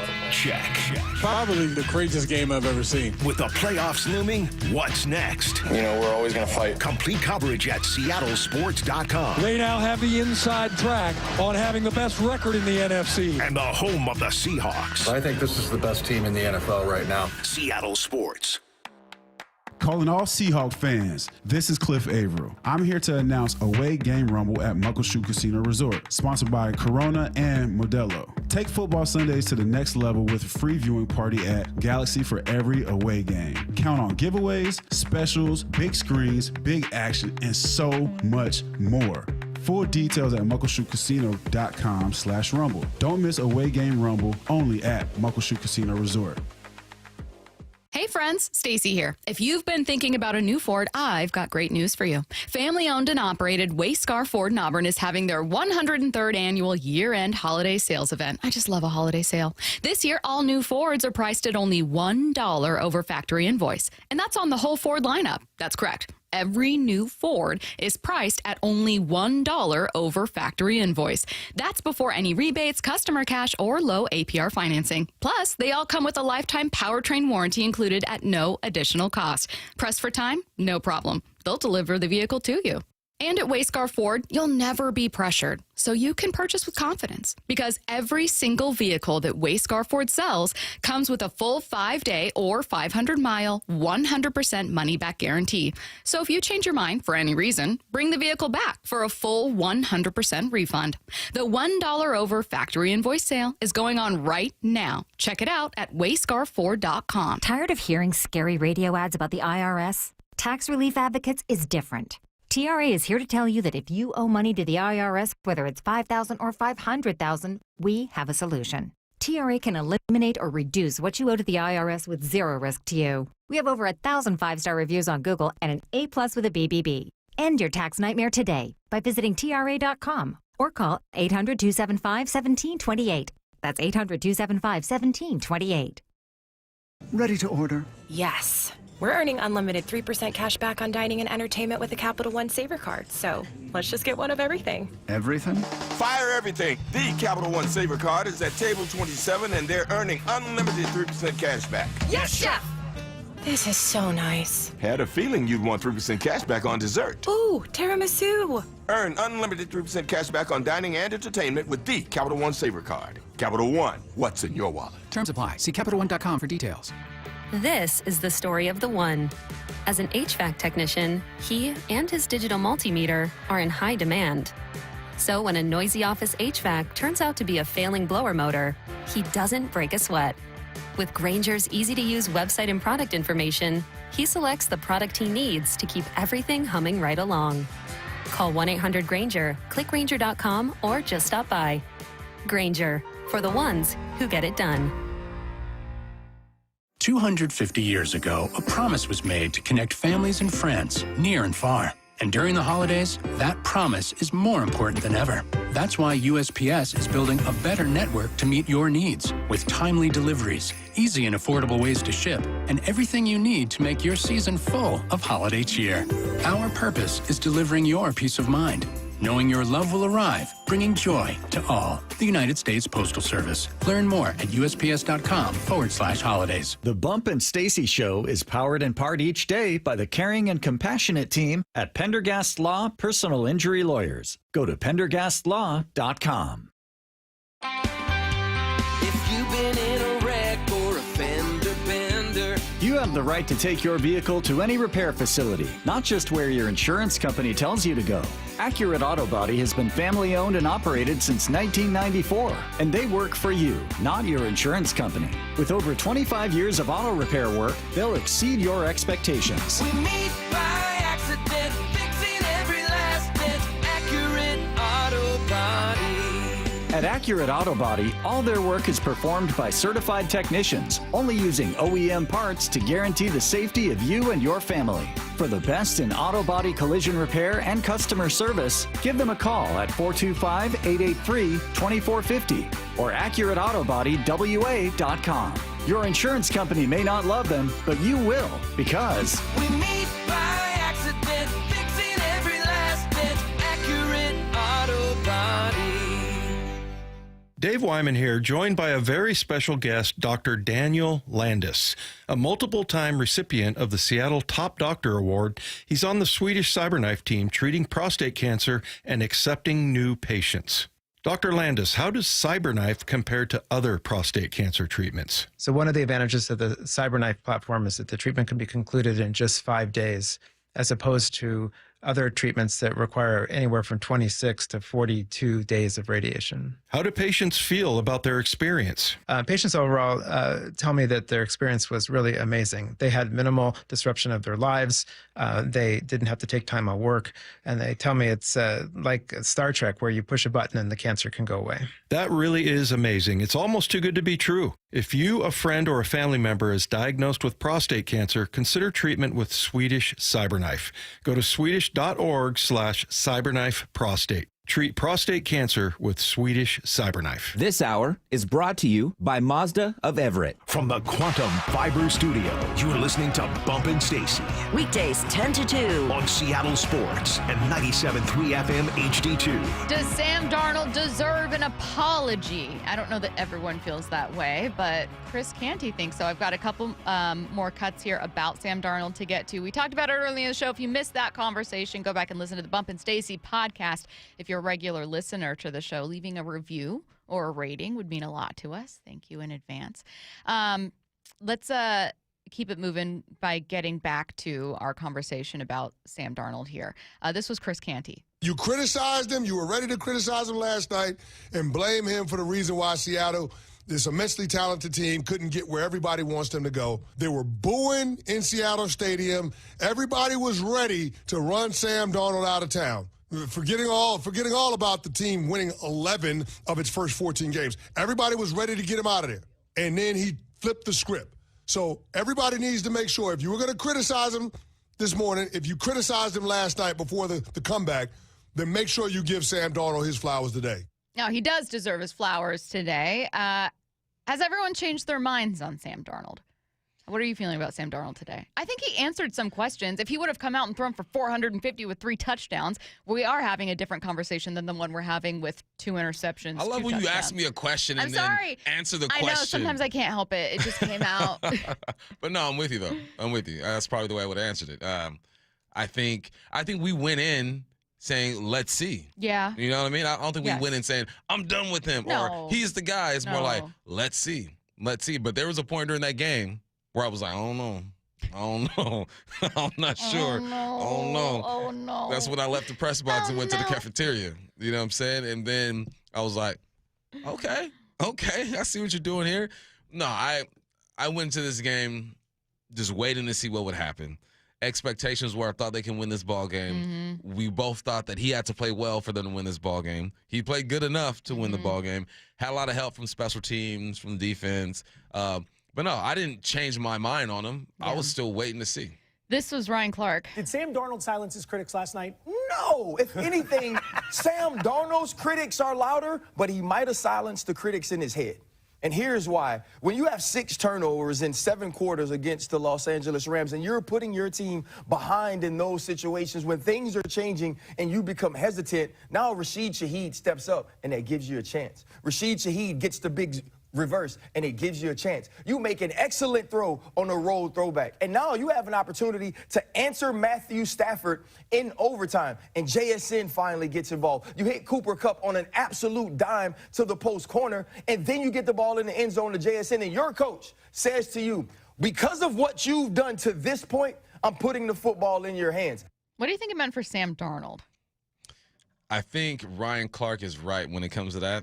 Mentally, I've been in a place where I had like the yips before. Mm-hmm. Like the ball just didn't feel like I was catching it smoothly, and I dropped the ball in the game, and then I'm like, oh man, this can't be real. Mm. And it was like late in the game, I dropped a pass, and then I didn't come back to it. I didn't have opportunity to like right my wrongs. So all during the week, I'm like exaggerating my movements and stuff. And then I get a game, catch a few footballs, like, okay, I'm good, I got it.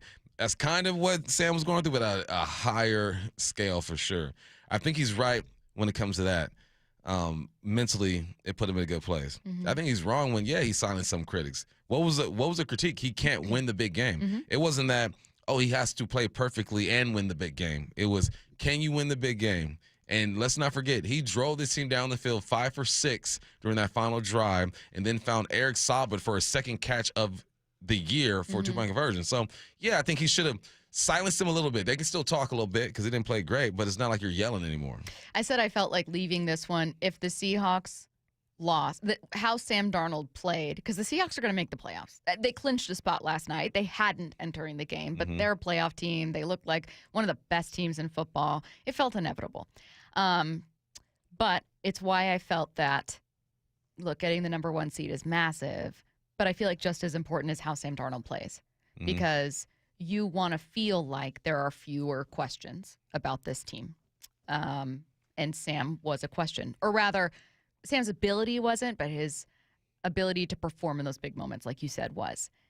And I thought, okay, well, if they lose, but it's like it was last time, where like they really did outplay the Rams, just bad luck, ball doesn't bounce your way, maybe like he doesn't throw a pick. Maybe they fumble. Maybe someone else fumbles, but like Sam has a good day. But then once we were through 3 quarters here, I thought like, okay, well that story's done.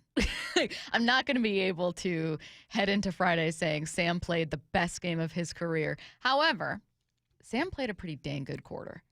And I know that might not matter to all of his doubters, but I agree with you. I think it matters to some. That 4th quarter, he was dropping some dimes. Mina Kimes was tweeting about it. A couple of people were posting out specific videos of like, it does matter. There were some 3-and-outs that were tough.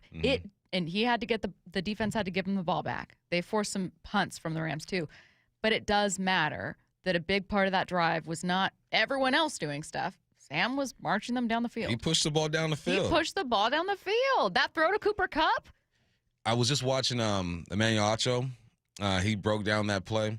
And I want y'all to go back and look at Sam. Sam gets smacked on that play. stands in the pocket. It's collapsing all around him. You ever seen that meme of the pirate on the ship walking slowly and everything's just crumbling all around him? That was Sam Darnold, man. It's impressive. Listen, he makes mistakes, all right?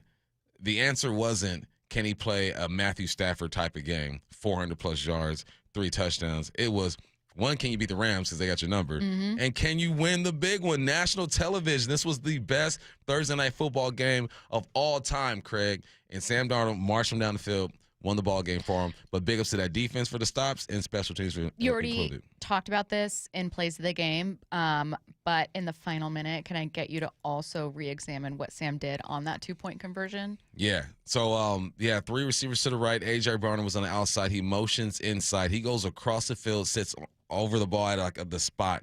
Then you have, I believe, Cooper Kupp, who runs out. Jason works the back of the end zone. And you have Saubert on the left side, attached to the line of scrimmage. He delays, blocks, and he goes and sits over the ball. He goes from Coop to JSN to AJ to Saubert. His fourth read. And if you look at the end zone view, he slides to his left and finds just a gap in between the line and hits Saubert, and the ball's almost deflected. Go back and appreciate that. He's not perfect. He will turn the ball over. Yeah. This is a team sport. Who's got your back? Defense got your back. And then he slides to his right. Yep. And then crisscross. What I need to know, coming your way next, 866-979-3776.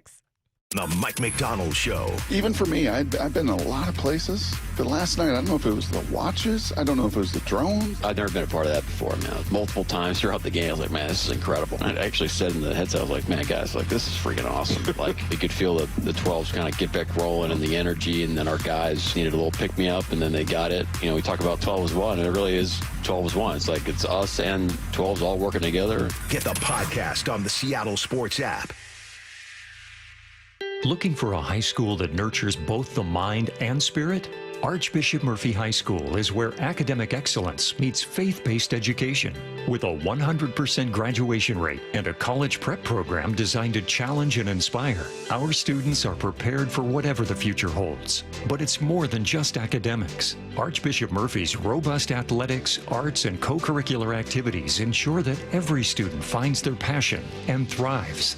Archbishop Murphy High School believes in educating the whole person. That's why we offer a vibrant campus life where students grow not only academically, but also spiritually, socially, and physically. Don't just take our word for it. See it for yourself. Schedule a visit and discover how Archbishop Murphy High School can help your students succeed. Visit am-hs.org. IRG Physical and Hand Therapy proudly supports Archbishop Murphy High School, where your story begins. am-hs.org. With football season comes colder weather, so if you need new windows and doors, don't drop the ball.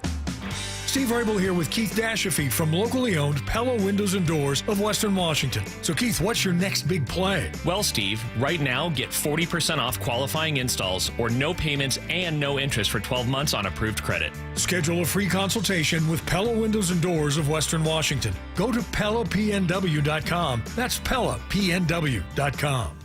Matt Coker here with West Coast Men's Health. In the past 5 years, we've seen thousands of men at our clinics. Most guys tell us the same story, that in their early 50s, it's not that they couldn't function, they just needed help. They started taking Viagra, and it worked great at first. But after a few years, it stopped working.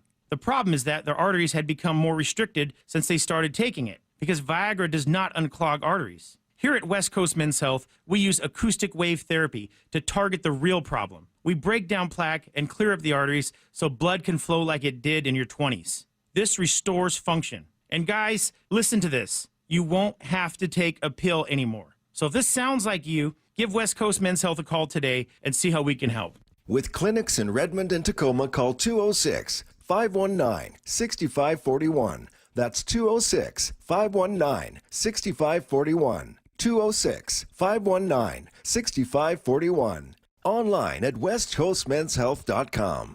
Holiday shopping got you stressed? The Mariners have you covered. Grab a season ticket membership for the super fan in your life, and they could lock in the best seats and benefits like guaranteed postseason access. Or mix and match with single game tickets for everyone on your list, from opening day on March 26th to must-see matchups against the Yankees, Phillies, and more. This holiday season, make Mariners.com your one-stop shopping destination. Oh, he makes the catch! What a snag by Julio Rodriguez!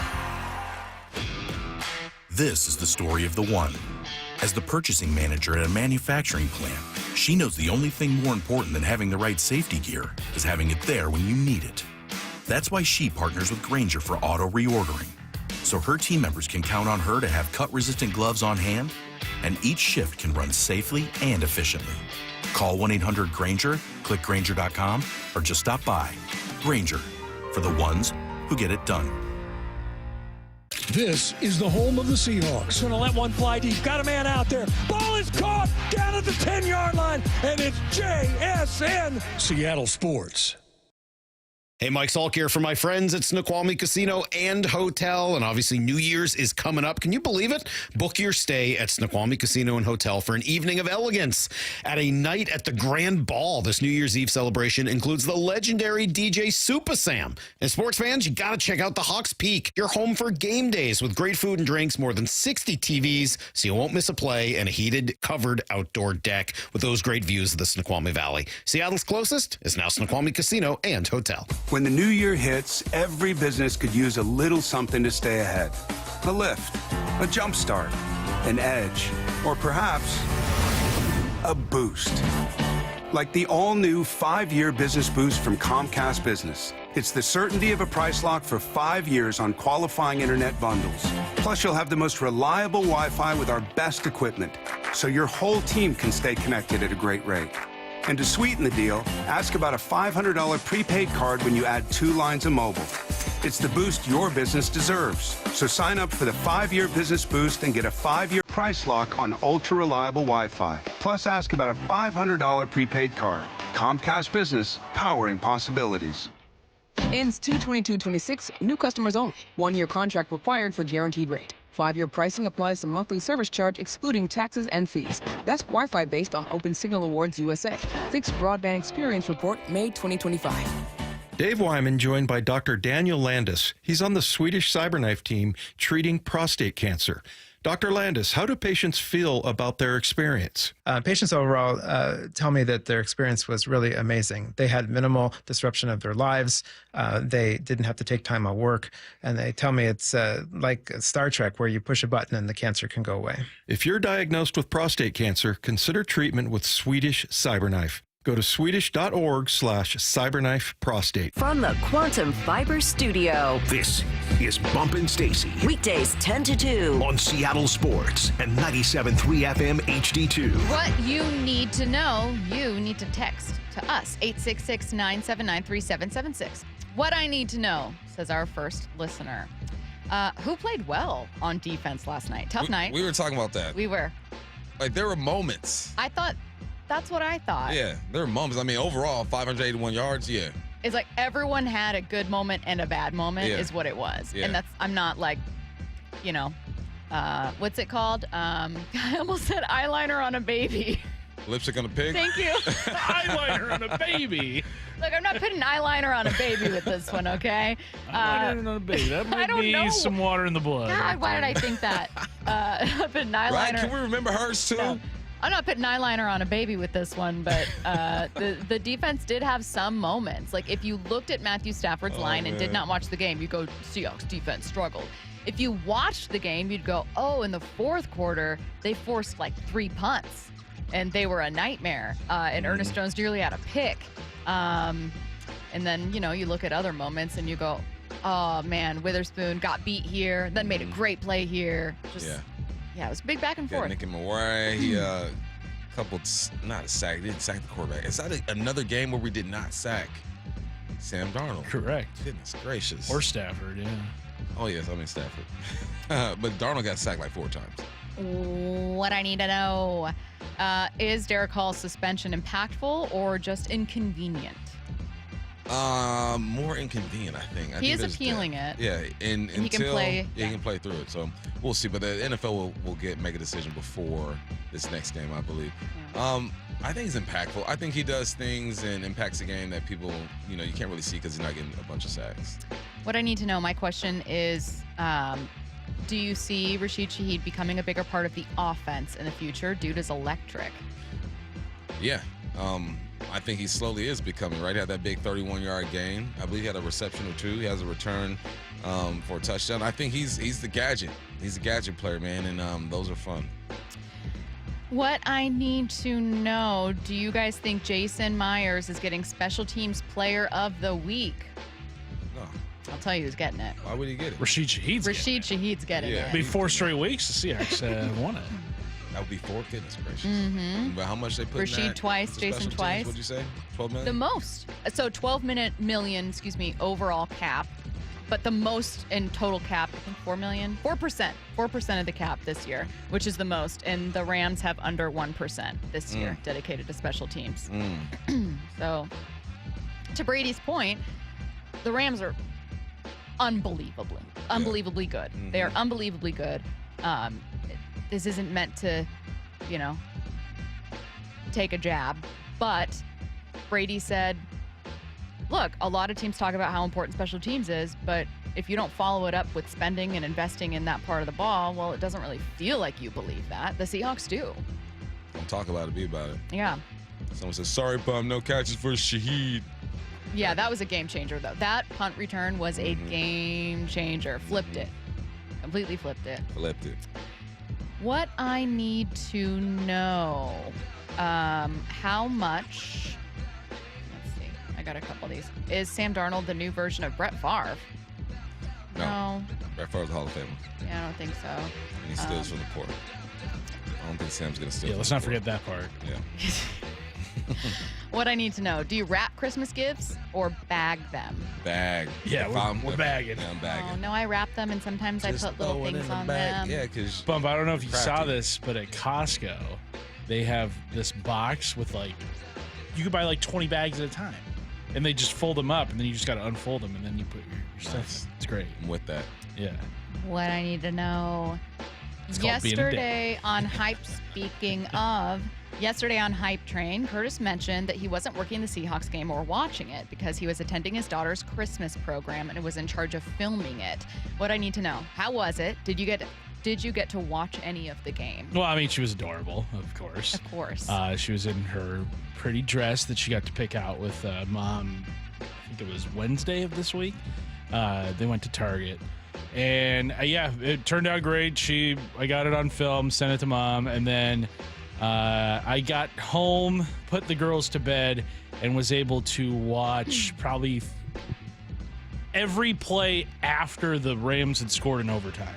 So, the entire the game-winning drive. You That's missed it. the worst parts. I did. So while I was at Willis' Christmas program, I kept checking my watch, and I saw the score. Oh, God. I saw the score was 30-14, and I was like, man, tomorrow's going to be tough at work. That is not going to be fun. So how did it work? Did you look down and see all of a sudden it's 30-20, all of a sudden it's 30-30, or did you get alerts? I looked down and saw it was 30-22, and I was like, okay, something must have happened. And then I looked down a few minutes later, it was 30-30. I was like, whoa, okay, we got a ball game. We got to lock in. Girls, we are going to bed. You let her know when she gets older, you messed up my check. Yeah. You owe me money. Someone said, I don't care about Brady's point about special teams. I care about his dating life. So listen, these are two different Bradys. Oh, man. But also, we do have an update. We do, but I would rather Brady tell him? Yeah. Okay, when's Brady going to be in here? Probably sometime next week. Matt, you got to take a day off. I'll just say deal. Does today work? Can we just have Brady, I'll just say things went well. Yeah. We won't say anything else, though. Yeah. I think we'll be having more updates. Brady, you dog. Let's go. Okay, stop. Hey, the game plan. He executed the game plan. Just thinking of the Georgia. Now, when people post the Georgia Bulldog for everything. I think people have good first dates. I think you're meeting the representative of who you actually are. Sure. It's that second date. What's your second date material like? Yeah. Because when you're on your first date, that's your A+ material. Yeah. All the jokes that you tell all the time, they land and they hit and they're great. Your energy. What's your second date gonna be like? A lot of energy. Yeah. And second time, it's like, oof. Now I might. You need new material. Yeah. Might mess something up here. Material. There's a tweet I love where it's like me meeting my girlfriend for the first time. First date, oh, he's got a nice shirt. Second date, oh, he's got another nice shirt. Third date, oh, he only has 2 shirts. That's exactly what it is. What I need to know, stat-wise, best comeback from a fourth quarter lead in Seahawks history. Is it the best comeback of all time, total game? Nah, Tom Brady in the Super Bowl. Yeah, there are some great. That was for a ring. Yeah. I mean, even for that matter, like the NFC Championship game in 2014 was crazy with less time on the clock. So fewer 2-point conversions, but a very important one. Yeah. Both of them had a pretty improbable 2-point conversion. Because Russ threw that rainbow to Luke Wilson.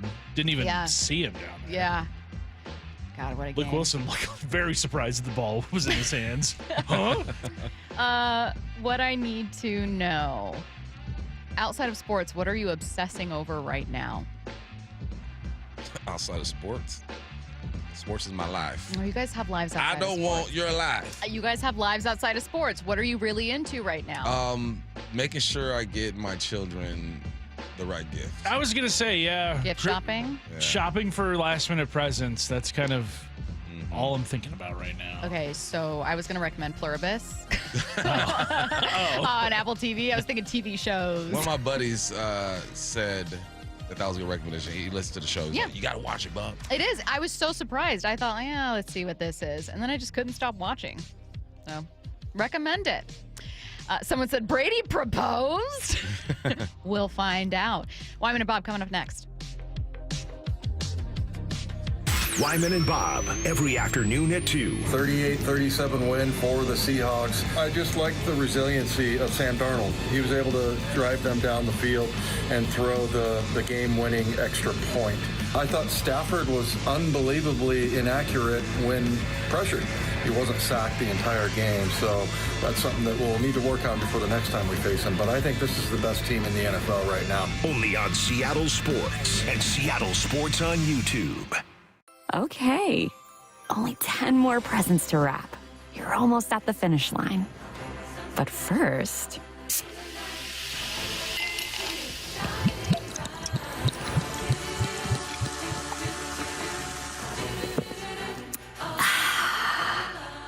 There, the last one. Enjoy a Coca-Cola for a pause that refreshes. The birth of the American supercar is now open at America's Car Museum. Curated by Steve Saleen, it's a high-octane journey through muscle, speed, and rare supercars, plus racing simulators, great food, and family fun. Visit americascarmuseum.org. I know that hiring can be challenging. You sort through tons of resumes and you get too many so-so applicants. You're just waiting for someone to match your role perfectly. Well, now, there's a place where you can meet them fast. ZipRecruiter. Need to hire right away. Start your search for strong candidates. The right fit awaits. Build your team. Build it sooner. Meet your match on ZipRecruiter. Just head to ZipRecruiter.com/radio right now to try it for free. And you're on your way to meeting your match. 4 out of 5 employers who post on ZipRecruiter get a quality candidate within the first day. So try it now. Go to ZipRecruiter.com/radio. Once again, that's ZipRecruiter.com/radio. Meet your match on ZipRecruiter. Try it free. Step into Seahawks game day at the Pro Shop, where the roar of the 12s begins. And official Seahawks gear is always within reach. Touchdown, Seahawks! This is the Pro Shop. Visit the official store of the Seattle Seahawks, located at Lumen Field and the Landing in Renton. Breast cancer is a tough battle for anyone to fight. But when you can't work, care for your kids, or even put food on the table, that diagnosis can be devastating. I'm Dr. Suzette Miranda, a plastic surgeon who is proud to support Northwest Hope and Healing. Our mission is to provide a lifeline for breast and gynecologic cancer patients. We cover essentials like food, utilities, and childcare, so patients can focus on healing. For more than 25 years, Northwest Hope and Healing has distributed over $3 million to thousands of local cancer patients, and you can help make a difference in our community. Join us on Saturday, January 31st, for Cork, Fork, and Support, an afternoon of fine wine, gourmet cuisine, and inspiration at Mary Hill Winery in the heart of Woodinville wine country. Get your tickets now for Cork, Fork, and Support on January 31st. Go to nwhopeandhealing.org to learn more. That's nwhopeandhealing.org. 250 years ago, a promise was made to connect families and friends near and far. And during the holidays, that promise is more important than ever. That's why USPS is building a better network to meet your needs with timely deliveries, easy and affordable ways to ship, and everything you need to make your season full of holiday cheer. Our purpose is delivering your peace of mind, knowing your love will arrive, bringing joy to all. The United States Postal Service. Learn more at USPS.com/holidays.